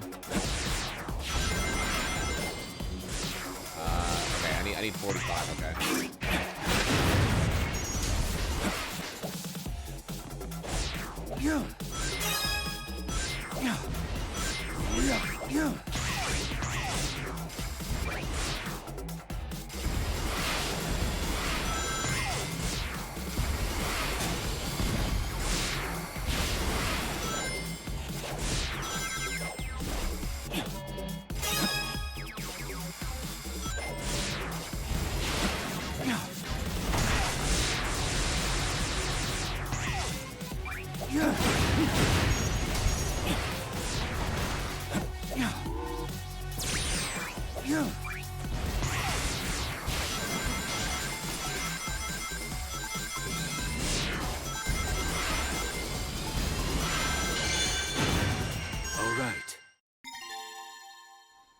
Awesome. Okay.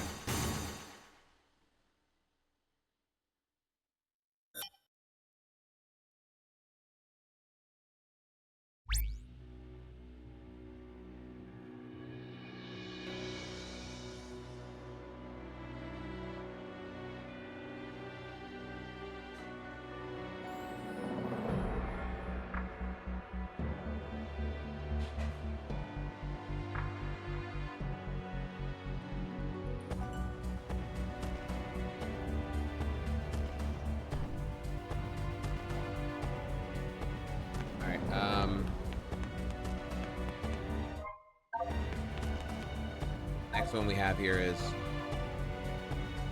Sorry, I was wondering. It's alright, my bad. The next one we have is actually... Use the power of Chaos Control to reach the goal in time. Alright, does Chaos Control stop the timer, like, for real? Or just, like...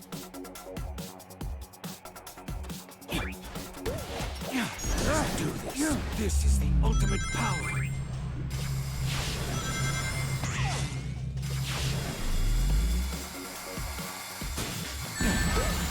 Chaos Control!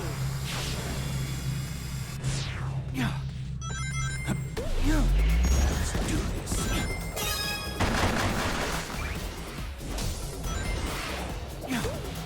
Freeze!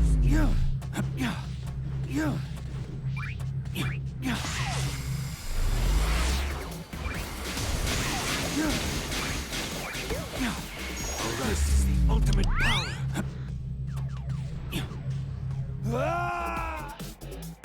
That's pretty awful, right? This is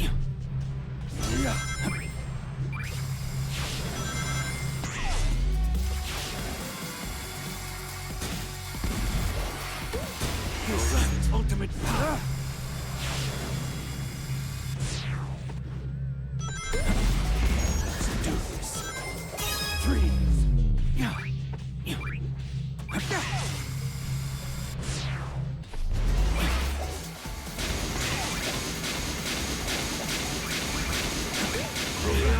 control!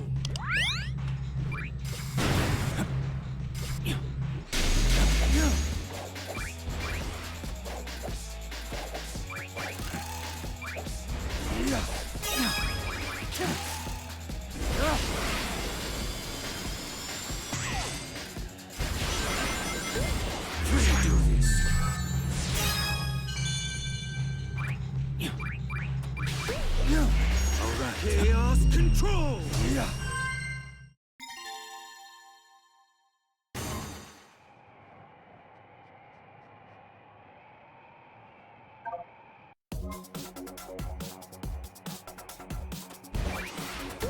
This is ultimate power!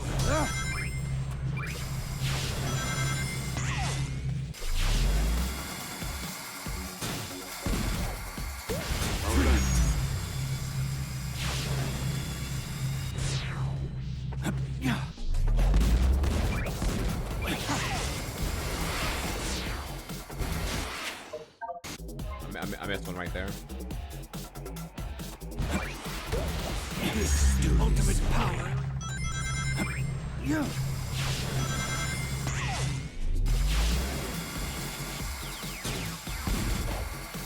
Chaos control.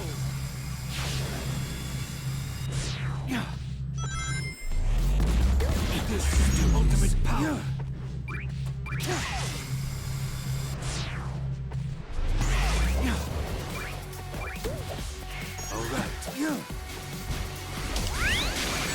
Chaos control!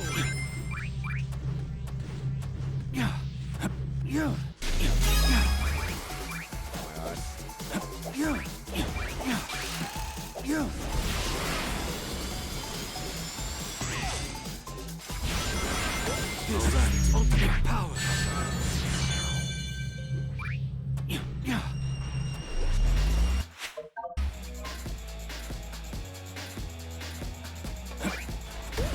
You're free to do this.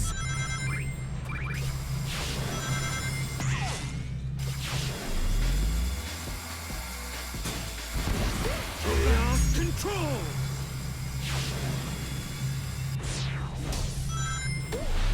This is studious.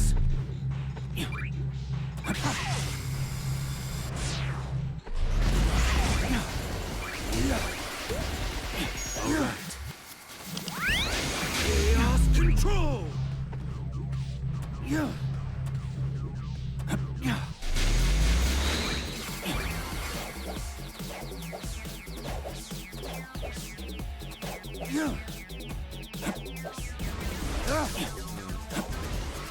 Really? Okay. Interesting.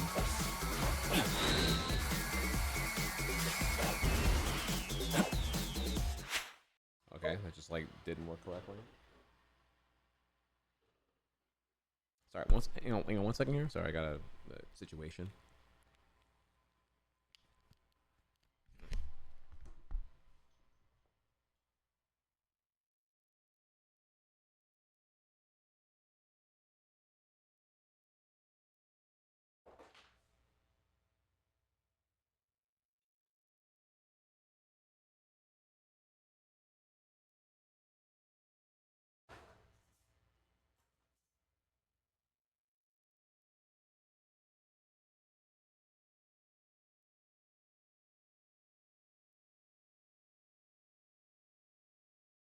Okay, now we're good now. Sorry about that. Let's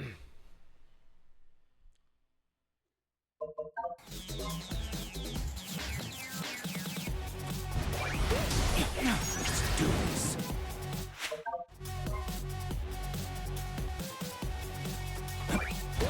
All right.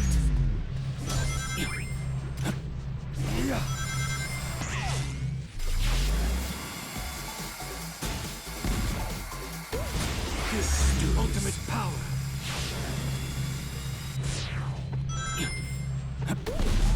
All right. Free.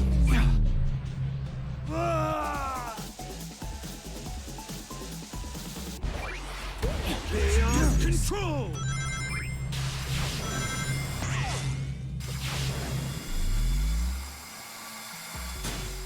All right. Ultimate power.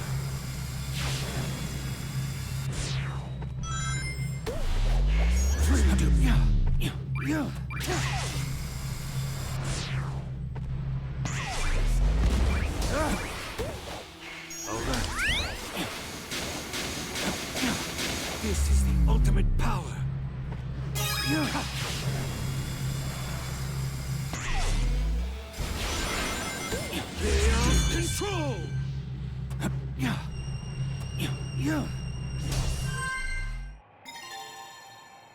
All right, S rank finally. Okay. All right, we're in there. GG's. No, no, homing attack is a separate button from boosting. Boosting is the is R2, and homing attack is the X button. Meanwhile, jumping and double jumping is the A button. It is the same as it was from Generations.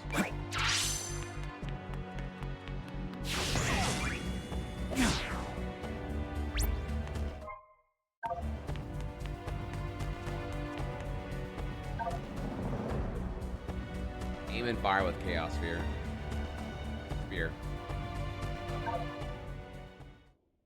Oh, a bunch of training stuff here to get better at the mechanics. Love to see it.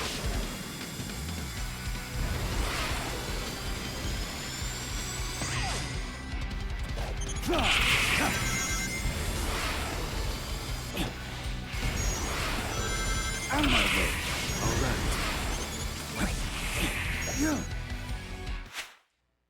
You mean the same as Frontiers?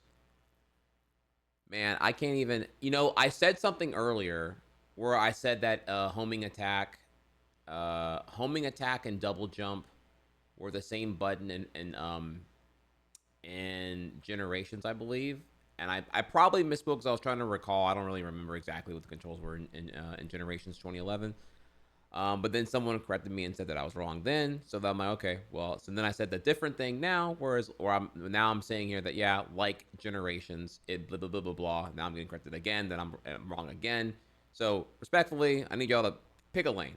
Either I can't be wrong on both things. Either the controls feel improved, and I don't know for what reason exactly, but I can't recall exactly how they were in both 2022 Frontiers and 2011 Generations, but I've been told I'm wrong both ways here, so you got to pick a lane, chat.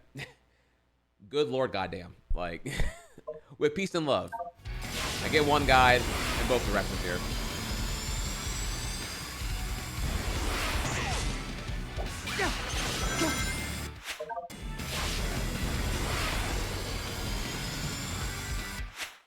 That's correct. You got one guy. Then why didn't you correct me then? Why didn't you correct him? Why would you let me get one guide and not ratio the misinformation? I love you all, but good Lord. I had to sit here and like silently process that. I'm like, am I being gaslit here? I'm pretty sure what I just said was bruh. No, it's because I don't remember who it was earlier. It don't even really matter now. Just that I got corrected and I'm like, I didn't engage in it because I didn't want to be negative. I didn't want to be negative, and I'm like, no, because imagine me. I'm just like, well, actually, you're wrong. It's like also I haven't played Generations in like a while, and it's like, well, actually, you're wrong, and it feels like it felt like an unneeded interaction just for me to correct them and be like, hey, I think you're wrong, because it's like whatever. So, you know, just sometimes, you know, it's just it's the burden of being a streamer, right? When do you choose to engage in conflict, knowing you have to correct someone, or worse yet, here, if you correct someone confidently and then you're misspeaking and then you're actually wrong, then it's really embarrassing. So, am I being one guide right now? No.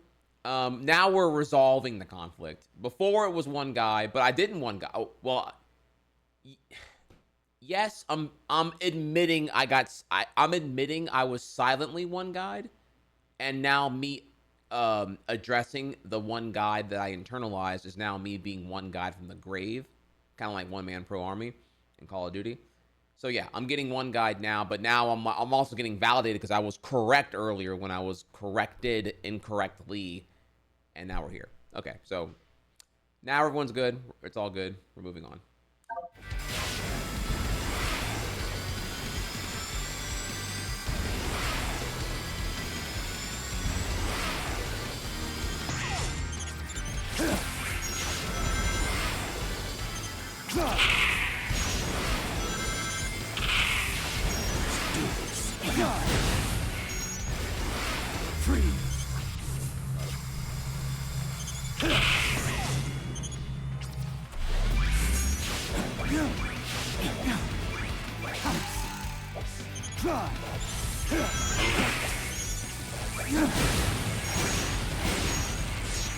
Out of my way.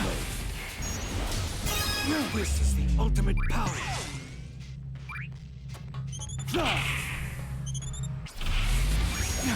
Let's do this.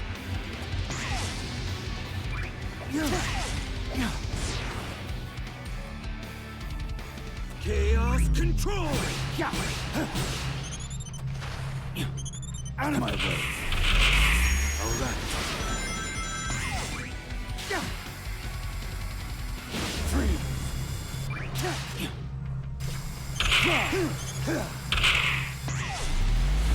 Let's do this. I actually just missed S rank too. Shit.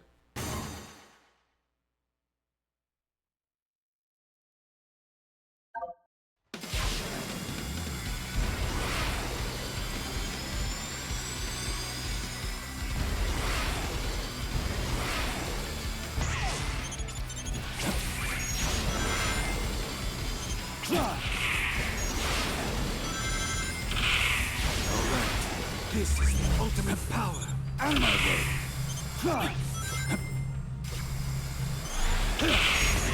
Let's do this.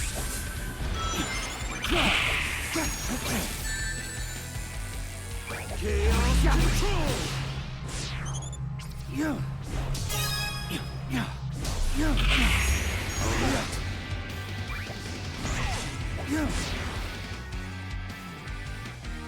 Freeze.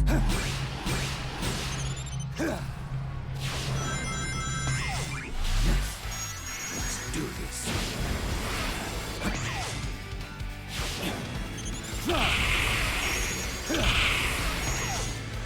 Chaos control. Out of my way.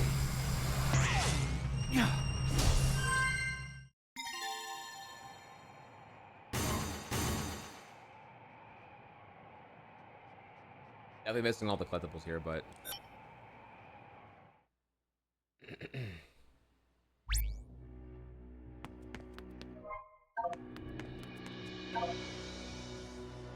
alright, so next up we have here set number of rings to reach the goal in time. Okay.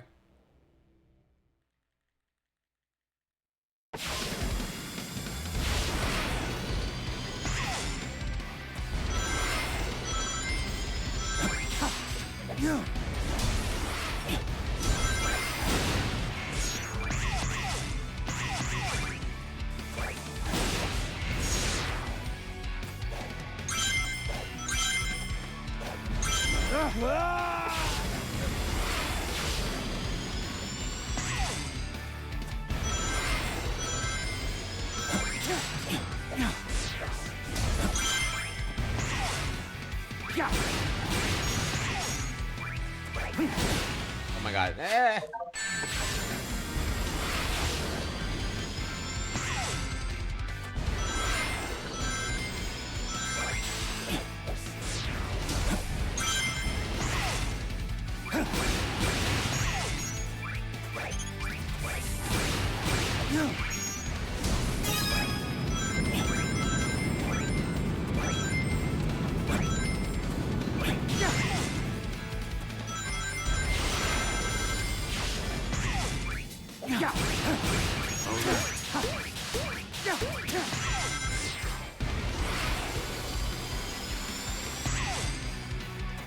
This is the ultimate power.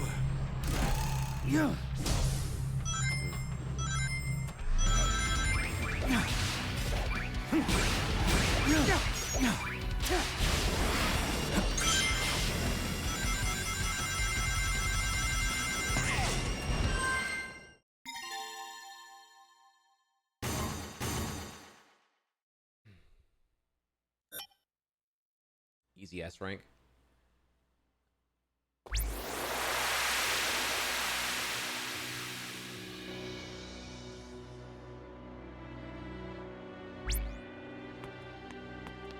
What's up, Jiff? Am I in character? Perhaps it's just my final form right here, you know? Alright, so now we got 2 boss keys.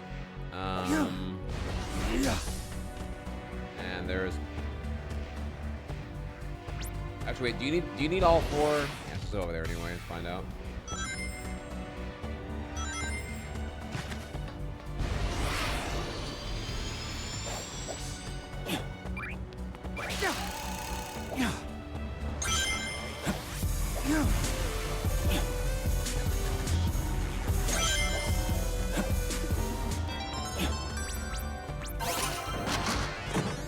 Meow. I like how that aligned together here. Mediocre, what's up?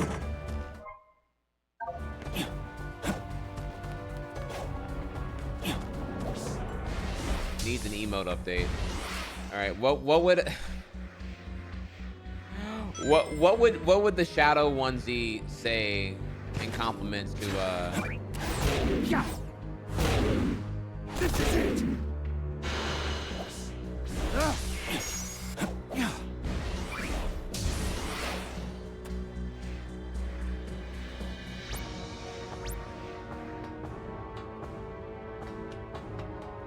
Deeply appreciated.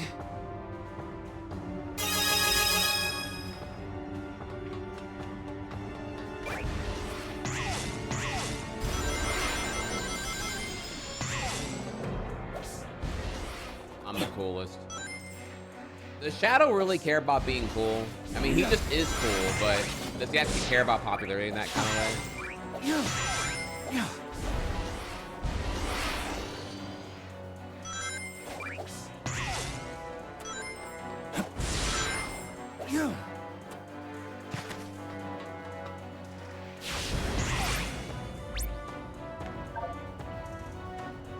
Just one ring on the stage.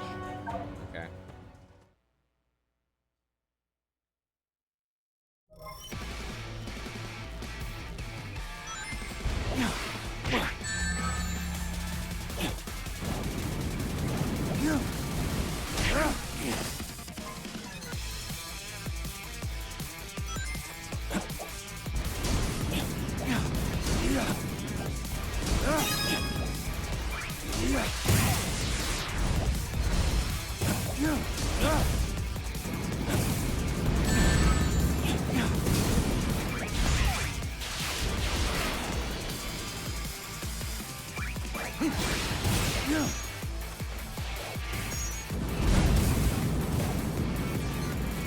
Oh my god. Damn, when you're out of boost,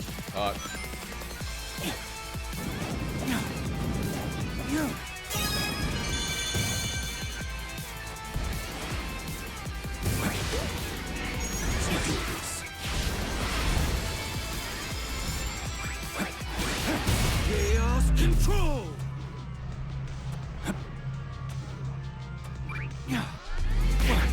fuck.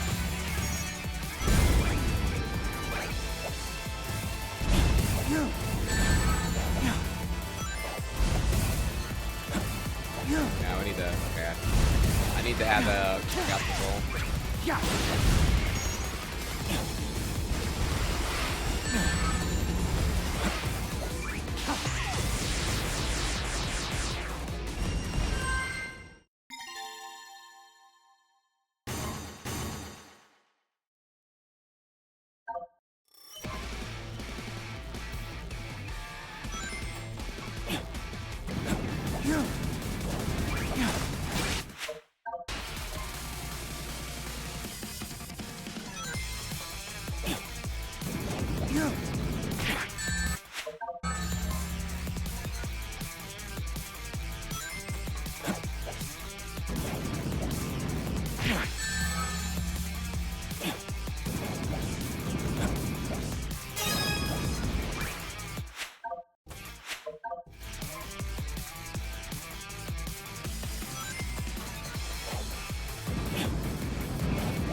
Chaos control!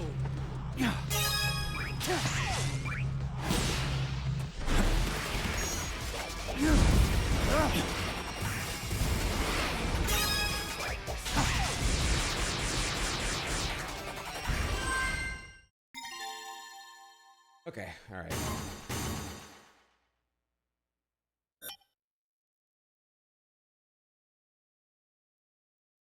Silver campaign win. Oh, nah. Sonic Team, they're cowards. They would never. Unless.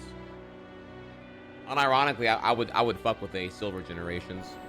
When there's only like one game. When's this coming back? What is this?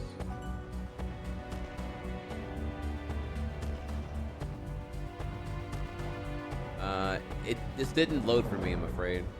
I don't know if 7TV is not working or not. Yeah, it's a blank page for me. I can't load it.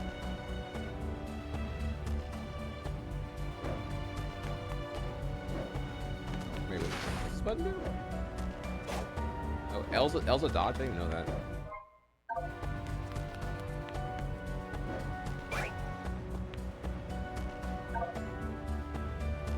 Artificial chaos counter. Gotcha.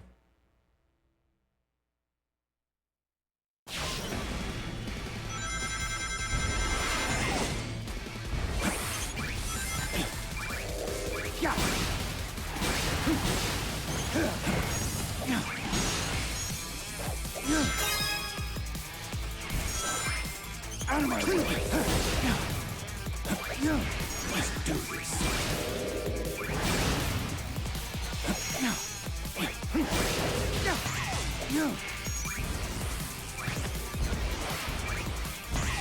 This is ultimate power.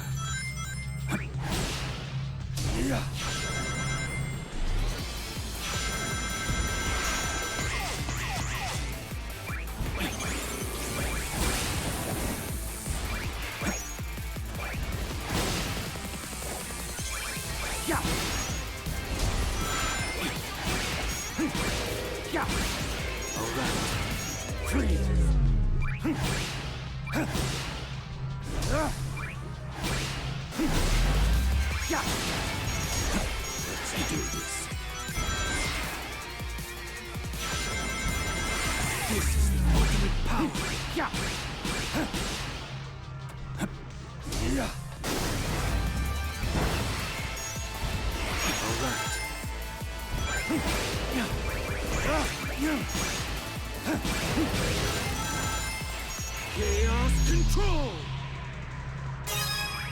Yeah!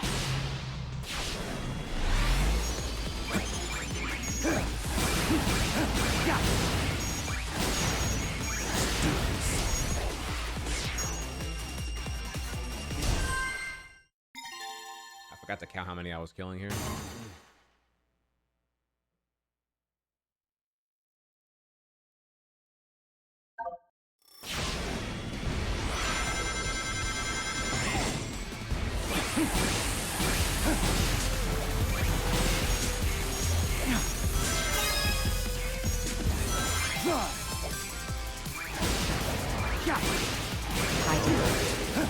This is the ultimate power.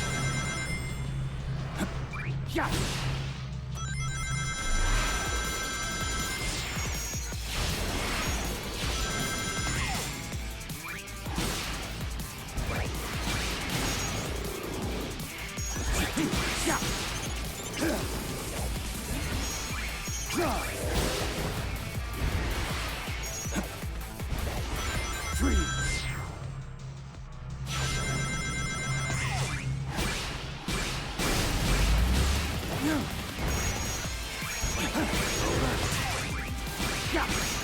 Chaos control!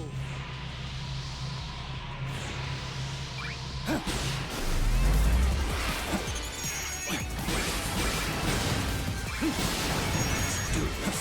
This is ultimate power.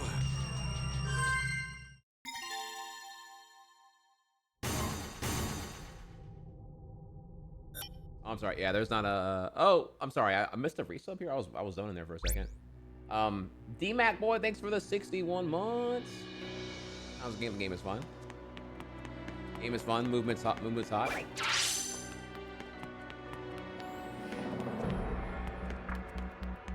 Feels like Generations with a nice QOL buff of polish, and I'm liking the changes to Shadow's thing here. Moving the gun feels good. Chaos Spheres feel awesome. Everything's a pretty low lag commitment. It's all around celebrated here. You feel like the ultimate life form.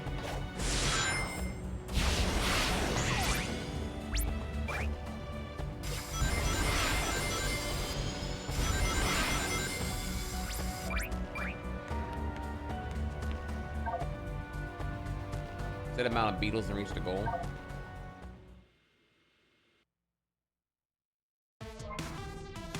Okay, 50. Okay.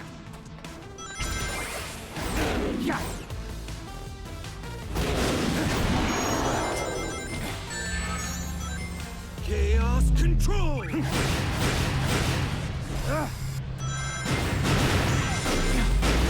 do this. This is ultimate power.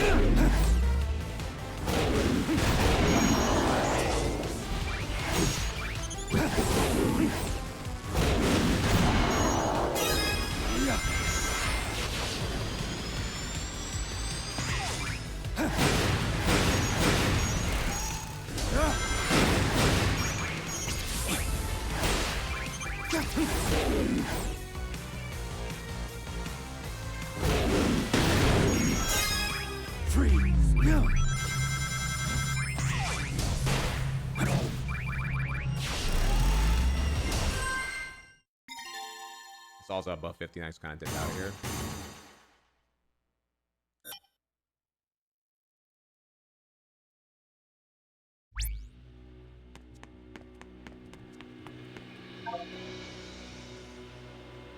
Use the power of cast control to reach the goal in time.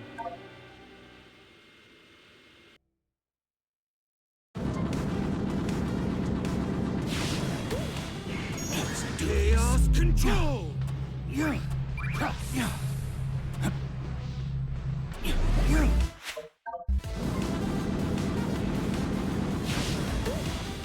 Alright. This is ultimate power.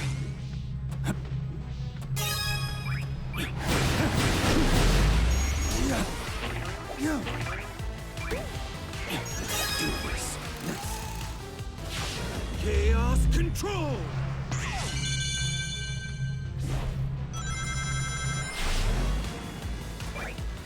This is ultimate power.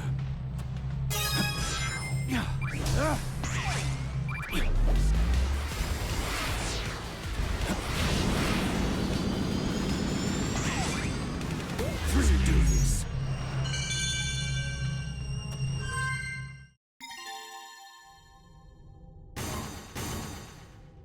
Oh yeah, I'm playing on PC, playing on Steam, using a I have an RTX 3090 GPU, and I'm playing at a I'm playing locally. You can see on the very bottom left corner here, it's very small, but I'm playing 1080p, 120 FPS.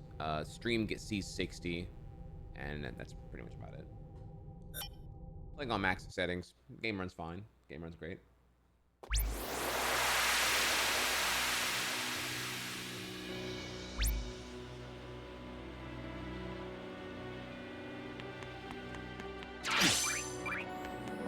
Actually, I wonder, can I change the button font?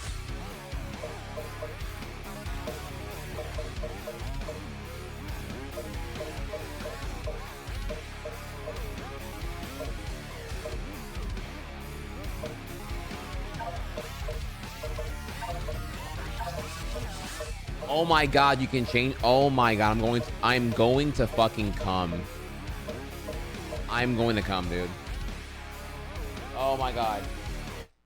This makes me so happy that more games are supporting like giving player agency over what the display prompts are. God, that dude, because do you know how annoying it is to go from like Xbox to Switch ABXY? I'm like, just give me the fucking PS buttons. Like, holy shit, dude. Oh my god, I'm coming. I've came so hard just now. I'm glad you brought that up actually. Goated with the sauce. We're eating good, y'all. We're eating good. I will never again miss input on buds now. I don't know if that's just a me thing or not, but yeah, I get so confused over that. Playing Tears of the Kingdom and coming back to regular layout.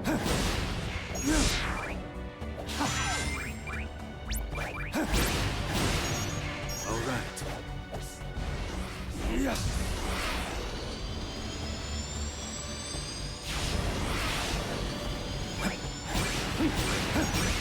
Yeah, accessibility. My dyslexia, chronic, and general papaganess. All right. We now have 4 boss keys, so I should be able to do shit now, right? This is slow wing. Go down.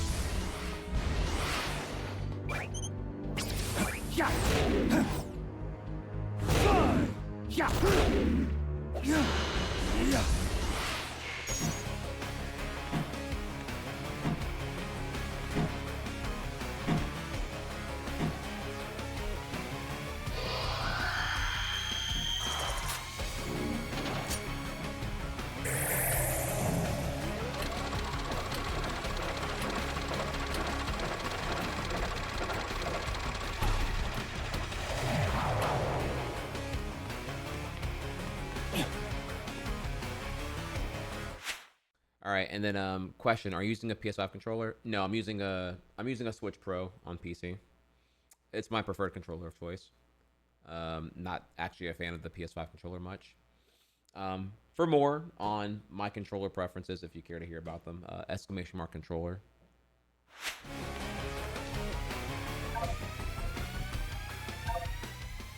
All right, let's do it.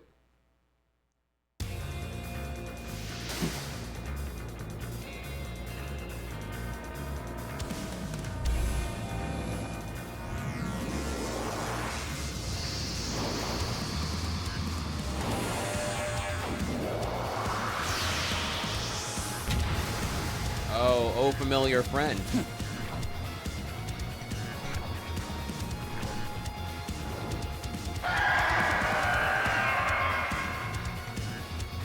Tortured soul.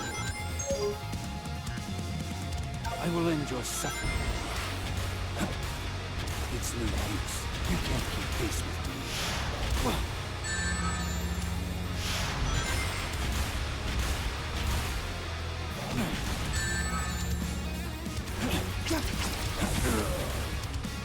You tortured soul. I will end your suffering. It's no use. You can't keep pace with me.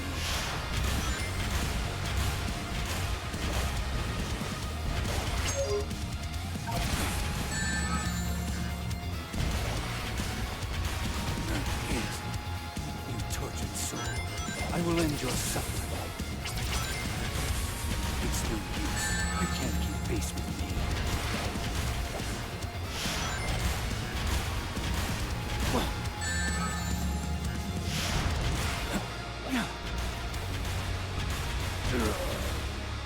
You tortured soul. I will end your suffering. It's no use. You can't keep pace with me. I want to grind the rails, but I don't know when I can do that.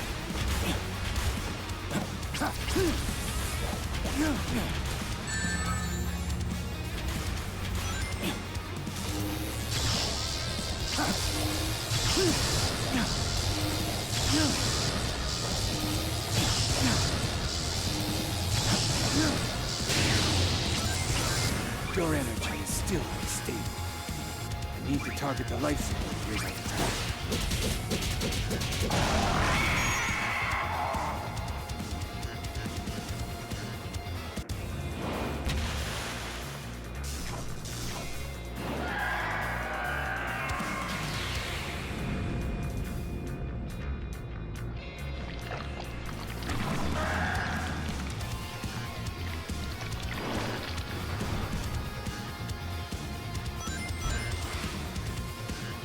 those will stop me.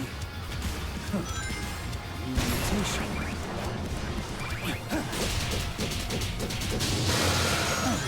Pop, I already know your weaknesses. Yeah.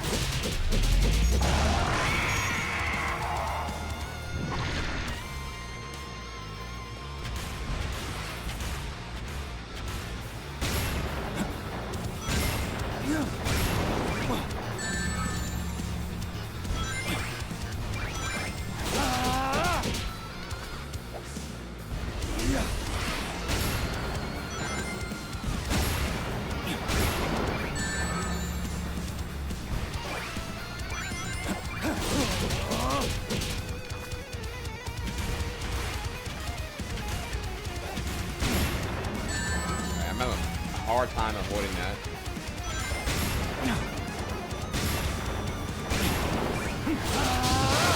Let's do this. This is the ultimate power.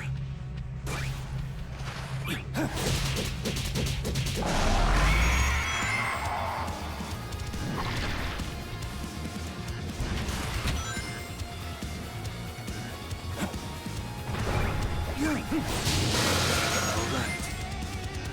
3.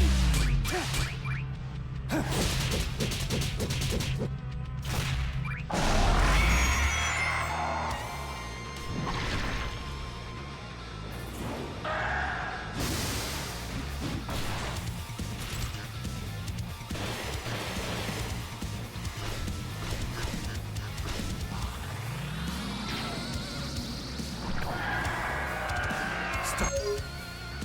Struggle. You cling to a cruel fate. I'll show you which of us is the true ultimate life form.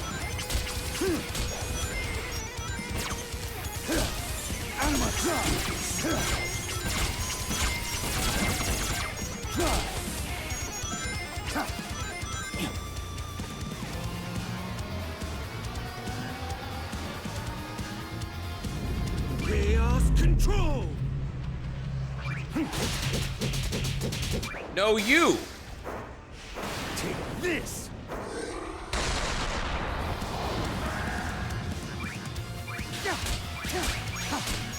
Too easy.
Really enjoying that the white space is like way more interactive on Shadow Generations compared to OG Generations.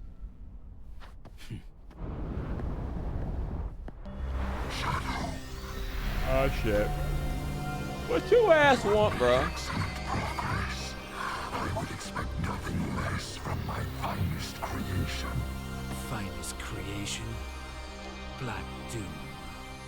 I destroyed you once. I will do it again. You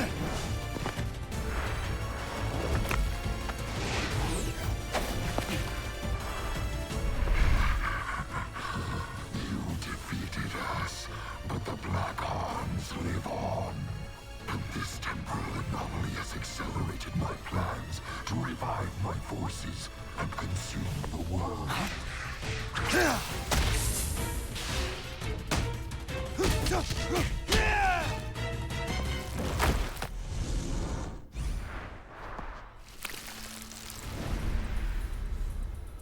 Show yourself. We'll finish this here and now. You are not ready yet. We are not ready yet. Once you have been perfected, then we will have our reckoning.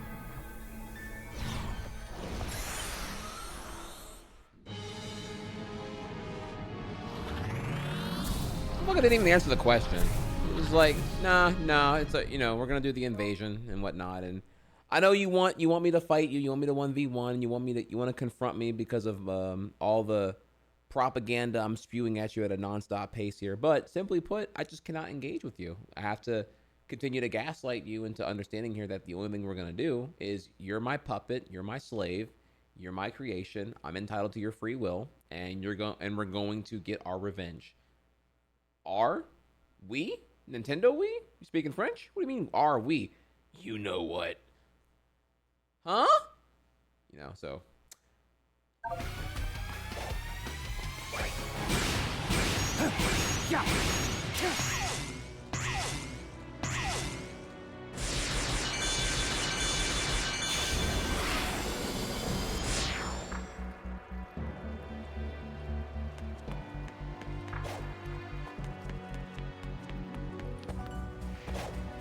Something calls to me. No!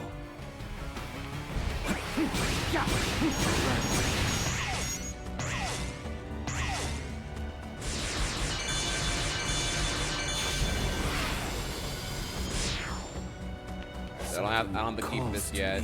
And then this is the ultimate power.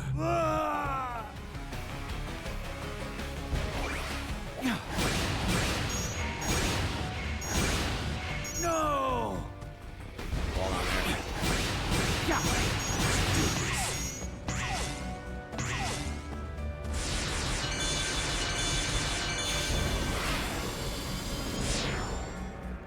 Something calls to me. I'm an idiot. Oh my god, I'm dumb. I thought I didn't have the thing I needed here for this. Hey, I'm sorry, I'm tired right now. No.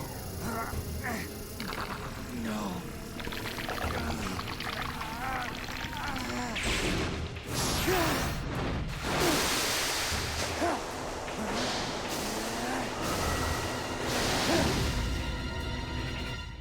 Doom surf.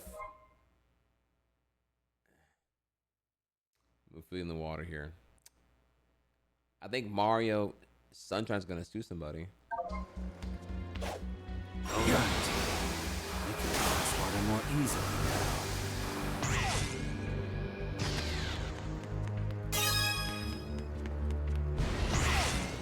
Yeah.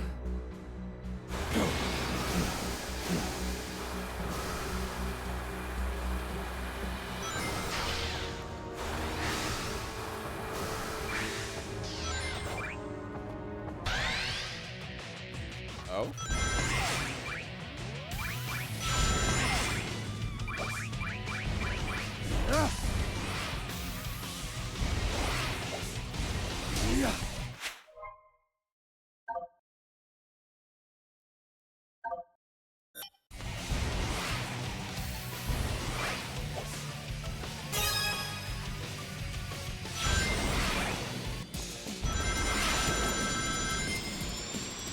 Chaos control. Oh my god, can you shadow? Jesus Christ, dude. I can do that. Actually, I could have so done it, dude.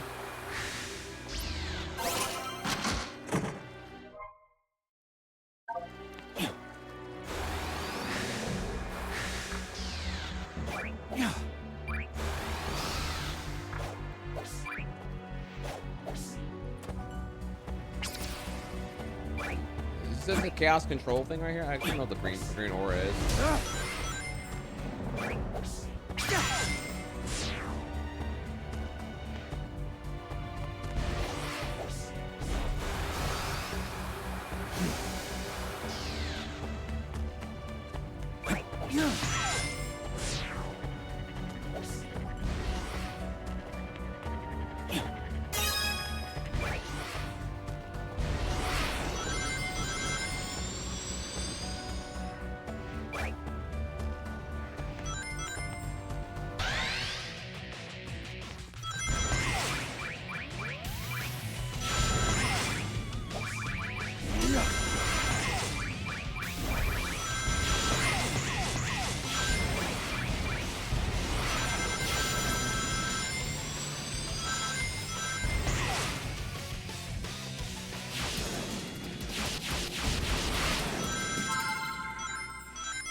There's like a lot of shit going on here. Fuck.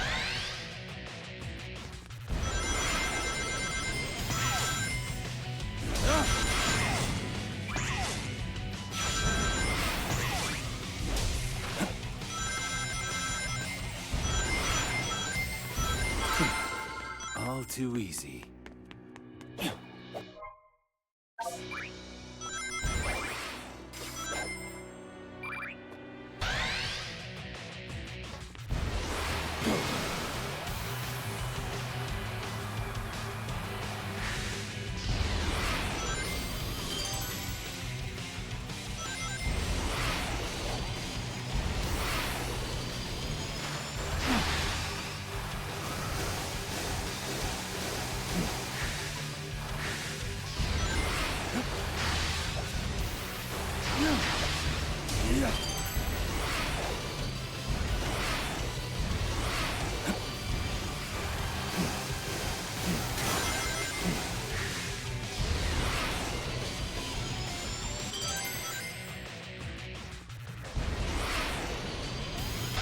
No, fuck.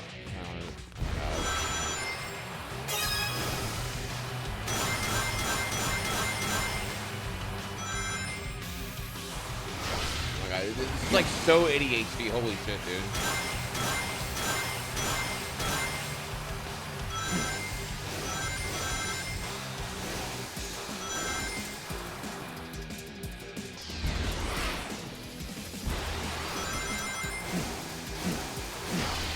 Where's Rings at?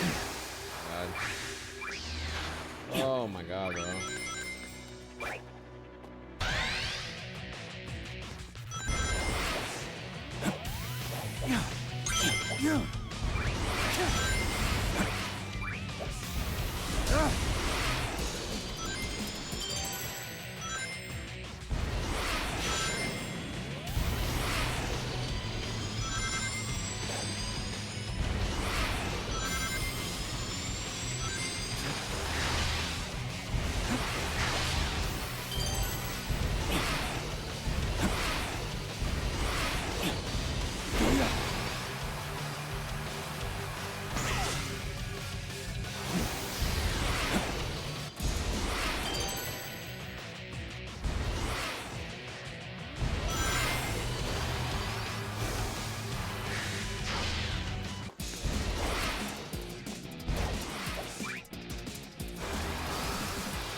I cannot.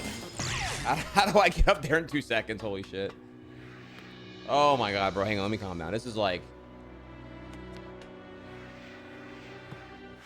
Holy, they have the things littered everywhere, dude. Holy shit.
one's actually pretty hard, not gonna lie. Fuck. Goddamn, dude. I don't know what these are actually either.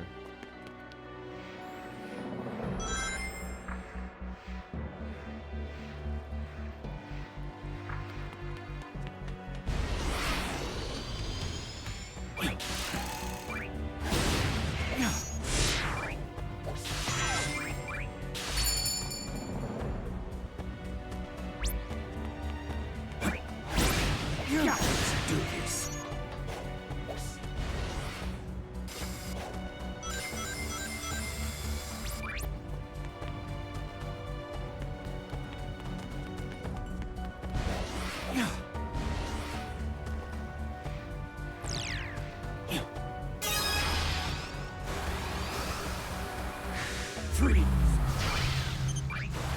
Out of my way!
Chaos control!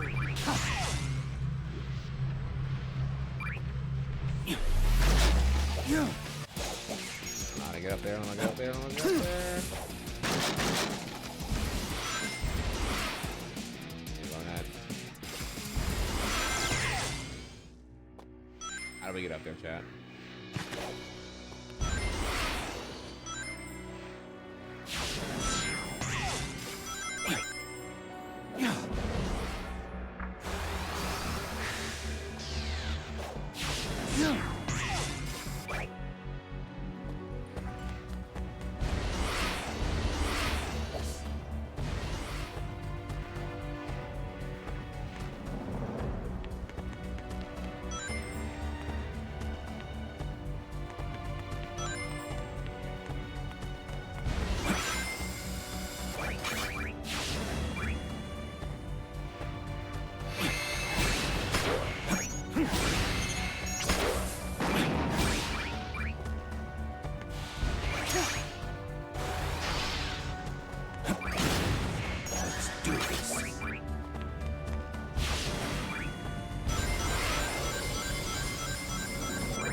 Removing the Game Pass option for Black Ops 6 ahead of release.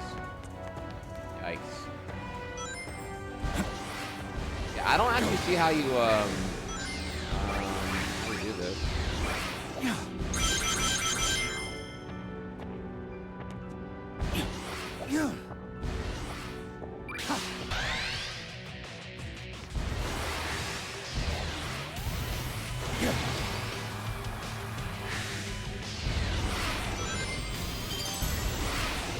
And this is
This is the ultimate power.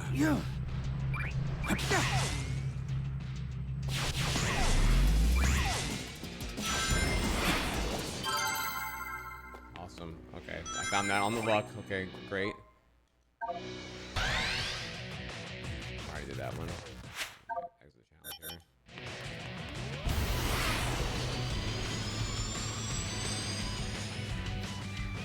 Okay. All right.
Out of my way!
I didn't want to do that. I didn't want to do that.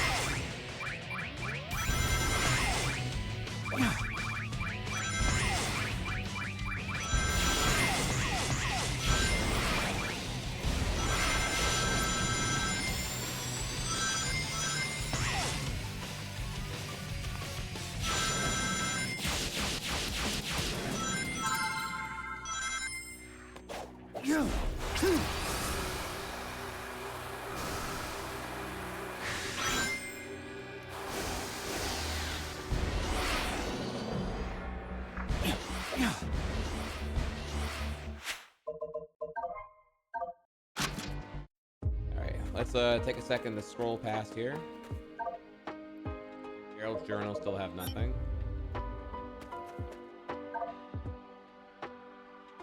New art, who this? Sonic X posing, okay.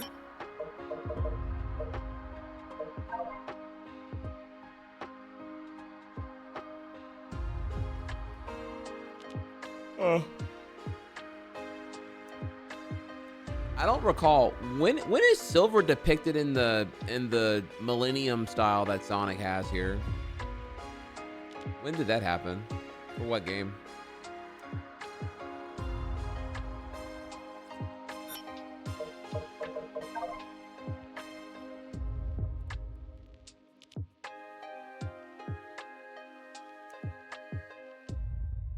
Yeah, because like this is news to me here actually, seeing wherever it was.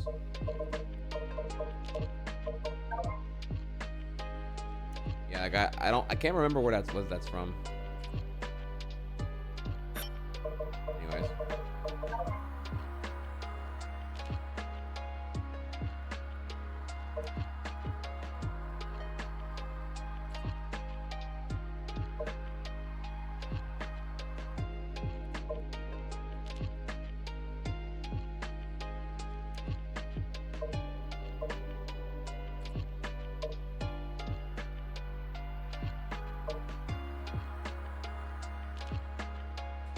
Shadow is to never smile. He can never crack a smile.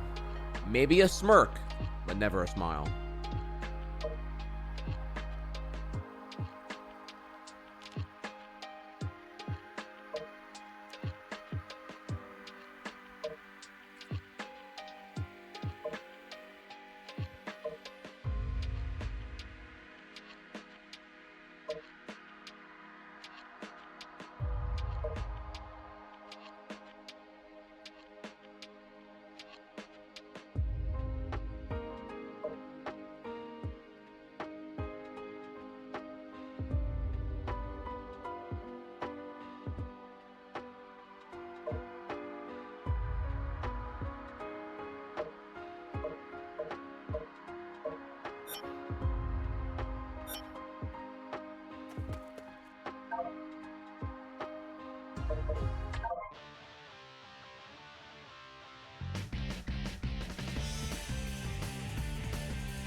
Yeah, those peanut butter pretzel nuggets, bro, they're crack.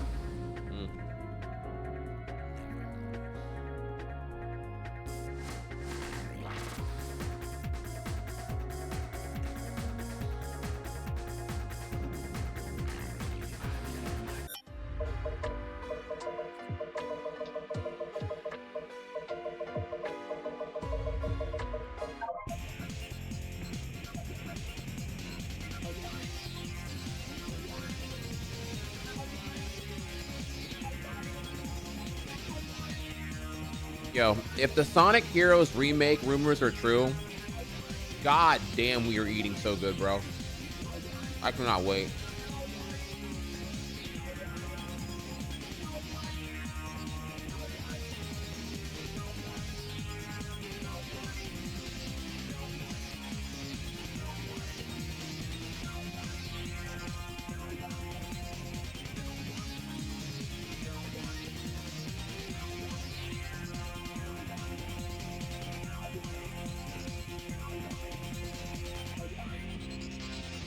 Same. Hope they don't fuck it up. Because the biggest thing there is that, like, a Sonic Heroes remake could cook so hard.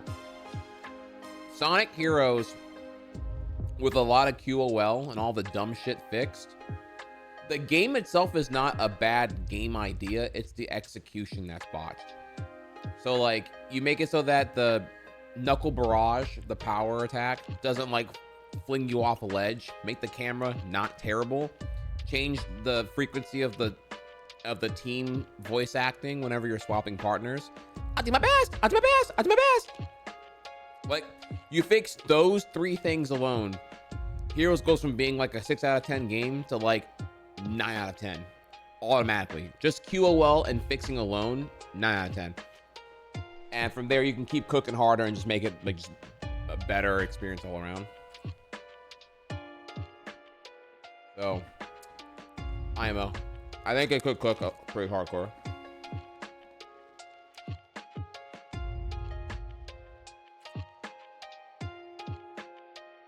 Oh, okay, I agree. Yeah, Team Rose is kind of boring. Team SBO or Team Chaos is also kind of whatever. You're not wrong there for sure. Actually, you're right. Okay, we can fix a lot of things, and then we're good. Just fix everything bad, and then the game's good, right? That's how we're gonna say it.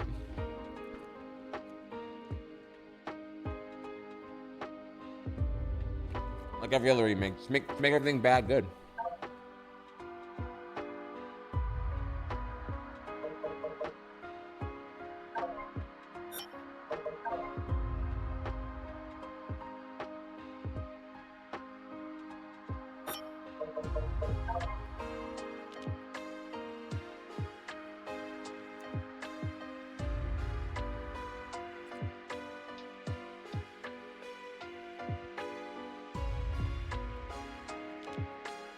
Sorry, I was eating.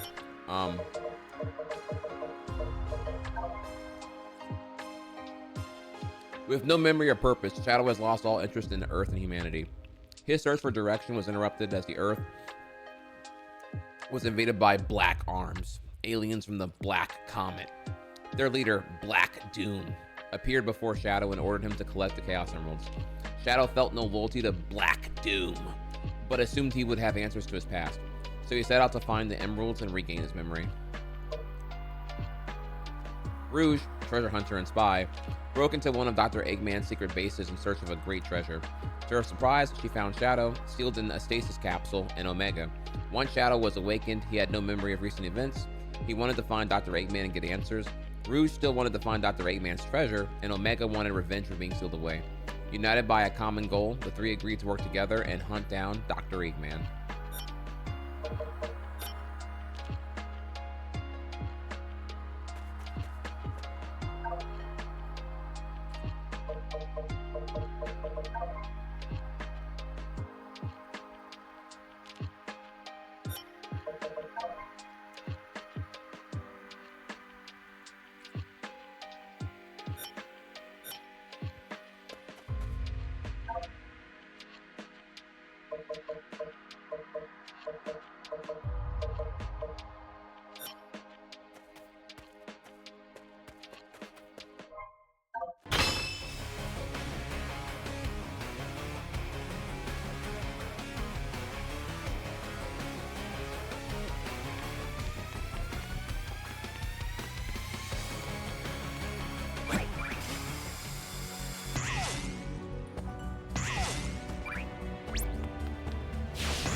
clearly not meant to be right here yet on that one.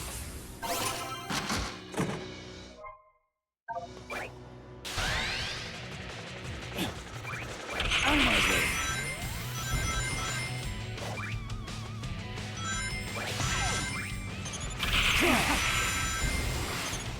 Out of my way. Yeah.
Good morning, Trihex. This game always reminded me a little of Super Mario Sunshine. Good morning, Mr. Frank.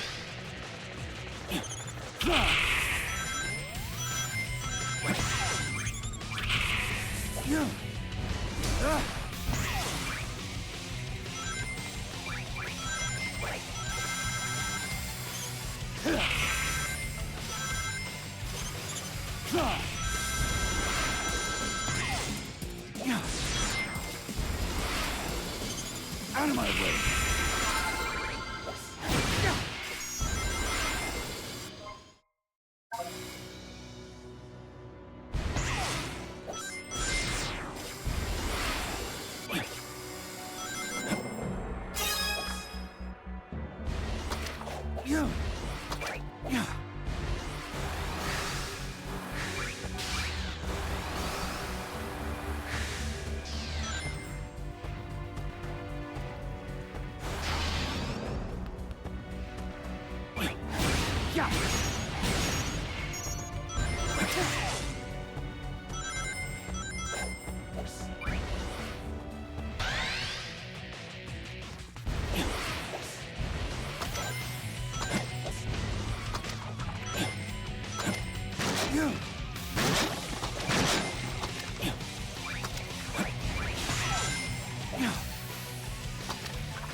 I did not want to do that again.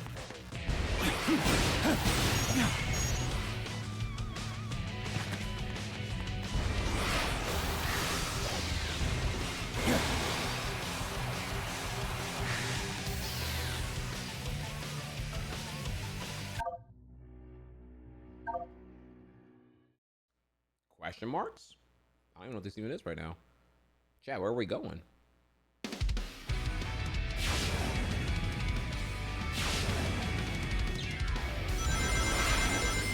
Sonic forces.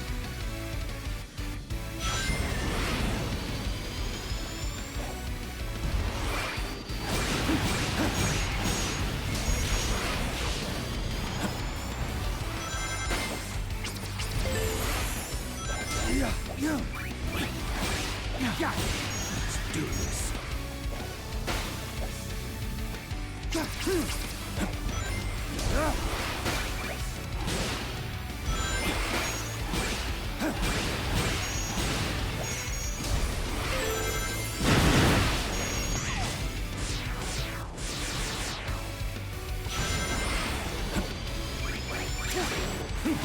Chaos control.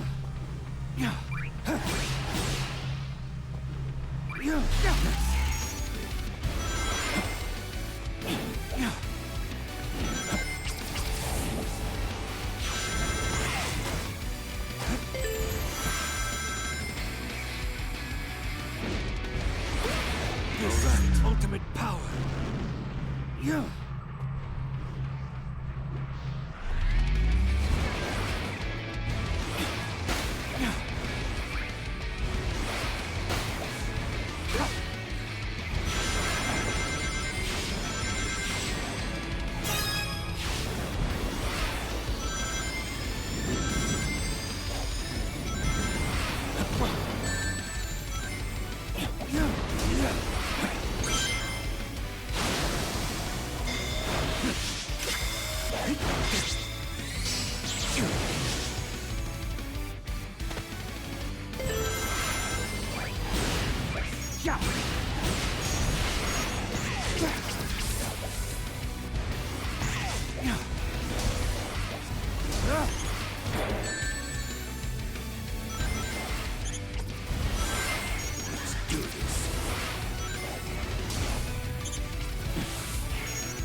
Chaos control!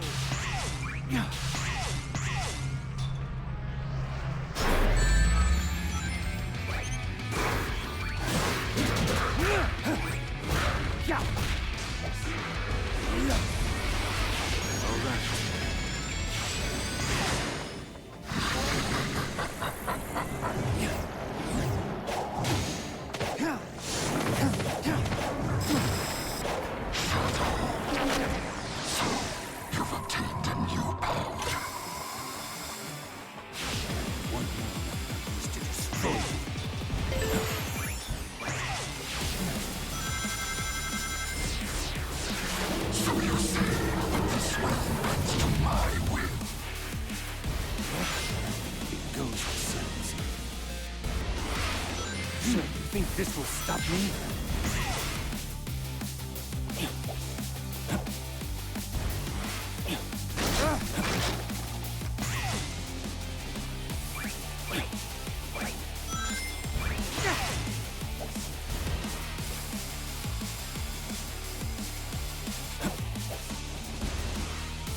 No! Let's do this.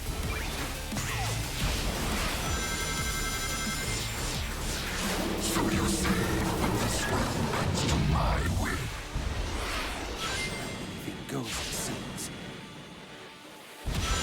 So you think this will stop me?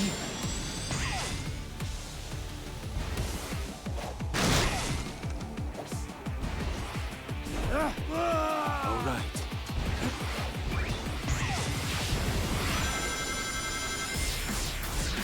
So you say this world bends to my will.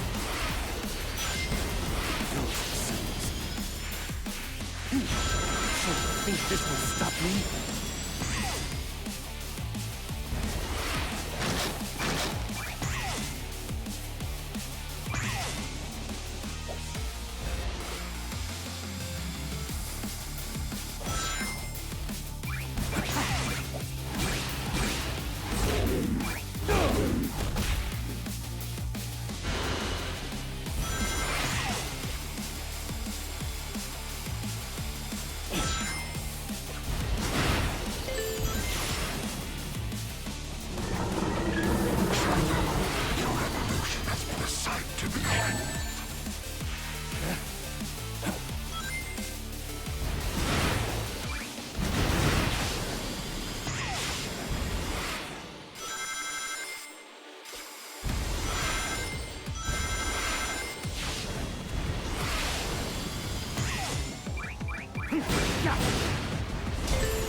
Yeah, that level was crazy.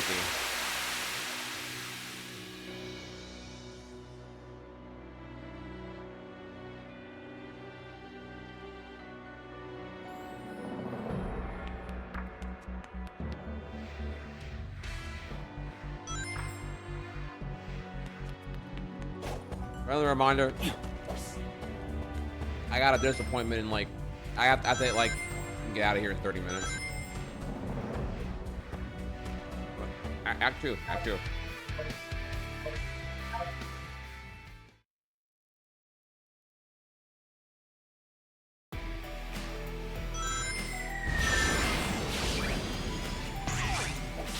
Oh, we're gonna play more Shadow tomorrow.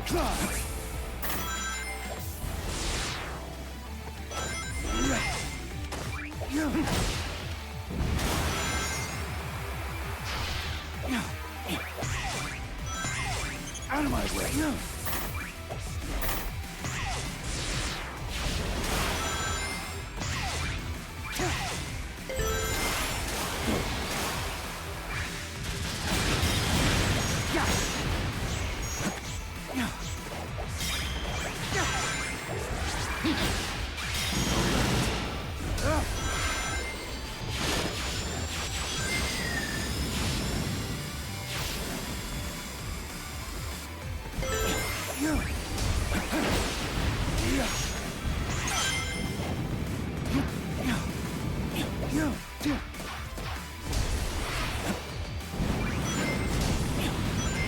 This is the ultimate power.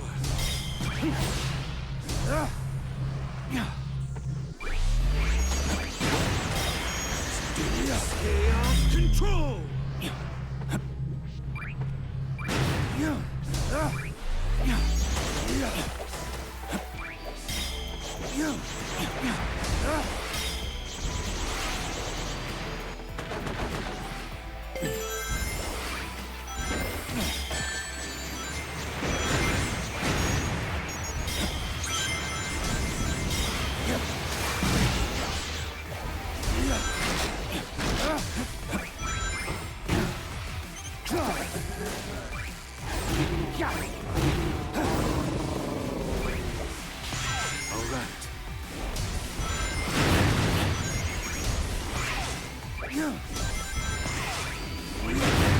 This is the ultimate power.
I didn't find shit in this level, damn.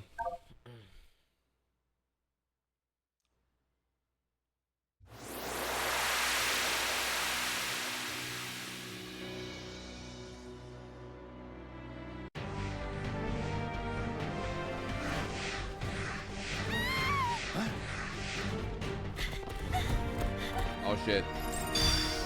Must murder.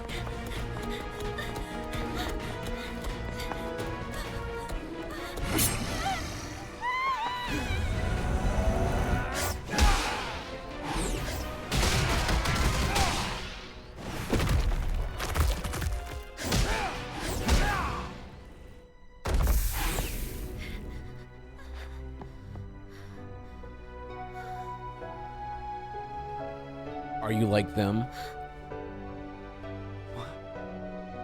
Maria. Shadow! Maria! Thank you, Shadow. Where did you learn to fight like that? They must be from a point in time before the Ark disaster. Perhaps I can change their fate. Shadow? You look grim. Are you alright? I'll be fine. We'll all be fine.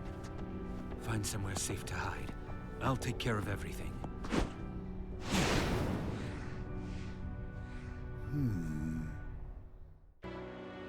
Boy, Shadow tripping off that acid right now. Or no, wait, no, we're in a technically we're in a distorted reality, right? So like Maria dying, Gerald murdered. These are all things that didn't necessarily happen because time is non-linear in this place. I'm not tripping off the Molly, right?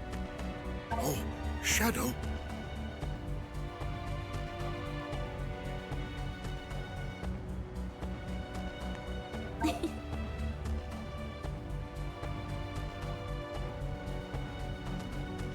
So strong and confident. Maria, I became so strong and confident whenever I decided to name myself Chado rather than Shadow. That's spelled C-H-A-D-O. Yeah, I came up with that.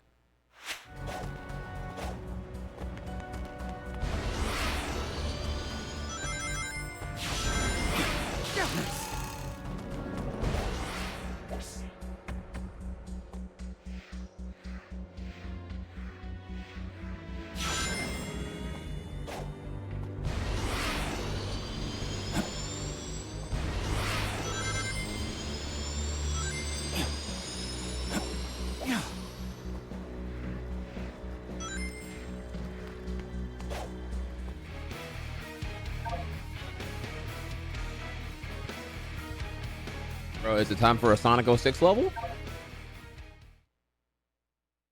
Pausers. Ah shit.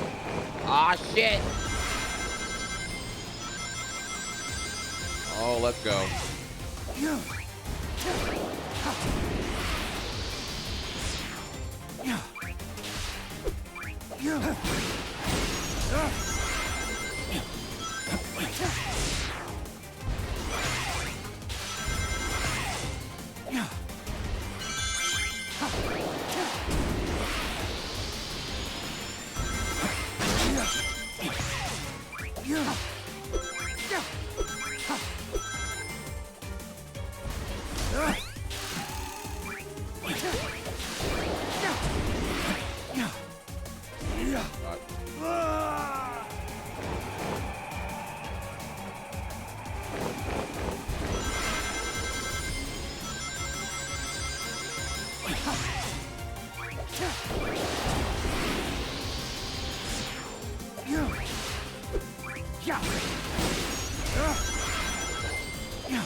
Yeah, now that we're seeing, I have to agree here. Now that we're seeing just 06 levels revisited for generations, that does kind of confirm here they're willing to acknowledge 06 exists and is even canon in some cases here, and therefore could be remade, which is now kind of a crazy thing to consider here.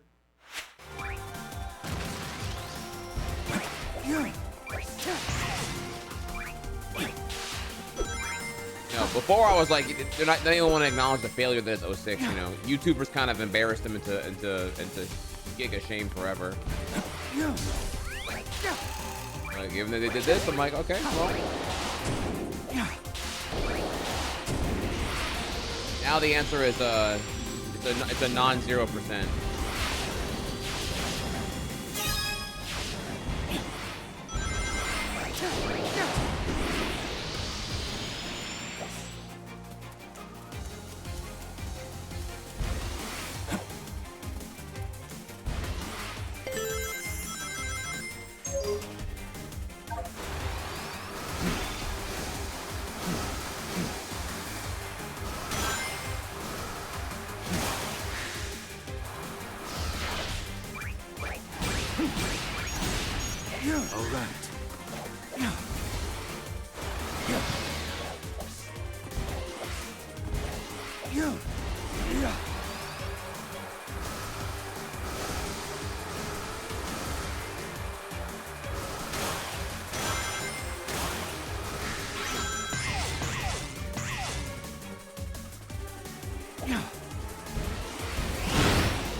Oh, that's what that means, okay.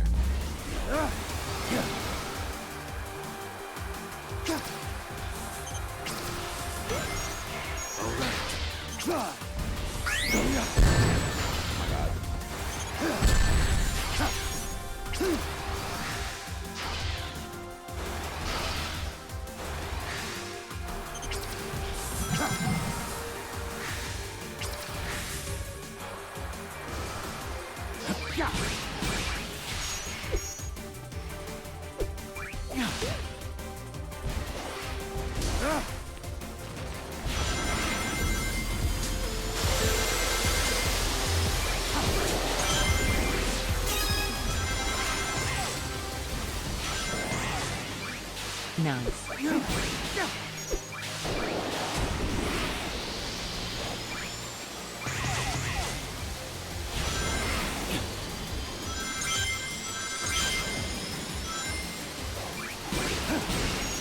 Chaos control!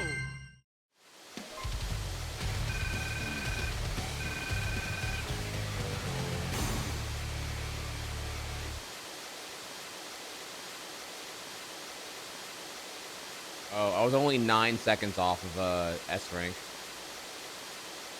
Yeah, that was amazing. That was probably the my favorite stage so far. Oh my god, what's up, Firebird? Just playing Peak. We watching Peak, playing Peak.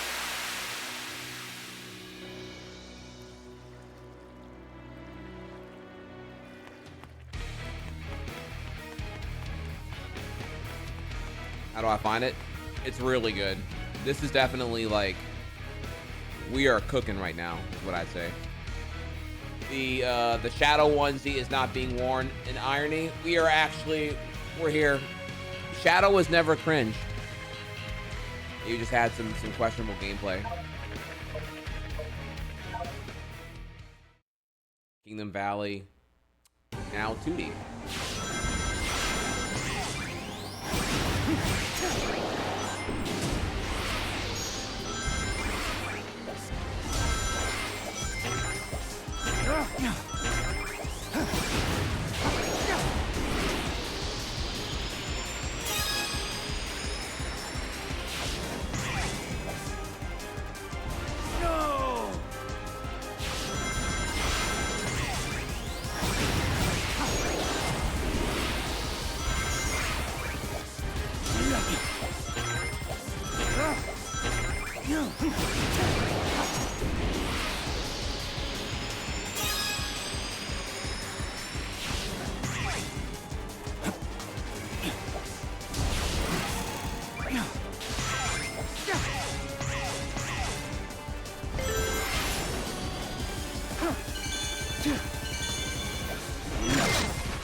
I wasn't aware. I'm dumb.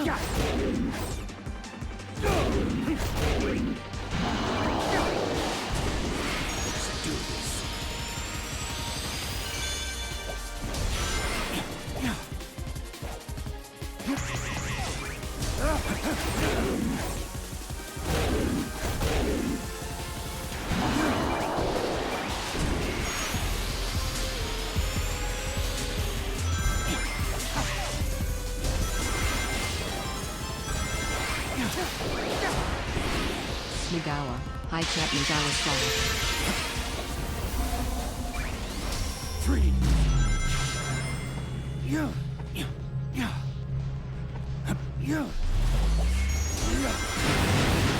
All right.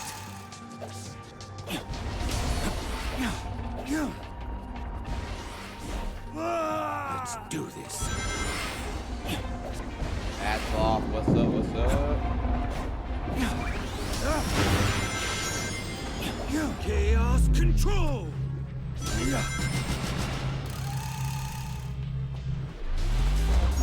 All right.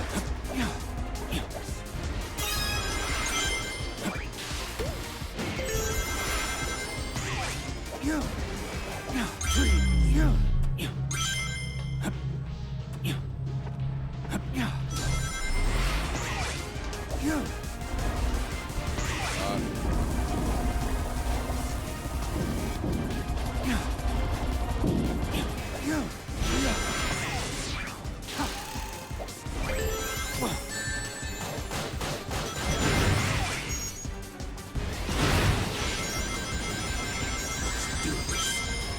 Chaos control.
Oh my god, bro.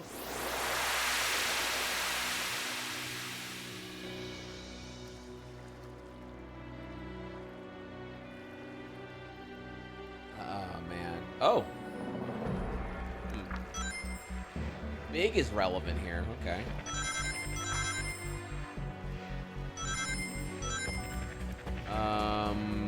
I forgot what Big's role was in Shadow the Hedgehog 05. Froggy. Hello. Your name's Shadow, isn't it? Have you seen my good buddy, Froggy? Different voice actor, hardcore right now. Man, who even cares? Damn, bro. Damn. Man, who even fucking cares, bro? Big the Cat is like filler the character. I don't give a shit. Damn. Damn, bro. The way and you can tell he meant that because there was no emote. It was just straight salt. It's just straight like, man, get this fucking filler character. I don't even holla back at me when we run into Rouge. I don't even care what this dude gotta say. Dude, damn. I wasn't ready for all that, bro. I don't know how I feel about his voice actor, though. I don't know if I'm just biased towards, like, you know, OG Big's voice actor. Froggy, where are you? And now he just sounds like a real speaking person with an IQ that's more than one digit's worth. And now it's just kind of startling. It's just like Big the Cat gained sentience now and can speak in full sentences at this point. It's a bit weird. I don't know. I don't know if I like it or unfamiliar or both. He doesn't sound stupid enough. Yeah, exactly. Hey there.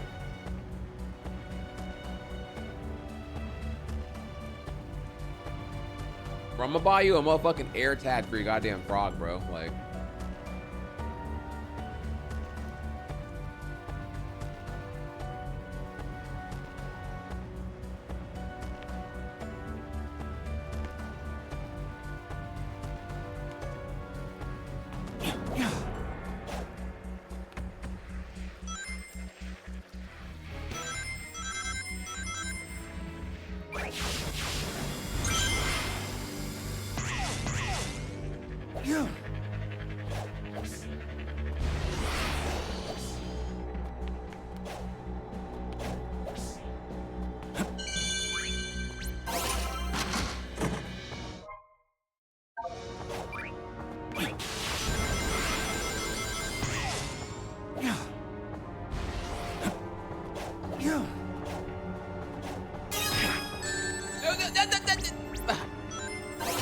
I mean, I planned that.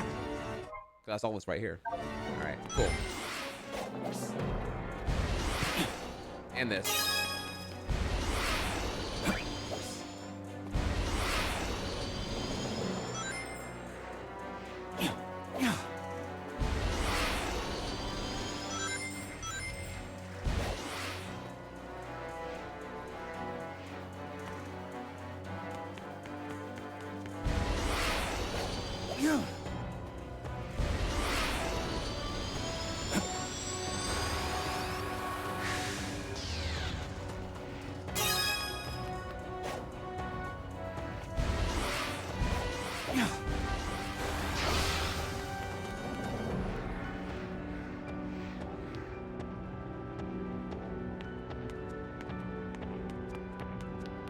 Whole ass thing, bro.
Fuck.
All right, well, this is where we got to stop for now. Having a blast, though. We definitely will continue more when we get a chance. Okay. Yeah, I have to. I gotta be to my doctor's appointment in an hour, and no, I will not be wearing the shadow suit while I do it. So this has been a fun though. This has been a fun. This has been pretty fun. Yeah, I'm enjoying Shadow. We're gonna continue Shadow next stream. For those who are wondering here, I mean, you can kind of see I'm built different. Y'all might have seen here. I've been live for 6.5 hours now. We were here at the crack of dawn. We were here for the Sakurai conclusion to the channel here. The video about the making of the Sakurai channel itself is what it is. So that was awesome. Gonna encourage y'all again here. Please go check out the Shadow Generations Dark Beginnings. For the real ones who've been here since fucking 5:30 a.m. Oh, I am so tired right now. I am very tired. We're gonna find someone to raid. We're also going to find out here what was this fucking song?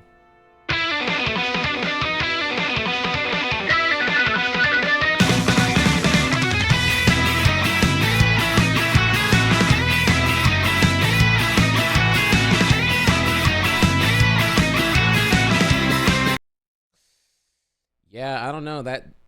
If I had to guess, I mean Sonic Rush Adventure, but it could also be Sonic Rush 1, but I mean, I already tried. Did I already try Windmill Village? I did. I don't think it's a haunted ship. Machine Labyrinth, Act 2. I mean, I don't know. Let's go with tense. Let's go with tense. Maybe it's a cutscene thing. I don't know. Cutscene tense. Sonic Runners, dude.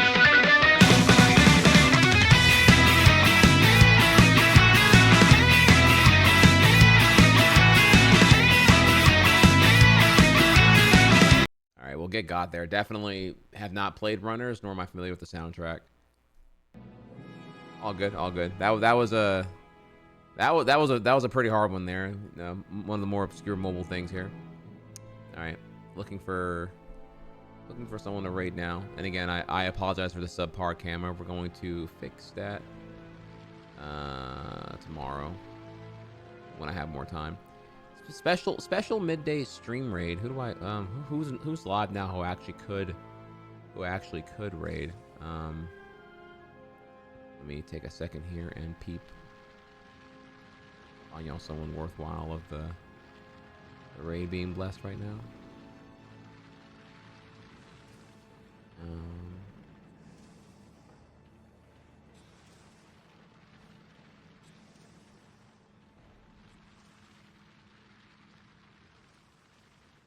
Skimming.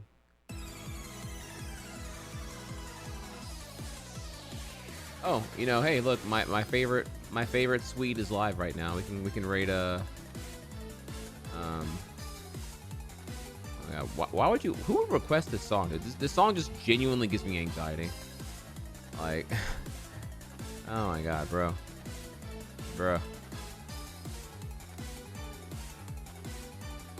Okay, yeah, I got a jet here, so let's go ahead and go with the target. I have him on here, so.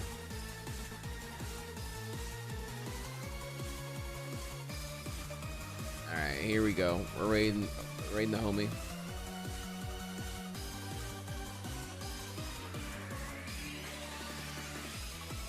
No one's doing anything as cool as playing Child Generations. Yeah, it's all good. I'll next stream I do, which won't be tomorrow, by the way. I actually have to go to the DMV. I gotta take care of a couple of things, I'm afraid, y'all. However, after tomorrow, I'll be back Thursday, and then we're on the big grind. I'm getting some things taken care of tomorrow, so I can like do the next like 10 days of streaming straight or something like that. You know, we want to go ahead and beat. I got Mario Maker to play, and I have Shadow Generations to enjoy. So we have a lot to take care of and do. So looking forward to all of that stuff. And hopefully I have the next main channel YouTube video up in the next by tomorrow, because I really want to have that good so we can buy some time. Okay, with that, love you all. And oh, message here. I don't know. I don't even know, actually. I really gotta go. I don't even know. Like, here, just say whatever. Try hard and chat or some shit. Okay, see y'all tomorrow.